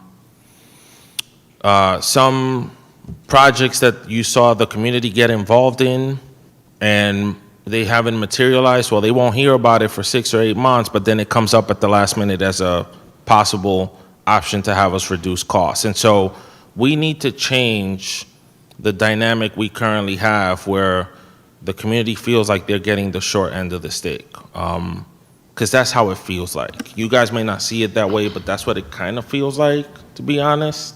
And we have to figure out we're prioritizing what the community needs, because they fund everything that goes on in here, including our stipends, our salaries, the lunches, all the nice stuff, right? So I'm going to keep pushing the needle on this, and I'm going to propose a solution just to get us to the finish line. I agree, by the way, Councilmember Letterju, on the software. We should not be doing reports on spreadsheets. At the same time, Rika, you have that software in place. I want to see you come back at mid-year and tell me, what is the structure that you need to function for your department to service our city in 2025? I don't want to be talking about this a year from now again. Unacceptable, because otherwise, how are we being lean and efficient? You know, that's the question. So I'm going to end the conversation with this. Obviously, I heard Councilmember Matulak and Palmares talk about the 2 planning positions. If those positions are needed, that's great, but I would like city staff to identify 2 other positions that we could possibly freeze for the next year that are not revenue generating, that can generate savings. When it comes to the vacancy savings, we've been at the $6 million level, Rika, for several years. That's been kind of like the number that we've been using on average, somewhere between 5 and 6 million. What we should be working towards as a council is maybe being in the $3 to $4 million range, because it's not like this is not used. in other cities as a mechanism. It is. We're just using a very high level, and we've stayed there for many years. And that's not appropriate. It's just not. It's not normal. So there's no action for you to take there, but I just want to highlight that as a North Star, that's what we should be aiming towards. So identify 2 other positions to sort of deal with or ensure that those 2 remain open for recruitment. When it comes to recruitment, I would actually like to see what's our plan to fill the line level positions. What is our plan to fill the line level positions? Because I would want to see those prioritized right now with all the stuff we've got going on instead of getting more managers in the door, because the work on the ground still needs to get done. So what's the plan? So of the 100 and something vacancies that I brought to you previously for the AB 2561, we're down to about 86. Of those 86, for those that we're in a position to be able to fill, meaning they're not in the process of being revised or reclassified, or they're not something where we're waiting on departments because of space or because they're trying to do some type of a reorganization, only 11 of those are vacancies that we're not currently in some phase of the recruitment and selection process. So we're working very hard to fill the vacancies, and we're moving those forward. It takes a little bit of time. And which positions are you prioritizing at this time? Can you share those with the council? So typically, we have those conversations with the departments. So the departments tell us what their priorities are, and we kind of queue them up that way. So what we try to do is make sure that we're not only ever opening recruitments for one particular department, but we're kind of spreading it across all departments. And we ask departments to give us a priority list so that we're kind of, taking 1 or 2 from each department at a time and opening those or working on those. So I don't know the answer right at this moment off the top of my head. I guess what I'm trying to get at is,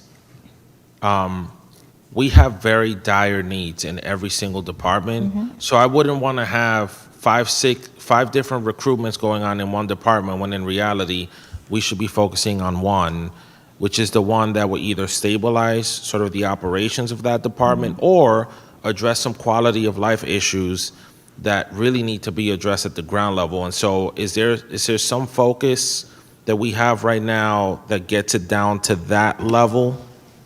I just want to understand, and I'm almost done, folks. I'll weigh in here. I hate to say it, but I don't think it's quite that simple. And I don't think I think people in various roles throughout the organization, and I don't want to think of it as higher and lower roles in the organization, but all can play very important roles. And so, for instance, I think about our chief building official vacancy.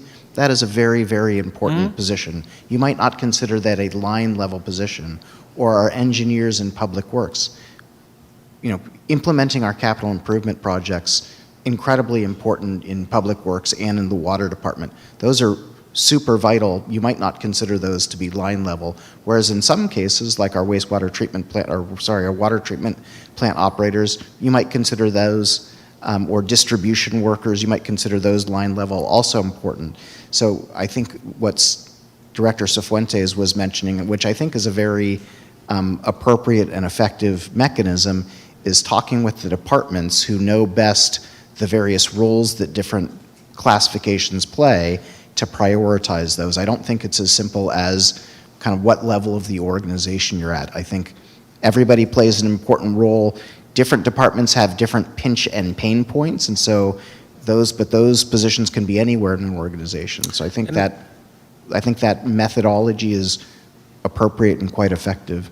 I'm not suggesting they're not, City Manager Murray, I'm not trying to pit positions against each other. I'm just trying to make sure we're focused on what we need to accomplish as an agency, given our capacity constraints. That's all I'm... And I think that comes out in the conversations that HR has with, and quite often I get I'll say, invited into those conversations about prioritization, and I actually think that process works quite well. Okay, so just to summarize, there's 2.6 million in reductions that you guys have summarized on the staff report. I keep the 438. The PB, you're just saying that we wouldn't make a contribution this year. That's in some of the proposal, right? I can live with that provided we engage the commission as soon as possible to figure out what can move forward and what can be delayed. Not a 6-month thing, but like we get a meeting on the books as soon as possible. Agree with the budget software that it should proceed, but would like to see the director present a plan to you, which can then come to us around the staffing for that department on a go forward. Agree with the rubric. The council program, I agree with Councilmember Lattijew. I don't really know how we are still saying we have a surplus, because we really don't. I'm just going to leave that there. And then when it comes to the CIP available funds, I think we need to leverage that with the only caveat that some of that money should be going for dredging. We need to set aside money for dredging. I got confirmation from our former Public Works Director that she's been asking for that allocation for years, and we have not done that. Outside of that, I think we're very close.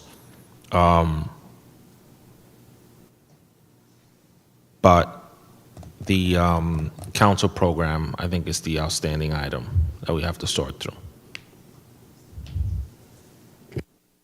Thanks. Councilmember Gordon. First of all, I want to say thank you to all the staff for sitting through this with us as we figure out what we need to do. I want to thank you, City Manager, for trying to find ways to do the ask that was asked of you, and definitely to our Finance Director and staff for being here and doing all you can. I hope you, my colleagues, will allow me to be transparent and give me most of the time I'm in bed by 12, because after 12, Helen Marie really do show herself. So I'm disciplining myself now. That means I don't hold back on my words, basically. But I'm going to do that because I'm professional. I feel like, if you don't mind me saying, colleagues, that we're in a bipolar relationship. One minute we ask, why isn't this, position being filled? Why isn't the performance not being performed? Or we pick and choose what positions we want, what we consider to be valuable, what is valuable. I hope I'm making myself clear in respect. The city has grown in staffing because the city has grown. The city has grown. You start out in your house with just you and yourself, and then your family grows. It grows. So, of course, the staffing is going to grow.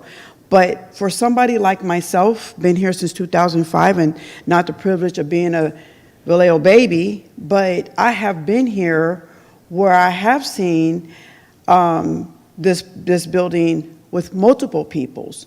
And now I've been in a position where I've seen less people, less service, where people are trying to get permits and have to wait so long. We've heard it multiple times here. So then they were directed by the current council at the time, hire more folks so that we can be able to get more business moving forward. But we can't pick and choose. I get that we want $4 million for dredging, but then we need other areas. Like, for example, I see, looking at the drone for the Juneteenth, for example, all these brown patches, because why? We don't have enough work staff to be able to perform the work that needs to be done. And the city of Vallejo is green in certain parts of Vallejo, And thanks to the gentleman who do the 707 droning, I can see more of the city of Vallejo. And I can see the other side of 780 green everywhere, dredging even in there. So I've seen that. And then also I see in other areas by the theme park that looks beautiful. And work is always done there. We can't pick and choose what part is important and what isn't important. And again, I mean no disrespect, and I hope you forgive me for being too transparent, but everyone, I'm looking at this menu, I'm looking at this position that we're asking them to freeze. We definitely need the economic development. To my colleague here, I do recall you, sir, saying that we need a program director, management. My colleague to my left, Alex, I recall you saying that's the first thing that you said when you sat down. You said we need that, and then of course that person's going to need a secretary, and we definitely need it because if we talk about we want the city to grow, we definitely need that person. And then if I'm not mistaken, I heard through the grapevine somebody else is leaving us. And then I look at the building inspector manager. We definitely need that for sure. And we need human resources, finance planning. We need everyone that we see sitting on this list. Again, I go back to thinking about Dawn's office. I hope she doesn't mind me bringing this up, but I remember she had a staff of 4. I believe she says she's at 2 now. And we're asking the city clerk that runs the whole entire house, who once had 4 staff, to now just down to just her and her staff to run the city. We want to know why we having poor service if that's what's being alleged. Well, think of that. We want to bring more officers to help the officers now because we know what that looks like when someone's overworked. We know what that looks like when someone's wearing more than one hat. For example, you mentioned about the PB money. So, for example, I know Flora, I believe when she first started the position, if I'm not mistaken, I believe she had a staff of 4. If I'm wrong, she can correct me. Say again? Yes, I was a member. Yes, and then we had a committee. Now, how many are there for the PB? On the commission? Yeah, no, just as staff. As staff. Full-time staff on PB 0. Exactly. So, thank you, ma'am. So that is where, but yet she's wearing these other hats to why she can't do what we need her to do. So if we want the city to run right, we have to think about the quality. Someone can be 100% qualified to do everything, but if it's just one person doing it, it can be overwhelming and we can get not that quality. I'll use my own self as an example. I was married and it was a house full of just me and my husband and my children. We were able to do everything. When it became just on me, I barely could move. And I still had to move the house. I still had to make sure they ate, they had to make sure they do everything. And that was overwhelming and it broke me almost. So if we are thinking about cutting this and cutting that, but yet we can spend money for, no offense, sir, don't take this offensive, okay? $30,000 for an event. But then we got to look at that event, what it turned around, ended up giving us more revenue to service other businesses. So everything has a benefit to it. The Juneteenth event, it ended up helping servicing other opportunities where we got more revenues back. So we have to think about this budget. And this budget, to me, if it was a concern last year and the year before and the year before that, something should have been done then as well. But for us to try to do it all together, if we start cutting and freezing, you say our service decline. I would like to know where you got that that data from, where you're saying our service declined. Well, my Lord, it's going to decline worse then. We're going to be in a worse situation than we have ever been then, if that's the case, if that is our concern. So for me, none of these positions should be challenged. Freezing, I compromised. I compromised only because we used the word freeze. And it was clear to me, explained to me, thanks to my colleague to my right. But I work for the people of Vallejo, and the people of Vallejo needs to have people here when they need them. And the people of Vallejo needs to see their city start moving forward. It surely won't be moving forward if we're asking a person to wear more hats than they can do. Simple as that. And then I like to go back to the projects on page 11 for me. Talking about the American with Disability Act. So for me, my children were going down Magazine Street because there was no sidewalks. I mean, there was no wheelchair cuts. My children had to be in a wheelchair and ride in the street. And because of that, they were run off the road. And instead of me suing the city, I compromised. At that time, it was Mayor Osby Davis in office, didn't fix the problem, and he did. He added wheelchair cuts and bumpers on Magazine, all the way up to my apartment complex. And then since then, I've seen multiple people use those wheelchair cuts. To ride in the streets is not okay, whether even walk in the streets, because there's a lot of streets that don't even have sidewalks in my district. So, and especially in unincorporated areas, and that's not our responsibility, I understand that. But I would not take away any of this unless you can think of other fundings that you can explain why you even put that on the list, because I wouldn't even consider that, because that is really important to have these wheelchair cuts. And I'm happy that they do finally. And I also appreciate the safetiness of it. Also, too, there's a lot of streets in my district that does not have no signage.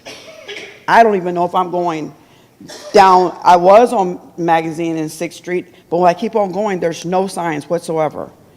And so maybe you don't have that as an issue, but I do. And so some of these projects, every project I see here is important. I get that compromising with the Sonoma Boulevard, because now, fortunately, we have Caltrans heard our cry, and now they're willing to step up and to help us, and we appreciate them very much.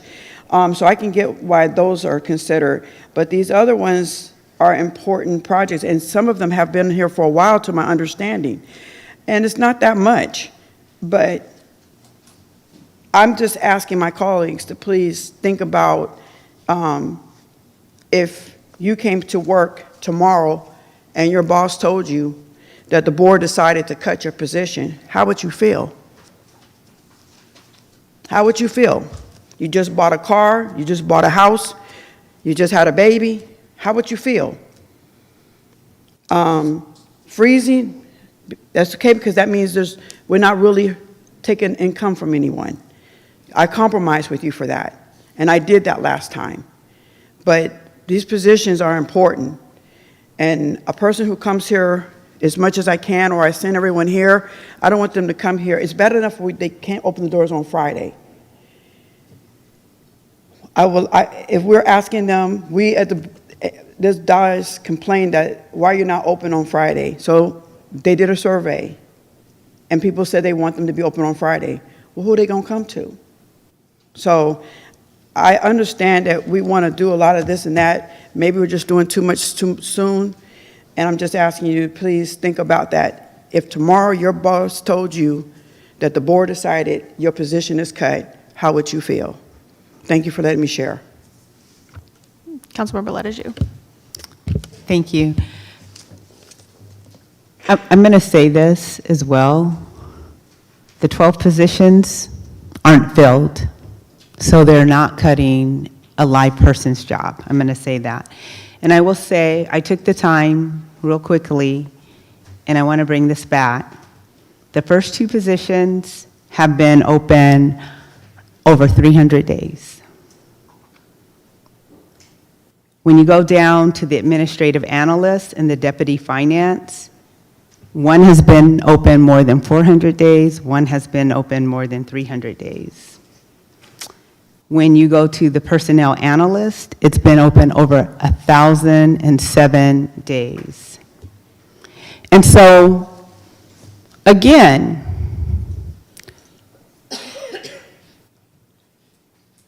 yes, you've put these particular positions on the list as frozen. And what I would say to us is, I'm not putting a value on any of these positions. What I'm saying to the leadership of the city, if these positions are important and they help you do your work, then how do you get them filled? 1,000 days is a long time. And so I'm only using the data that you gave me on this chart. Just so you guys have some context, so the personnel analyst that you're talking about is the ARPA analyst that was added during COVID. The intent of that position was to assist with COVID-related things, and then I think we never ended up needing it for that. But aside from that position, just in general, what was included when I sent this information to you guys originally was the context behind it. So what that data doesn't show you is anytime we have opened up a recruitment and it has been failed, the system won't track that. The way our system is now, it won't track that. So it's not to say necessarily that there haven't been attempts to fill some of these positions, not all, but some of them, right? That there have been attempts, but for one reason or another, we have not been able to, there's been a failed recruitment. And so we've had to go back out a multitude of times. So I just want to also Okay. That's fair, but the bottom line is they're vacant for a long period of time. I get that they're filled. And I want to reiterate, there's nobody in these positions. And so this is really important when we talk about the very thing that I brought up in the beginning of this budget cycle was to our city manager, and I know you keep saying it takes time. What should the organizational structure look like from your perspective? You've told me, oh, it's fine the way it is. And I submit that it's not. And what keeps me on track and not having to bring this back forward consistently is when I see something that shows me I'm analyzing this. I haven't gotten there, Tanya, but I have deeply thought about this, and there's some things that I know needs to be changed for us to be more effective as we're recruiting. Because when you come back to me with a salary study and you want to increase salaries, and we have this many positions, it's not possible. And I'm pressing you on this because you keep telling me I need to raise salaries, I need to do this to make us more marketable, but I also need to see some work on the organizational structure to tell me how seriously we're really thinking about the balancing between raising salaries, and you're shaking your head because we both know this is true, raising salaries and right-sizing, because we can't have it all based on what we have today. That's important to me, and when I see that, it's like, okay, I get it, I see this movement, it makes sense to me, I can be really patient. And that's what I'm looking for, and that's why I keep pressing. Additionally, and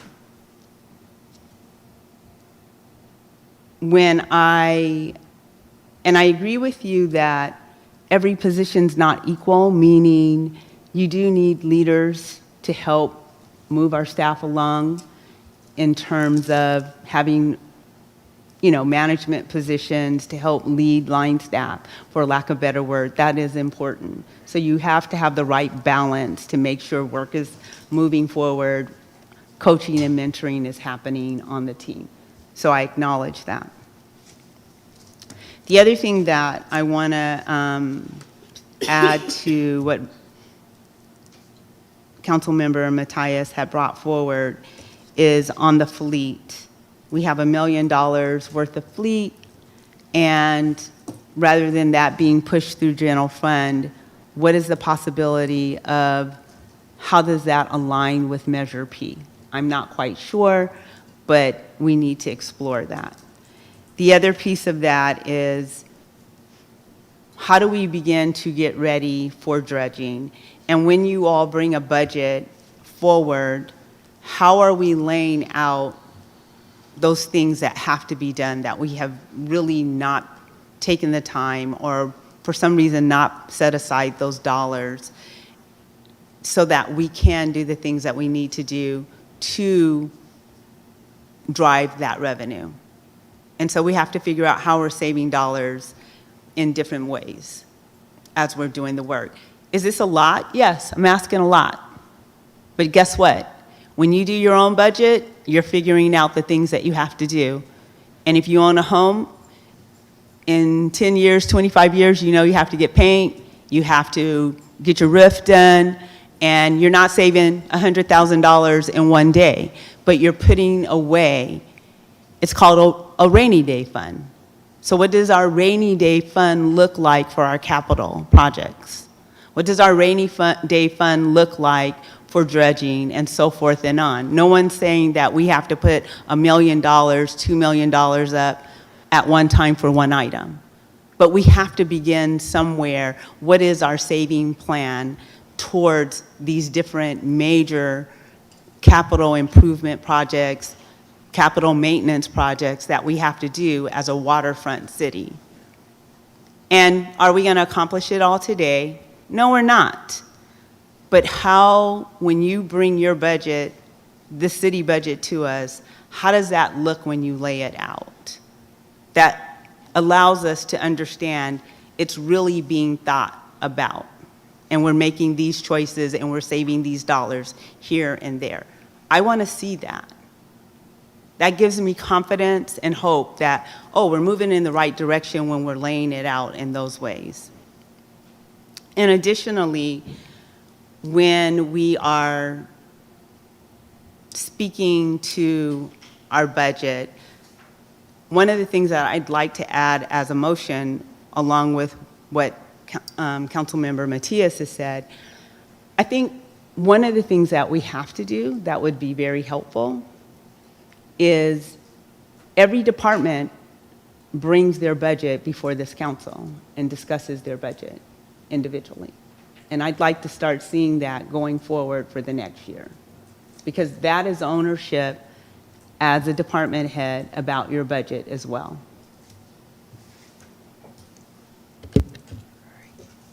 Thank you. So I'm going to follow up quickly.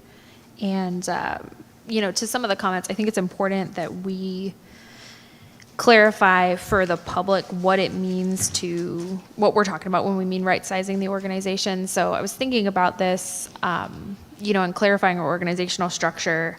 If I'm thinking about, let's say, a restaurant and the service delivery that the restaurant's trying to provide, you need a certain number of chefs, you need a certain number of wait staff, you need a certain number of management, you need a certain host, a host or hostess, and it could be quite possible that if you have a situation where you have 10 chefs and one wait staff, or 10 wait staff and one chef, that your organization stagnates because you can't provide the service you need to provide because you don't have the right people in the right places. You could have too many people in management. You could have too few people in management. You could have 2 people in the front of the house. You could have too many people in the back of the house.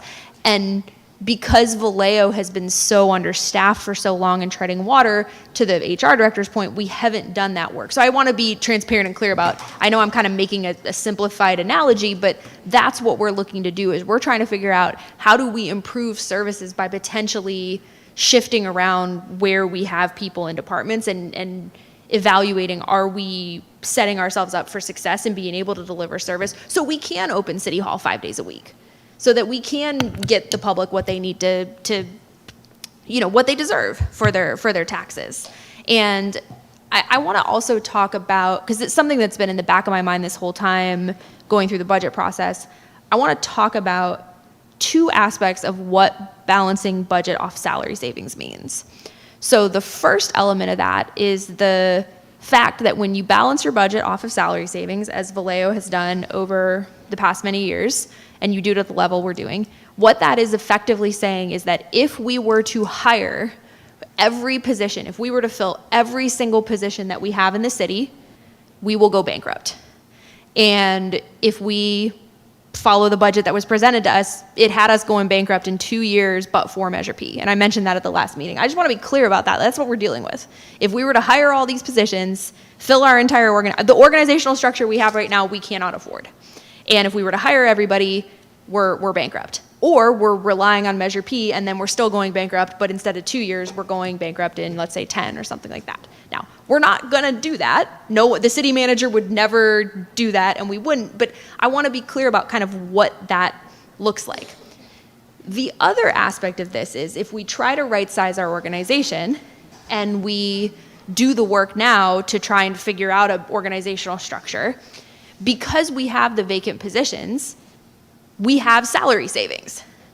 So we end up with these balances at the end of the year because we had this savings that we had budgeted for but we didn't spend. So we have these monies, and we have to figure out how do we take those monies and put them into strategic investments that will move our city forward rather than doing these sort of slapdash or ad hoc things here and there.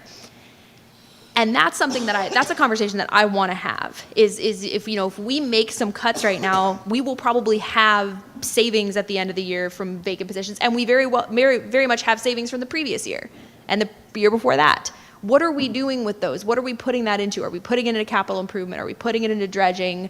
How are we investing that to help kind of catalyze our city going forward? And what does that mean? And making sure we're as transparent as possible with the public about what that means. The other thing that we're doing that I would like to daylight and discuss, and this is going to have to be an ongoing conversation because we're going to want to move ourselves to some type of resolution tonight.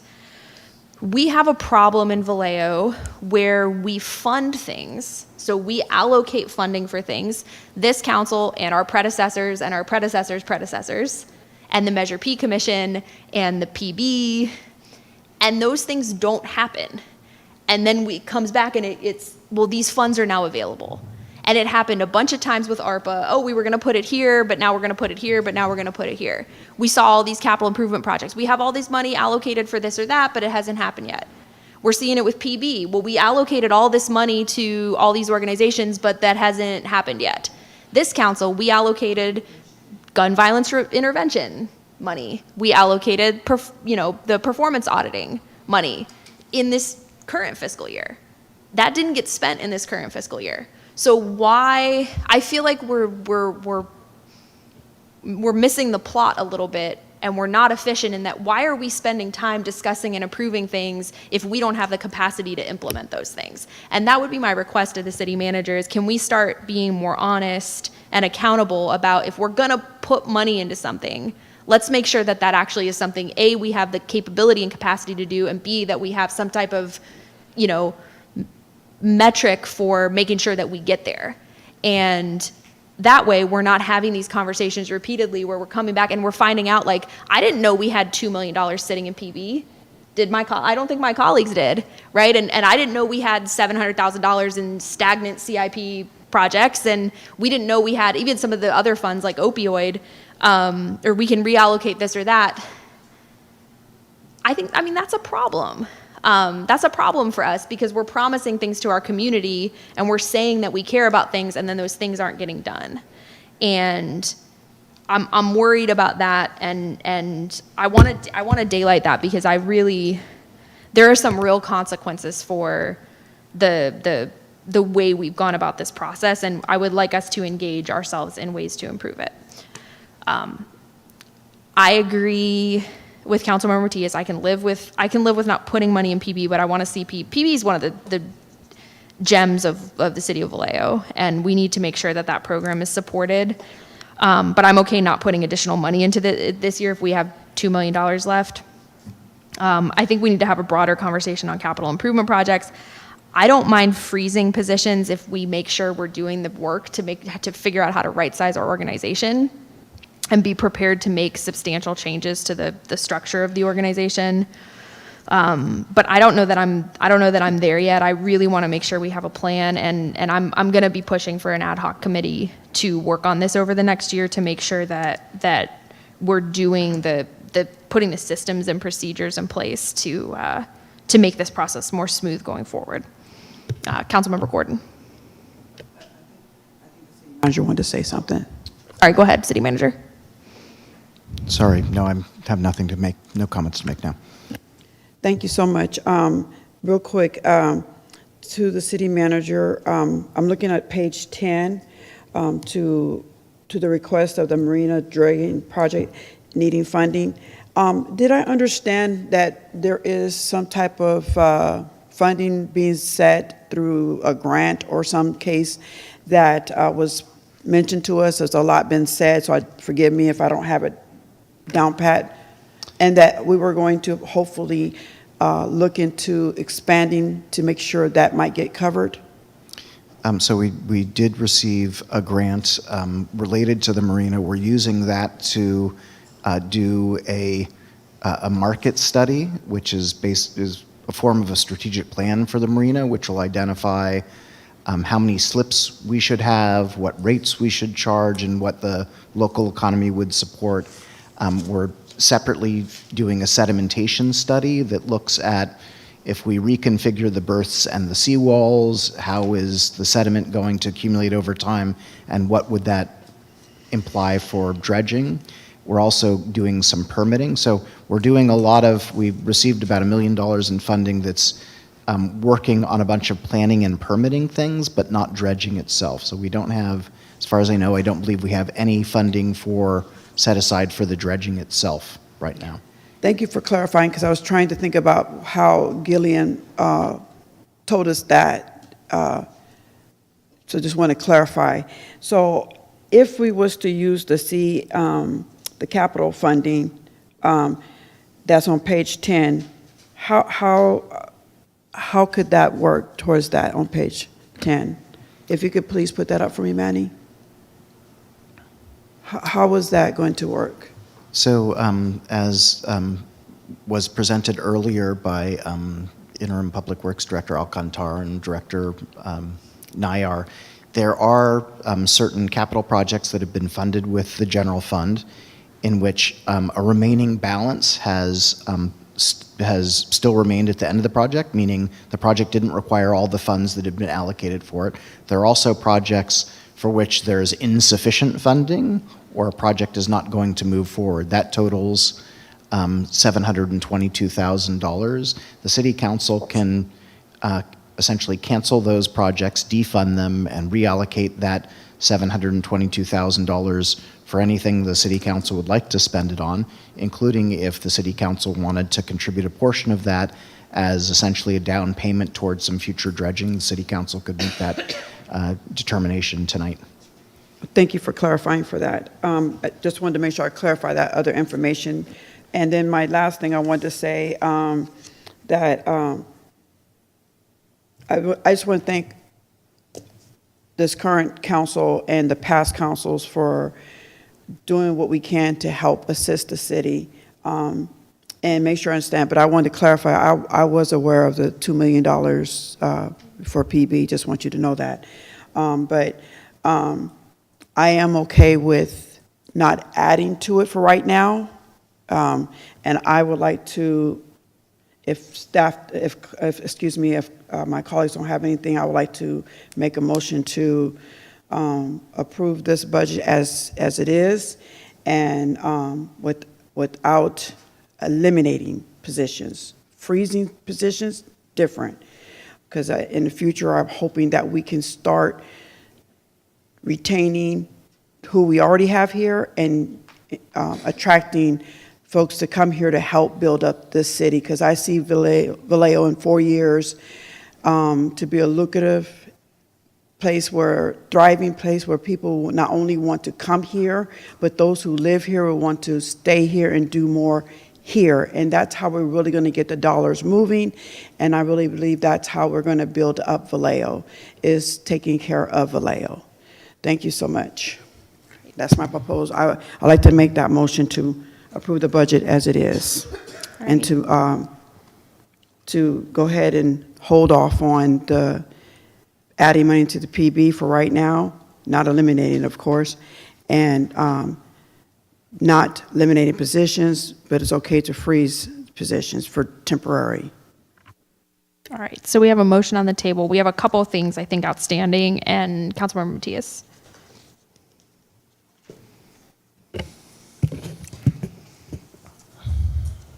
Can I better understand your motion again, Councilmember Gordon? I'm asking to go ahead and approve the budget and not to add to the PB and to not eliminate positions, but to freeze them temporarily, because it's been pointed out, there's no one in there anyways. That is my, that is what I'm asking. Yeah. That's my proposal.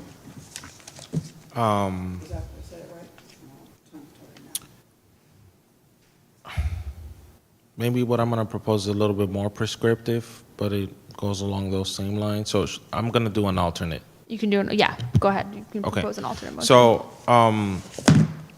I want to move to sort of adopt the proposed recommendations made by staff with the following changes.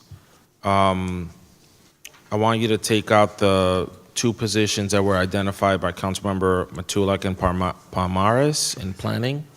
This is page 5. Oh, 11. And let us know. Huh? Okay. Okay. No, they're hiring for the director. Yeah. So I'm just looking at the summary page. Manny, can you put the summary page on screen just so that the public sees what we're doing here? Okay. Yep. Right there. No. Yep. Okay. So what I don't know, Rika, because my brain is gone at 12:46, is how much that first line item will be further reduced if you unfroze the planning, those two positions that Councilmember Palmares and Matulak called out. So I think that's an open question mark. So I'm gonna go through the motion, and then you guys can come back and figure it out, put it in front of us again. So let us know what that number is. So we want to adopt this with the following changes. The two positions to be unfrozen from the vacant positions.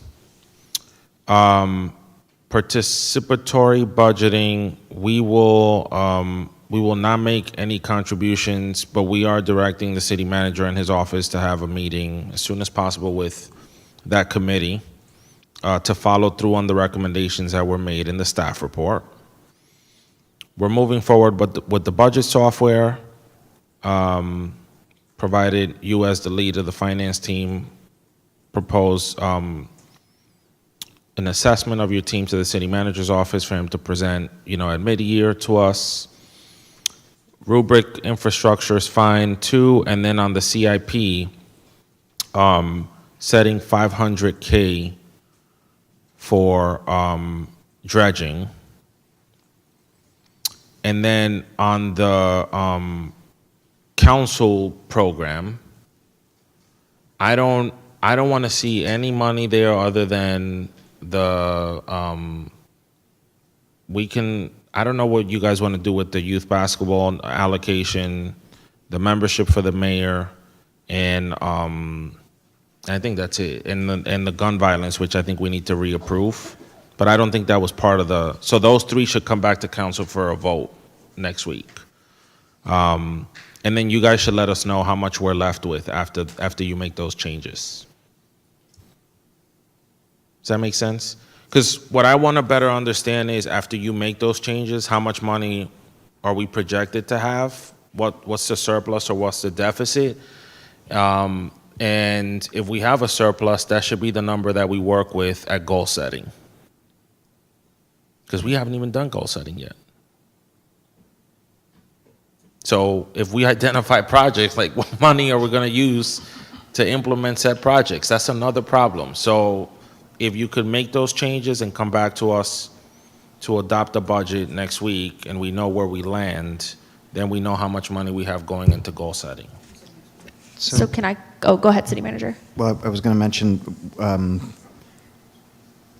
by next Tuesday, the fiscal year will have ended. So we would like to, if possible, have the budget adopted this week. We don't have a city council meeting next week, so the next city council meeting would be July 8th. So when were we supposed to approve it? 'Cause this is step one. No. This is the. This is like the final? This is the final. Because I thought I had seen, okay. I've been reading too many different sets of papers. Okay. I'm not, this feels different, for some reason, but, no, I know we did it last week. I thought we were supposed to go through a two-step process to adopt this budget. Budget amendment is a two-step process. Budget adoption is not a two-step process, as per our Muni code. Okay. Charter. Tag it to me being a newbie.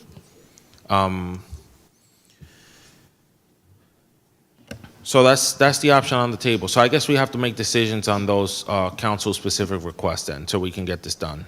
Yep. All right, we have a alternate motion, and Councilmember Palmares has a comment. Go ahead.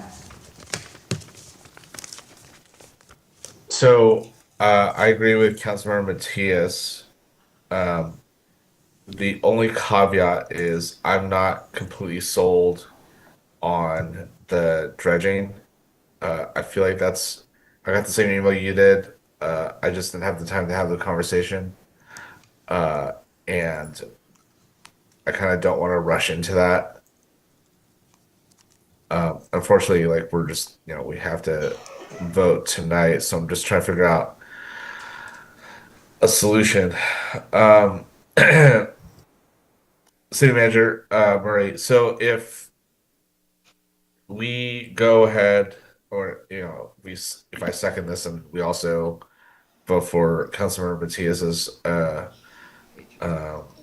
proposition, if we do that, as far as dredging is concerned, if we find out like, hey, this is not a really great idea, like, I mean, at what point can we say like, hey, we're not going to spend any money on dredging?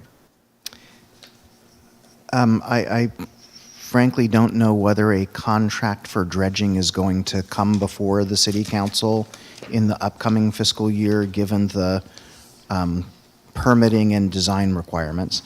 But the city council, so if the city council budgets this funding for dredging, it would still need to approve a contract for dredging that would make use of that funding. Also, $500,000 probably is not going to get us much dredging, so I would consider that a down payment and kind of a placeholder.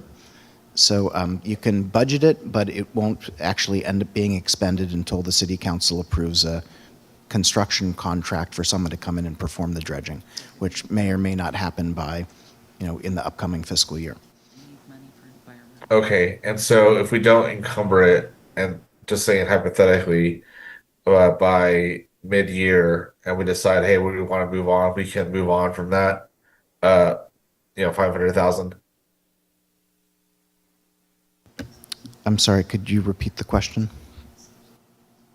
Sure. So if we budget for that dredging, and we say, for example, at mid-year, like we decide that this isn't going to work, we could reallocate that money that was originally budgeted for the dredging to something else. Yes, you can. Okay. Then in that case, I will also second Councilmember Matias's plan. All right, so we'll vote on the alternate motion first. Just to clarify, we've got freezing the positions except for the two in planning, cut the $1 million from PB with the direction to follow up with the committee,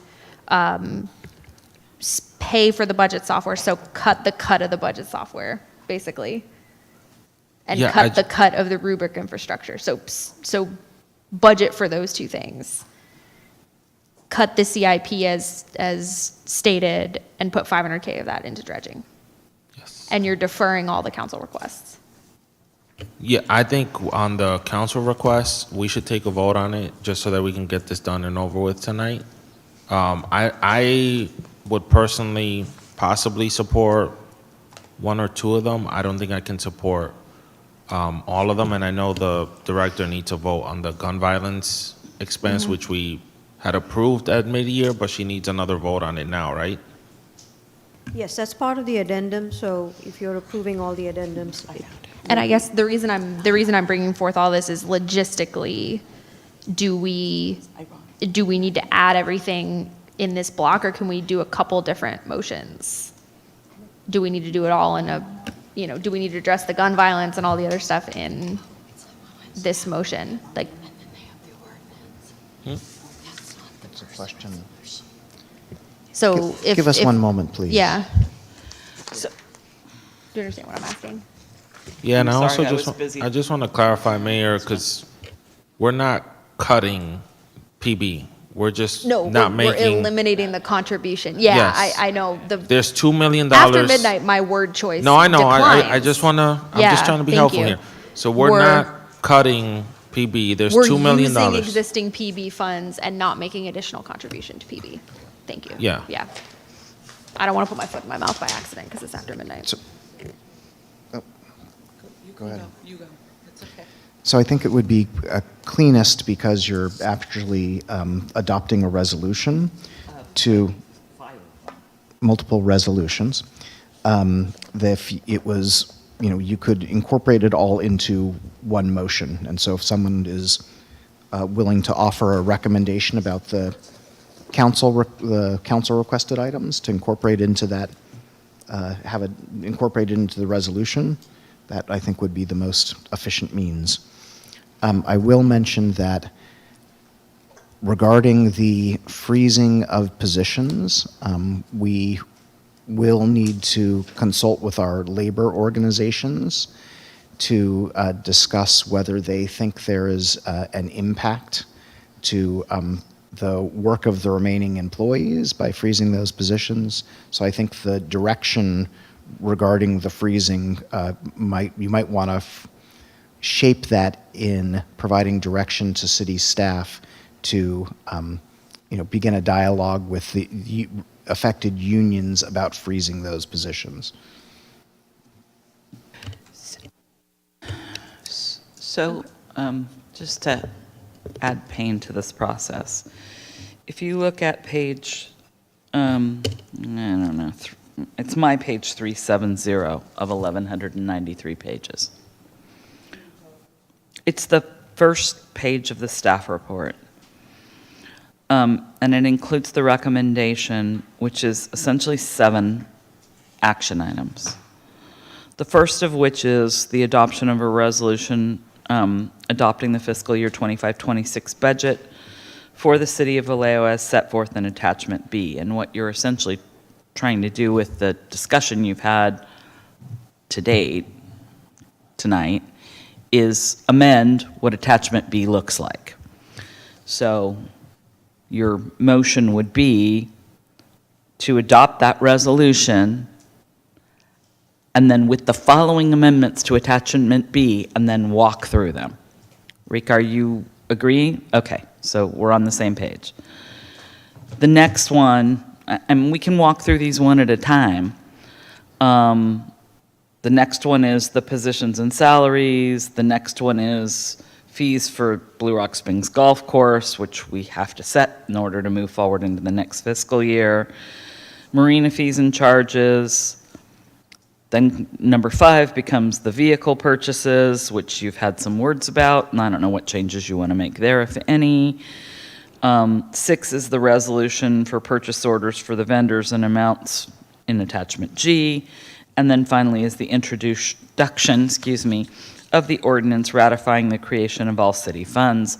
That's a weird technical thing that's required by the charter that we keep tripping over every year and this is the way we deal with it, because you don't want the finance division coming to you every time they need to create a fund. So at the end of the year, you ratify what they did, otherwise they wouldn't be able to separate our funds the way they do for specific earmarks. That's what you have in front of you. I hate to force you through this process, but I don't see any other way to go about what you're trying to do this evening. Okay, so I'm going to turn it back to Councilmember Matias because we have the motion and the alternate motion on the table, and see what you want to do with your motion. Do you want to adjust it to fit that structure? Do you want to withdraw it and we kick it back to the drawing board? Why don't we withdraw and just go through each of them, like the city attorney suggesting? So I think the motion on the table is the budget piece, right? It would be that resolution number 1. Yes, I agree with you. So that's what's on the table right now? That's what's on the table. It's just that I don't know that Reka followed the amendments to attachment B specifically, so you would have to make those. I think I understood what you were making them as, but. I think we have it followed, which is adopt the budget as proposed, except do not freeze the 2 planning development services, freeze the contribution to PB, which is part of accepting the recommendations, do not do not freeze the budget software fund, do not freeze rubric, and defund CIP, but set $500,000 aside or assign $500,000 to dredging. And I think the remaining items are any council action, if you'd like to take any related to the council requests. I mean, admittedly, that's the one that I'm struggling the most with right now, because everything else I think I'm pretty buttoned down on. And what I mean by that is we've moved away as a council from having the designated fund. That's not something we do anymore. So what would be the appropriate structure to send some of those requests to? The gun violence, should we send it to Measure P? Should we send the Midnight Basketball as a youth program to Measure P?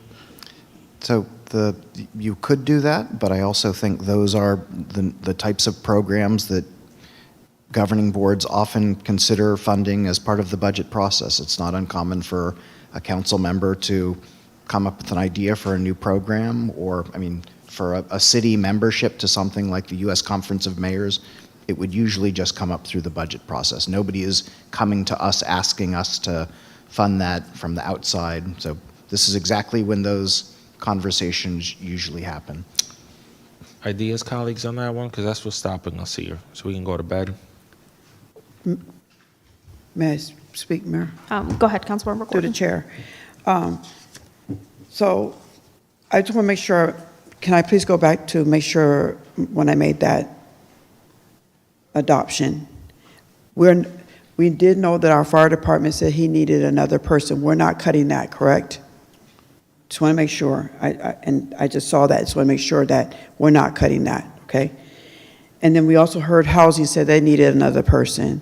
We're not cutting that, right? That's not froze either, right? Okay. So I want to go back. I kind of think it's unfair that our previous colleagues were able to have $50,000 to do whatever they needed to do, which would cover something what the mayor would needs to do and something that I may want, that I'm asking. That's why I had it under 50,000, because that's how we typically do. Why it got changed, it's still going to go spend to something else. It's just that the persons can be able to apply for it through another department. This way, I'm able to make sure that it's going to specifically programs that I would know that would service my community. That's why we did it this way. And I followed the direction that the city manager said. First, I wanted to put it on the line item through budget. Then I did it through the workshop. Then it was recommended for me to do it this way so we could eliminate the time restraint. This would get it in faster. So I followed the whole process. I didn't take any shortcuts. This is not just basketball league where people, you heard the testimony from the fire department, but if anything, it says the city is willing to invest in its youth. I'm not asking for $250,000. I'm not, and this is going to service, we had, just so you know, 72 kids signed up. Over 100 kids showed up, over. And the city manager could tell you, it was a room full of people, and they were hungry for something like this. And so this is just really to have the city stamp on it officially, that we, the city, said, you know what, you're worth 25,000. I didn't ask for 250,000. We had up to 250,000 that we could have spent. I just only wanted 50 because I figured the rest of my 7 colleagues, the rest of my 6 colleagues can divide it, that amount, and do what you need, that you feel need for your district. So that's all that is. And we have a lot of things that, that we are talking about. If you don't want to do it, that's up to you. But it doesn't look good for our city not to have that official stamp that says we are invested in our youth. And I do believe, if I'm not mistaken, I believe I heard Miss Victoria Gray said there was no money budget for her right now. And I could be wrong. I could have heard her wrong. But so we need to think of that for our young people. And remember, our young people are going to be the very people that when they get older and they graduate, they may be your doctor, they may be your lawyer, they may be somebody you're going to need, and they're going to remember what we did or did not do for them. That's all I'm saying. Thank you. Councilmember Palmares said things. Yeah, go ahead. Wait. Are you still going? So I could agree with your recommendation. It's just that, what does it call it? The second amendment to my proposal, to my adoption? What's the proper? We're on. No, I want to say. We are on we have a motion and an alternate motion, so we're working with the alternate motion I could agree right with now. you with that. If you want to eliminate the others and just keep the mayor and the 25,000, I can go with that.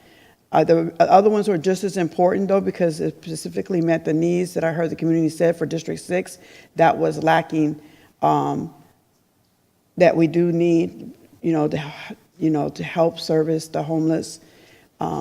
We can give that to something else, but I can give up that, even though it is a great need. And the nonprofit to help assist them in meeting the needs as helping paying people's rents and whatnot, and PG&Es, I can give up that.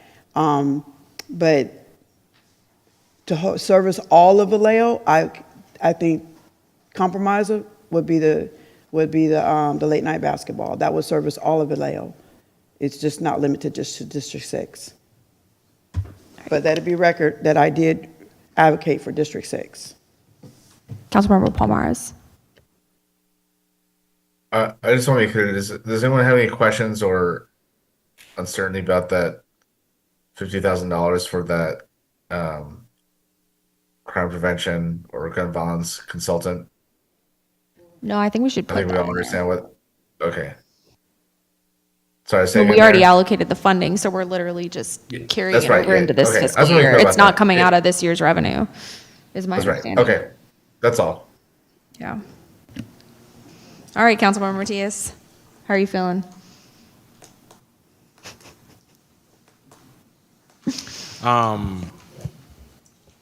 Yeah, so I don't need a fund. It's not personal, District 1, I love y'all. But I'm not requesting any funding. My only request was at mid-year, and it was for the entire city, and it was for the gun violence consultant, which we're gonna be working to iron out in the Public Safety Committee. So I wanna ask all the council programs, the council program line item, except for the basketball program.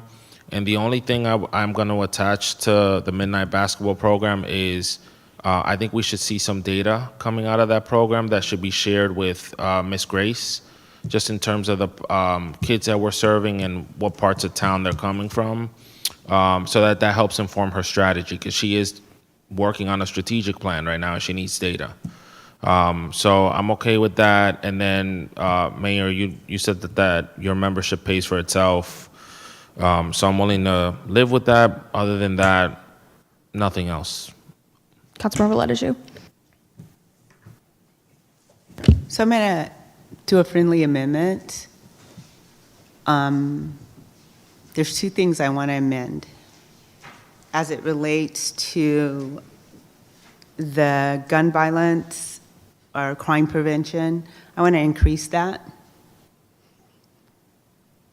We have had continuous shootings and homicides in North Vallejo in particularly, and I want to see more funding added to that. Additionally, as it relates to the midnight basketball process, I'm sorry, I apologize. The late night basketball, I want going next year forward, that program, if it wants additional dollars, it will go through the police department or the fire department or to PB.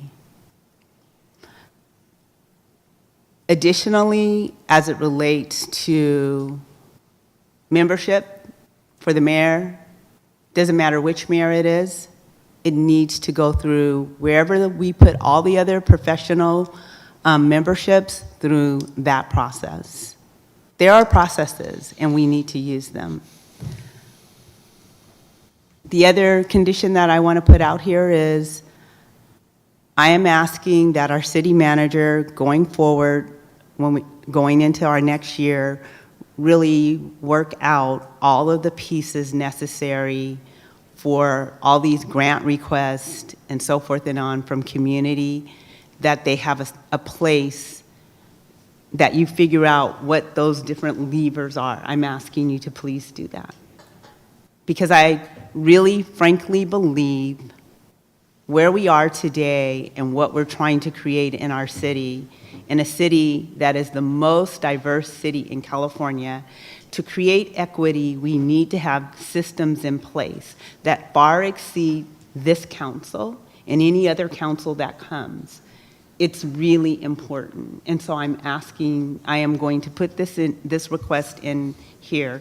Going forward, it will give you time to build that out and then bring it back to the council for us to look at it. So that's my friendly amendment. I'd like to add an additional $50,000 to that crime prevention program. 50, she said 50,000. An additional 50,000. All right. Now we're maxed, so we got to vote on that. Everybody Okay. understand what we're voting on? Councilmember Matias, comment? Or- No, we're ready to All go. right. Any clarifying questions on what we're voting on?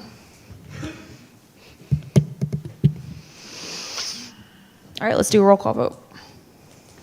Okay, a roll call vote on recommendation number 1. Councilmember Matias. Yes. Matulik. Aye. Palmaris. Aye. Mayor Source. No. Councilmember Gordon. Aye. Councilmember Ledeju. Aye. Motion carries with mayor opposed and vice mayor absent. All right, thank you. Yeah. All right, we've got some additional items. We've got to adopt we've got the positions and salaries. So can we do these all in one lump, or do we need to do them separately? Apologies, no. I guess I would recommend you doing them separately in case there's any modifications or anything you want to do, and to make the record very clear that each one got approved. All right, so we have a couple options. Mayor, Councilmember can I Matias. just ask a clarifying question? Yeah. On the,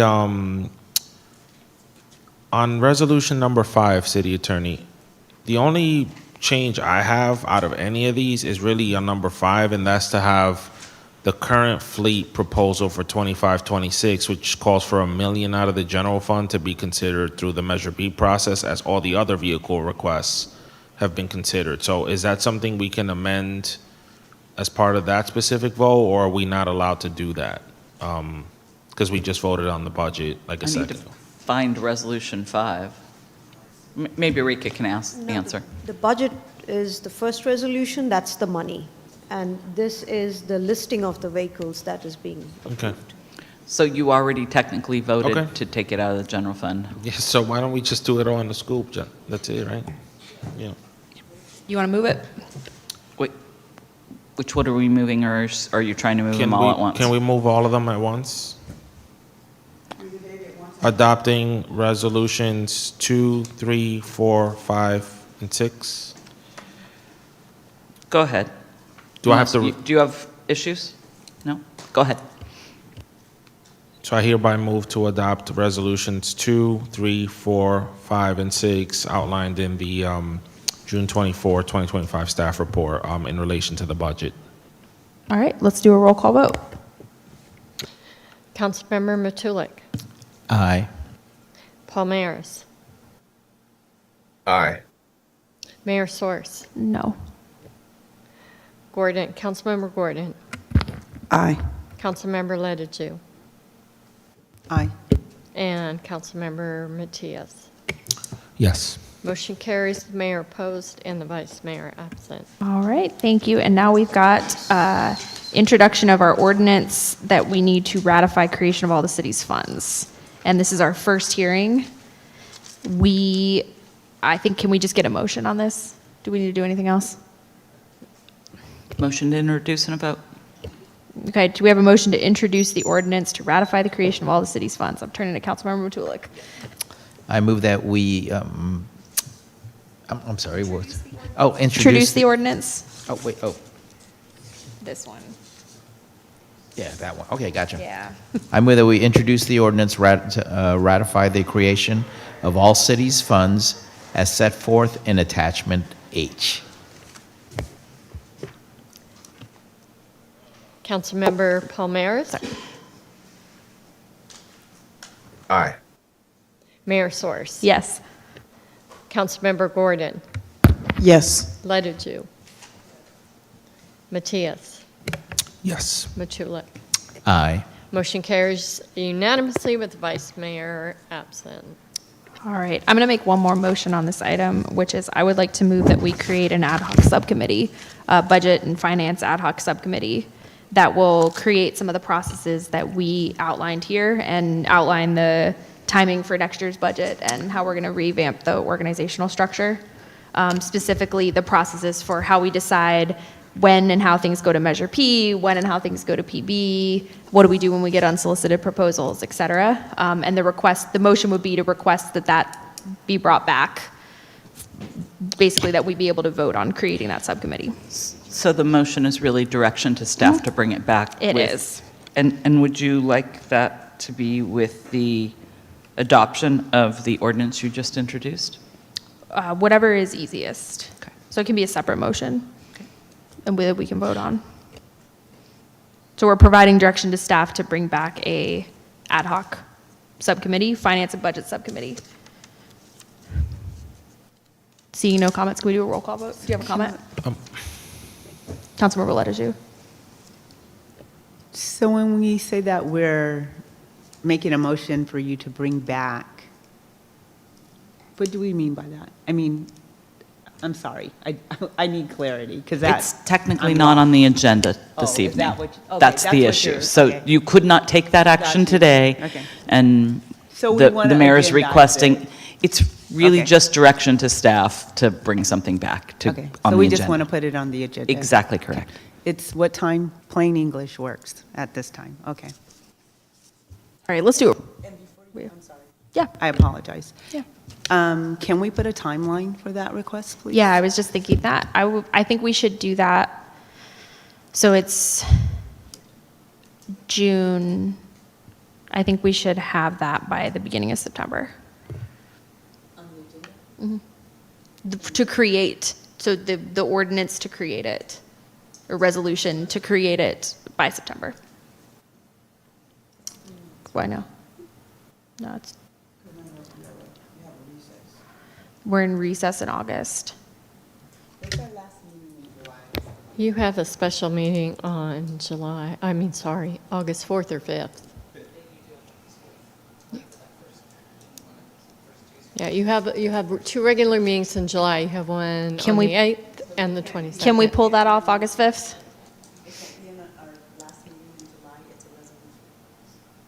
can we do that by August 5th? Because I'll move that we have it by August 5th. I just don't want to. Yeah.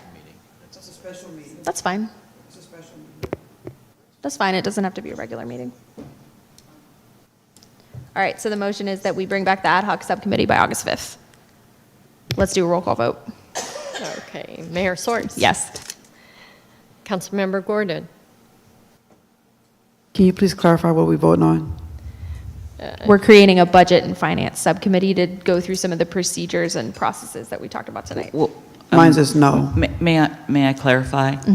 It's not creating it, it's voting to bring it back to an agenda for a vote. It has to be agendized. Yes, it has to be agendized. So the question is whether you are willing to put it on the agenda for August 5. So mine says no. Okay. Councilmember Ledeju? Yes.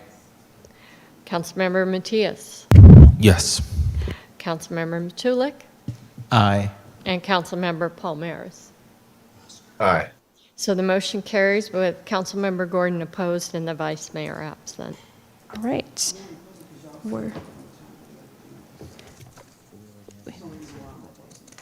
All right, we are going to need to do some continuations. The city manager and I had spoke at the break, and I believe we need to do items D and E tonight. Those are both public hearings, and items C and F could potentially be continued. I know F is pretty urgent, but I think we need to. It's 1:21, and I think we gotta continue those. I have put in a request for. I personally have put in a request for a special meeting next week. And if we are available next Tuesday, I would consider continuing these both to next Tuesday, the CIP and the public safety staffing. Councilmember Gordon? Mayor, I'm sorry, but when I reschedule things that happened in the past, and we have these special meetings that were unexpected. It is put in a, how can I say this nicely? I don't know, I just think we're having a lot of special meetings, and that it just may be, I don't know. I don't want to be too transparent. That's fine. We're looking at, we keep going till 2 a.m. and we're going to have another meeting at some point if we don't want to just keep going to 2 a.m. every time. Mayor, I just have a quick question. Aren't we supposed to approve the CIP item before July 1st? If you want to spend any CIP money, you do. No, the money's the money was approved as part of the budget. It's the CIP plan, not the CIP budget. Yeah, so the budget plan can for wait. those projects was approved as part of the budget. This is how it's programmed, and so wait. no, it doesn't have to Okay. be approved by. I was just checking. Yeah. I had asked the same question. I was confused about that. So I'm going to suggest that we continue C and F. No, we have to do D and E today. Madam Mayor? Madam Mayor? C Yes. is a public hearing. If you can open it and continue it to a date certain. That's what we're trying to decide is what's the date certain. I mean, we could continue it to July 8th. The CIP. Mayor, did you make that motion? I'm working on the motion. Oh, you're working Oh, on it. Okay. we hadn't come up with the date certain yet, so.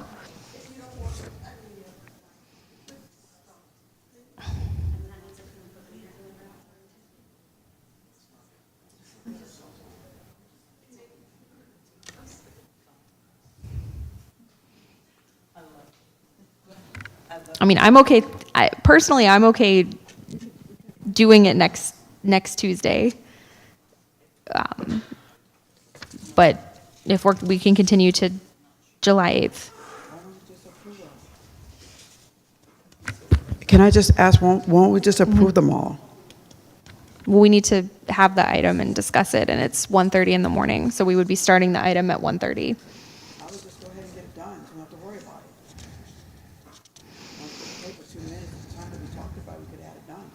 Now, this is a pretty substantial, I mean, this is our capital improvement program. This is a pretty substantial item.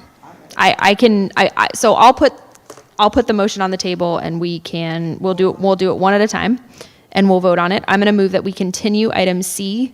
Well, actually, no, we have to open the public hearing. So I'll ask the city clerk to announce item C.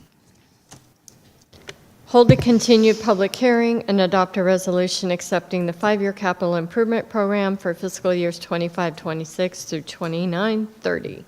All right, I'm going to go ahead and open up the public hearing, and anyone wishing to comment online is welcome to raise your hand online, or you can sign up at the kiosk in person.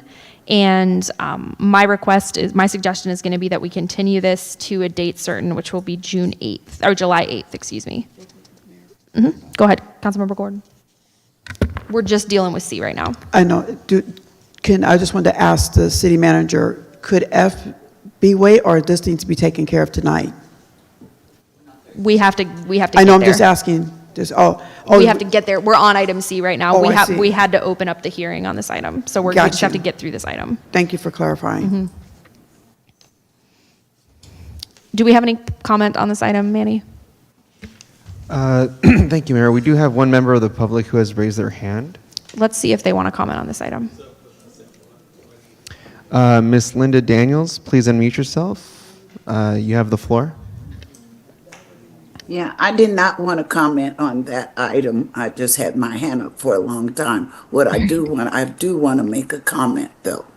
Okay, so on the general budget. public comment. We can get to you when we get to the general. community forum. Okay, thank you. Yeah.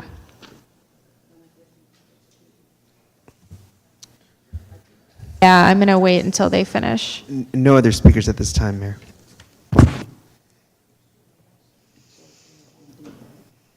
We're on C.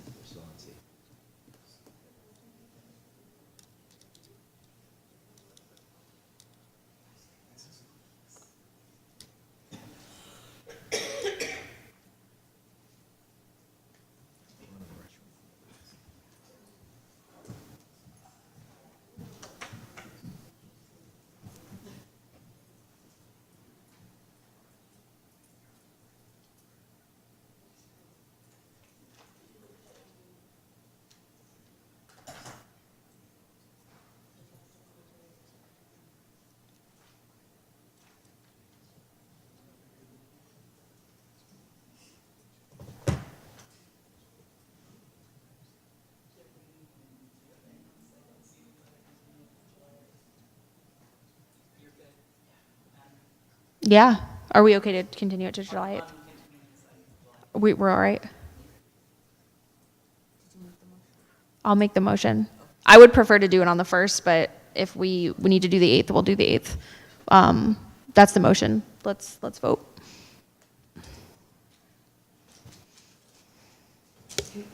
Councilmember Matulik? I apologize. Can you please repeat what we're voting on, because I'm a little confused now. The vote is to continue this item to July 8th.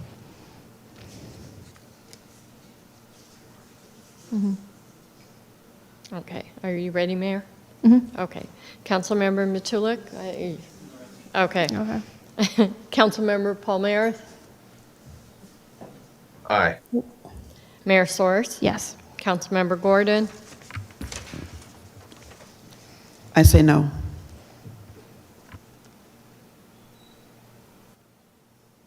Councilmember Ledeju? Yes. Councilmember Matias? Yes. And Councilmember Matulik? Yeah. Aye. Aye. So the motion carries with Councilmember Gordon opposed and the Vice Mayor absent. All right, thank you. And we're sure we're okay till the 8th?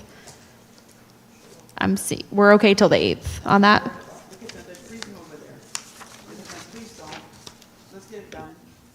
Oh, all right. Yeah. All right, that's going to bring us to item D. I'm going to go ahead and suggest that we plan on continuing F, the public safety emergency. We don't need to continue that to a date certain, so we can probably release those staff. Do we need to move on that, or can we just agree that we're going to continue it? Okay. Okay. So that's going to bring us to item D. I'll ask our city clerk to introduce item D, please. Hold a public hearing and adopt a resolution approving the engineer's report and ordering the levy and collection of assessments on properties in the Cimarron Hills, Madigan, College Hills, Costa del Rio, Seaview, Somerset Highlands 1, 2, Greenmont, Seaport Hills, Monica Place, Somerset Highlands 3, Spring Tree, Fleming Hill, Summit 2, Town and Country 1, Woodridge, Hunter Ranch 1-2, and Glen Cove 1-2 landscape maintenance districts for fiscal years 25-26. All right, thank you very much. We've opened up public comment online. Anyone wishing to address the council on this item can raise your hands online or sign up at the kiosk. And we have our interim public works director here. Thank you for sticking with us till this late hour. Do we have a presentation on this item? We do not. Any questions or comments from council on this item? All right, we are going to run this clock out, and then we're going to get a motion. And there's no recusals. City clerk's on this. I'm assuming there's no recusals required on this item. Okay. All right. You know what? Let's go ahead and get our motion on the floor, because it's a long one. I move that we hold a public hearing and adopt a resolution approving the engineer's report and ordering the levy and collection of assessments and properties in the Cimarron Hills, Madigan, College Hills, Costa del Rio, Seaview, Somerset Highlands 1-2, Greenmont/Seaport Hills, Monica Place, Somerset Hills 3, Springtown Fleming Hill, Summit 2, Town and Country 1, Woodridge, Hunter Ranch 1-2, and Glen Cove 1-2 landscape maintenance districts for fiscal year 2025 through 2026. All right, perfect pacing. Let's do a roll call vote. Presuming there's no public commenters. All right, let's do a roll call vote. Councilmember Matulik. Aye. Palmaris. Aye. Sorry. Mayor Soros. Yes. Gordon. Yes. Ledeju. Matias. Yes. Motion carries unanimously with the vice mayor absent. All right, thank you. That's going to move us to item 9E. We'll go ahead and start the public comment clock, and I'll ask our city clerk to announce this item. Introduction of an ordinance and first reading of a proposed addition to the City of Vallejo's Municipal Code relating to public health and safety in regard to fire hazard severity zones within a local agency's jurisdiction pursuant to California Government Codes 51177 through 51179. I would also note the recommendation as shown on the agenda is incorrect. It should be introduction of an ordinance, not adoption. All right, and we have our interim fire chief Gonzalez here. Thank you for staying with us till the late hour. Do we have a presentation on this item? I have a short presentation, but a question to the dais is I can give this presentation at the second reading on July 8th if that would be prudent, and we can read this ordinance by name. That's okay with me. I'm seeing nods. Let's do that. Thank you. We do have a public hearing to open up, so I'll open that. And do we have any commenters at this time? No commenters at this time. Why don't we go ahead and get the motion on the floor? We'll let the clock run out, and then we'll vote. I move that we introduce, I move that we have the introduction of an ordinance and first reading of a proposed addition to the City of Vallejo's Municipal Code relating to public health and safety in regard to fire hazard severity zones within a local agency's jurisdiction pursuant to California Government Codes 51177 through 51179. All right, thank you. We got a motion on the floor, and we got about 20 seconds to wait it out.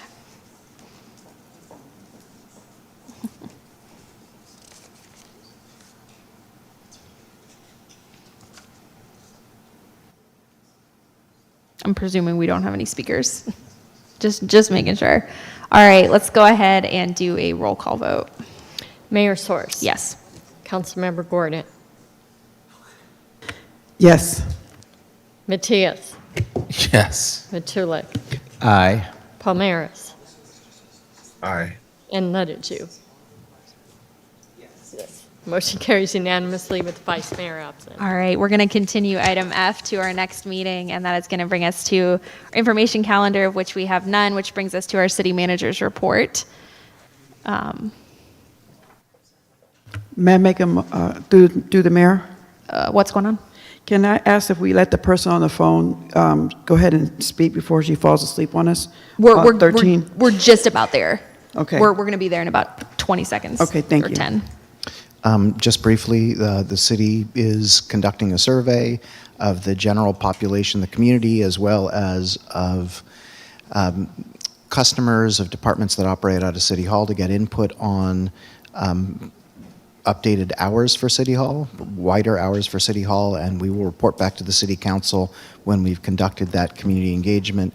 In addition, I'm sorry to say that we're going to temporarily decrease the hours of the open office and lobby hours of the housing department due to some staffing shortages and the need for them to deploy some of the staff that would normally work at the front counter to work on some other regulatory requirements, particularly scheduling inspections of units, which the city has not been doing consistently in past years. And that will be a temporary situation regarding the office hours. We will be reopening them as soon as possible, and we're currently working on recruitment for some of the positions that are vacant that will allow us to open those, reopen to our regular hours. Just wanted to make the community aware of that. Thank you. Thank you. That's going to bring us to our city attorney's report. Do we have anything to report? No report. All right, that's going to bring us to community forum. We'll open up our clock for the second community forum. Anyone who wishes to address the council that was not part of the first forum, we have no one in person. So let's go ahead and call our online speaker while this clock runs down. Thank you, Madam Mayor. We actually have two speakers. First speaker will be Bill. Please unmute yourself. You have the floor. This is actually Eric McGovern. Bill is my husband. I am trying to, there are a number of things to discuss. I assume that city council meetings are in the evening to allow access to residents to be able to speak. Given what I've seen in city council meetings over the past year or so on and off, I don't think it's providing its intended effect. Other boards and institutions have meetings during the day, and given the issues that you're facing in getting through agendized items, I would suggest that you look at changing how you're doing your meeting structures. The original reason I wanted to talk in the community forum was about Highway 29. I'm a bit surprised that the discussion of this project only seemed to come up relatively recently, looking at the schedule of how the project came about. Outside of the environmental document in 2023, everything seemed to come together for this project in the last 6 months. I really suggest that there is more outreach on this to make sure that the public at large has an understanding of what this project is going to do. I have a number of questions that aren't answered either by the presentation Caltrans had at Lori Wilson's meeting a few days ago, nor in the meeting tonight, and the lack of public comment session after that presentation really surprised me. I think that's the extent of my comments tonight for having to wait about 4 hours just to talk about that topic at the start of the council meeting. Thank you. Thank you. We appreciate you staying up with us. Let's call our other speaker. Okay, next speaker, Miss Lydia Daniels. Please unmute yourself. You have the floor. And it's Linda. Yes, I am a commissioner for participatory budgeting, and I've been a part of participatory budgeting since its inception in 2012. And the goal of that budgeting committee was to improve our city, engage our community, and open up our government. And I feel that we have done an excellent job of doing that over the past several years. And the interruption of COVID kind of threw us off key. However, my statement is tonight, I'm just appalled at the fact that participatory budgeting monies would come up in a budget and no one on the commission knew anything about it. So I agree that we should have a meeting as soon as possible, and we really would appreciate it because participatory budgeting has been the most active commission that you've had. We've met regularly up until last year, and all of a sudden, all our meetings were being canceled. And I understand it was staffing, but I still felt that we should have been made aware that this was going to be part of the budget issue tonight. Thank you. Thank you very much, and thank you for staying up late with us as well. Any other speakers? No other speakers at this time, Mayor. All right, we'll close community forum, and that's going to bring us to report of the presiding officer and members of the city council. I see Councilmember Gordon. Real quick, thank you so much. I just wanted to tell everyone, thank you so much for the excellent turnout for the late night basketball.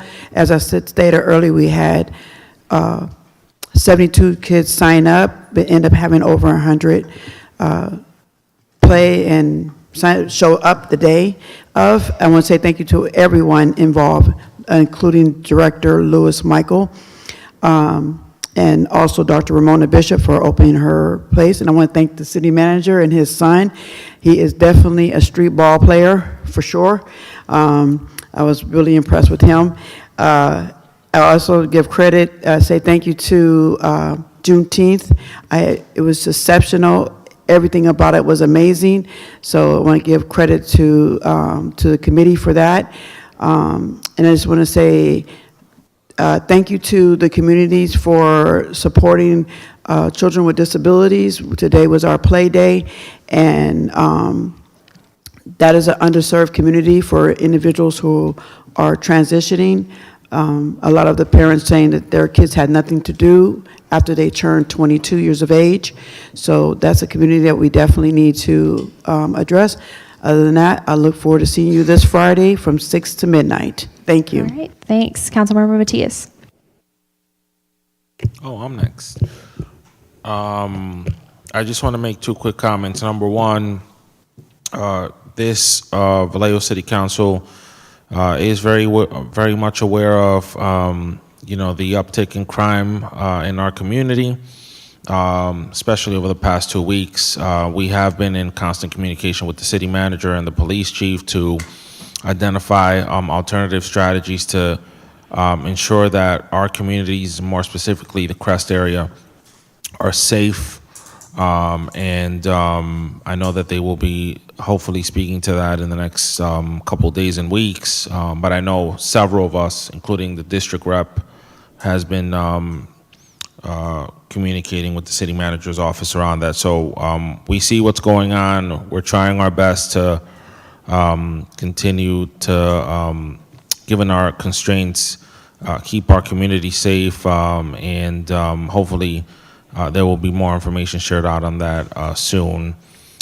Separate and aside from that, one of those things that we did do today was actually go up to the Board of Supervisors to see if the board would proceed with approving the sheriff's contract, which we approved last week.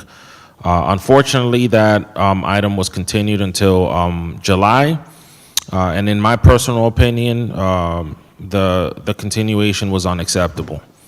All of the items that were discussed for over 3 hours were items that could have been addressed following the approval of the contract. That's why the legal teams worked together to ensure that there was language in place that would allow the sheriff's office to back out of the contract if he couldn't provide the staffing.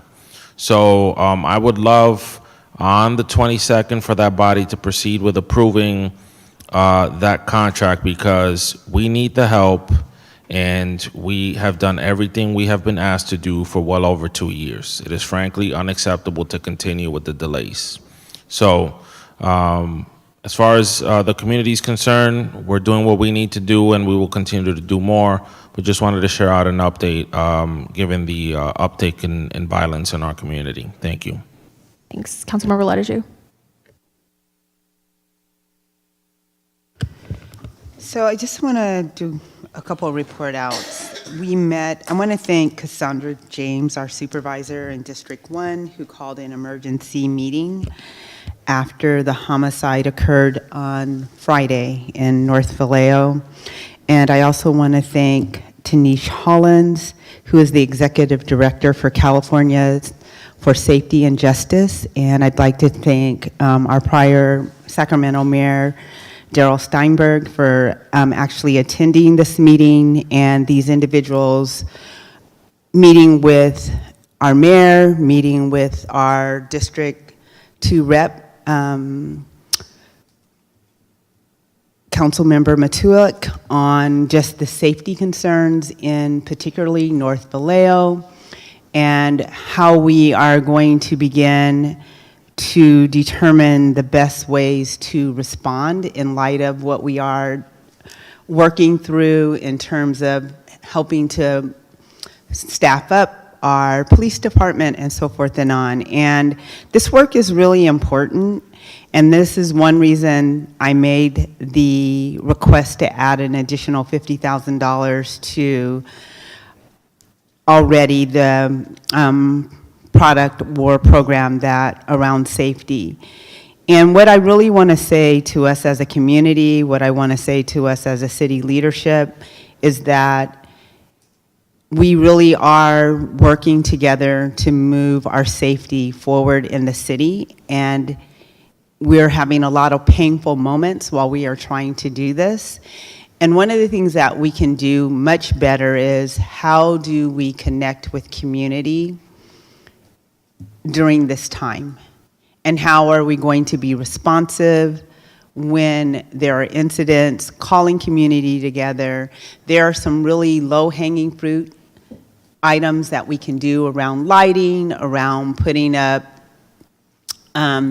cameras and different things like that, that we as a city need to really move on so that community in particular knows just how much we care. So again, I just want to thank our Supervisor James for all her hard work and attention and the collaboration that she's doing with this council. In addition, City Manager Mary, you made a comment about the Housing Authority and the need to catch up on inspections. And one of the things that I'd like to know is, I think we do, and I might be wrong, that you might have a contract where we have external inspectors working to also help with inspections. Is it possible to increase that work? Because again, while I understand the objective and what we're trying to achieve, I also am concerned, and particularly when a service is designated specifically to help our most under-income population who's using this service, and we literally are going to do 4 hours a day over a 4 hours a day, 4 days a week. That's 16 hours of service. And I understand what you're trying to accomplish, but I'm wondering, is there a way to increase that contract and have that service? Because I know that there are individuals in this world who can assist us in that work so that we can continue to support the Housing Authority and support the citizens who actually use that service. Yes, I'll have that conversation with the housing director. Our staff that are being redirected essentially from the front counter are actually working on the scheduling of the inspections, not the inspections themselves, but I'm happy to ask the housing department director whether it would be possible to bring in some outside resources to help with the scheduling so that the staff that would otherwise be doing that can return to more front counter customer service and return the service hours to their regular hours. I appreciate that. Thank you so much. All right, Councilmember Palmares.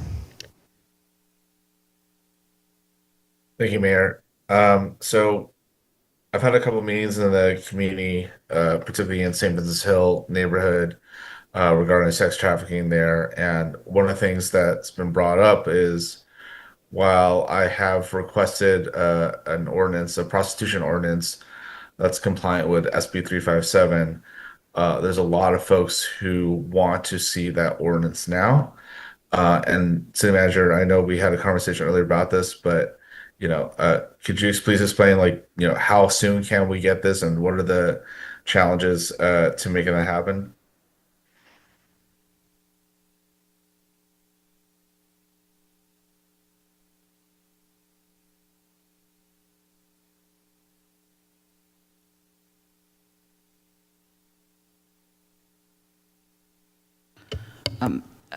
Thank you, Councilmember Palmares. This was an item that we had discussed briefly, I think several weeks ago.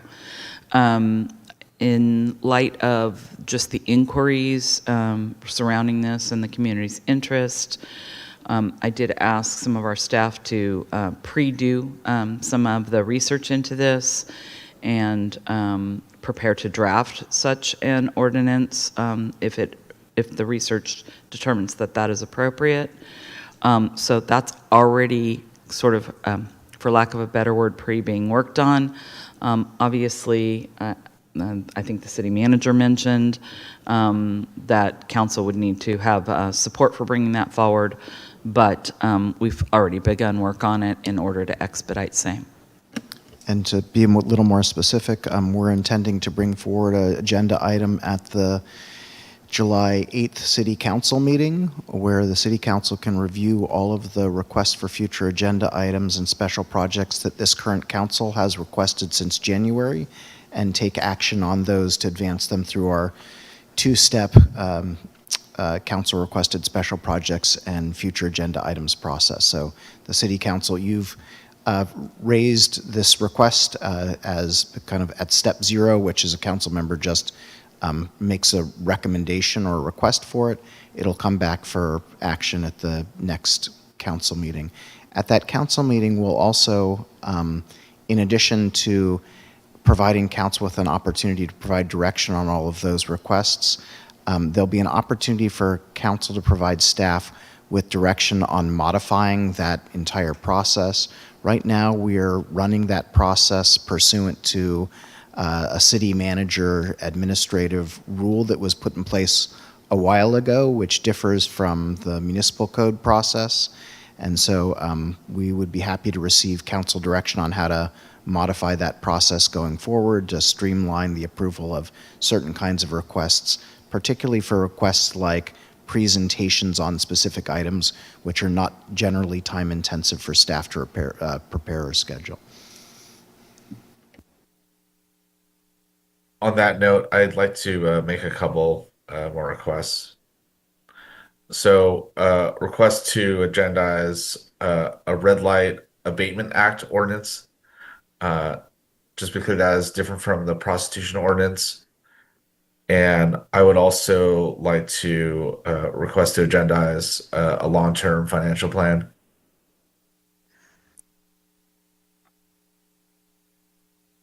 Thank you. Thanks. Councilmember Gordon, you had a quick follow-up to your other comment? Yes, thank you. I'm sorry, I completely forgot. I want to say thank you to the staff for the wonderful presentation and their work in opening the Navigation Center. It was a beautiful day. I want to thank Natalie and Gillian and Flora and anyone and everyone who was involved with that. And also, too, I want to say I went to look at the Broadway project, and it's beautiful. If you went there with a hard hat tour and to see what it looks like now, I want to say thank you to them for that as well. And also, I wanted to ask a quick question. I'd like to re-echo the request of Councilman Palmares regarding the prostitution, because now they're pretending like they're walking their dogs, and now they're coming into District 6 as well. Great. Councilmember Matulik. Thank you, Mayor. Just quickly running through the activities I took place in. I want to thank Mayor Source along with Victoria Grace Barksdale for attending the following graduations over at Vallejo High School, along with Jesse Bethel High School. And I also want to thank Councilmember Matias, Councilmember Palmares, Councilmember Gordon, along with Annette Taylor for joining me for the ribbon cutting ceremony that we had over for the newest Little Caesar franchise that opened up in my district, in District 2, right off of Meadows Drive and Sonoma Boulevard there. We attended the 2x2, we had our 2x2 meeting on the 16th, and I attended and participated in the Vallejo Late Night Basketball, the press conference that happened on the 17th. I attended the ABAG conference on Friday the 20th, and I want to thank Lori Wilson for taking time out of her very busy schedule to actually be here on Friday the 20th to have all of her many one-on-one meetings, and for to echo Councilmember Gordon's, attended the Navigation Center with the mayor, and then with Councilmember Palmeris was there, along with and Councilmember Matias was also there. So we had a great turnout to ribbon cut that whole facility, and in my continuation of highlighting the local businesses. Although this may be a franchise, just want to highlight that the Preet, and congratulate Preet, the newest owner of the Little Caesars franchise that we just did the ribbon cutting ceremony. So thank you all. That would be the end of my report. All right.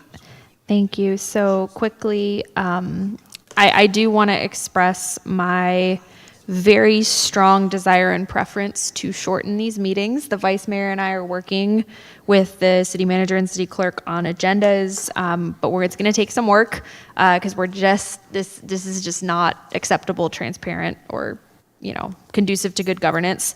And in response to the increase in community violence and at the request of the community and in response to some recent events, I've reached out to the city manager to request a special meeting. I suggested next Tuesday the 1st, if enough of us are available, to talk about our strategy for addressing the increase in violence that we've seen, particularly in North Vallejo, but really throughout Vallejo. And over this, we've had some shootings in South Vallejo too. And what we're going to do specifically this summer to mitigate. And I thank the city manager for already sharing an update, a short update with us via email after request. I want to get that out in the open and bring in community and have that conversation. And then additionally, there have been some allegations that have come out that I personally am concerned about with respect to misconduct. And I'm going to request that the city council consider procuring an investigator around those requests, because I think we need to show that we mean business and that we want accountability in the city. So those are the two items that I've requested, and I'm asking the city manager to kind of poll and make sure we can get at least a quorum of us, ideally next Tuesday, for those two items. Madam Mayor? Yes. If I may, investigators have already been engaged with regard to the items that you are referencing, and so I'm prepared to send an update to the council on what that looks like. Okay, I'd like that update, but I would still like to agendize city council for an open session or a closed session, and I emailed the city manager about this. I think there are some cases where we're going to need a truly independent investigation, where some of the allegations that have come out have had implications throughout our organization, and I'd like to consider procuring an investigator that reports directly to the city council on some of these items when we're going to really need truly independent investigation, and open that up for discussion at that time so we can follow up around what that would look like and whether that would be an open or closed session. The other thing that I wanted to raise quickly, so Councilmember Matias already mentioned the sheriff. I do want to mention, we came out in force today, and I think, I was really proud of our team, because we had not only myself and Councilmembers Ledeju and Matias and Matulik who spoke, but we had our city manager, we had our deputy chief, we had our NAACP.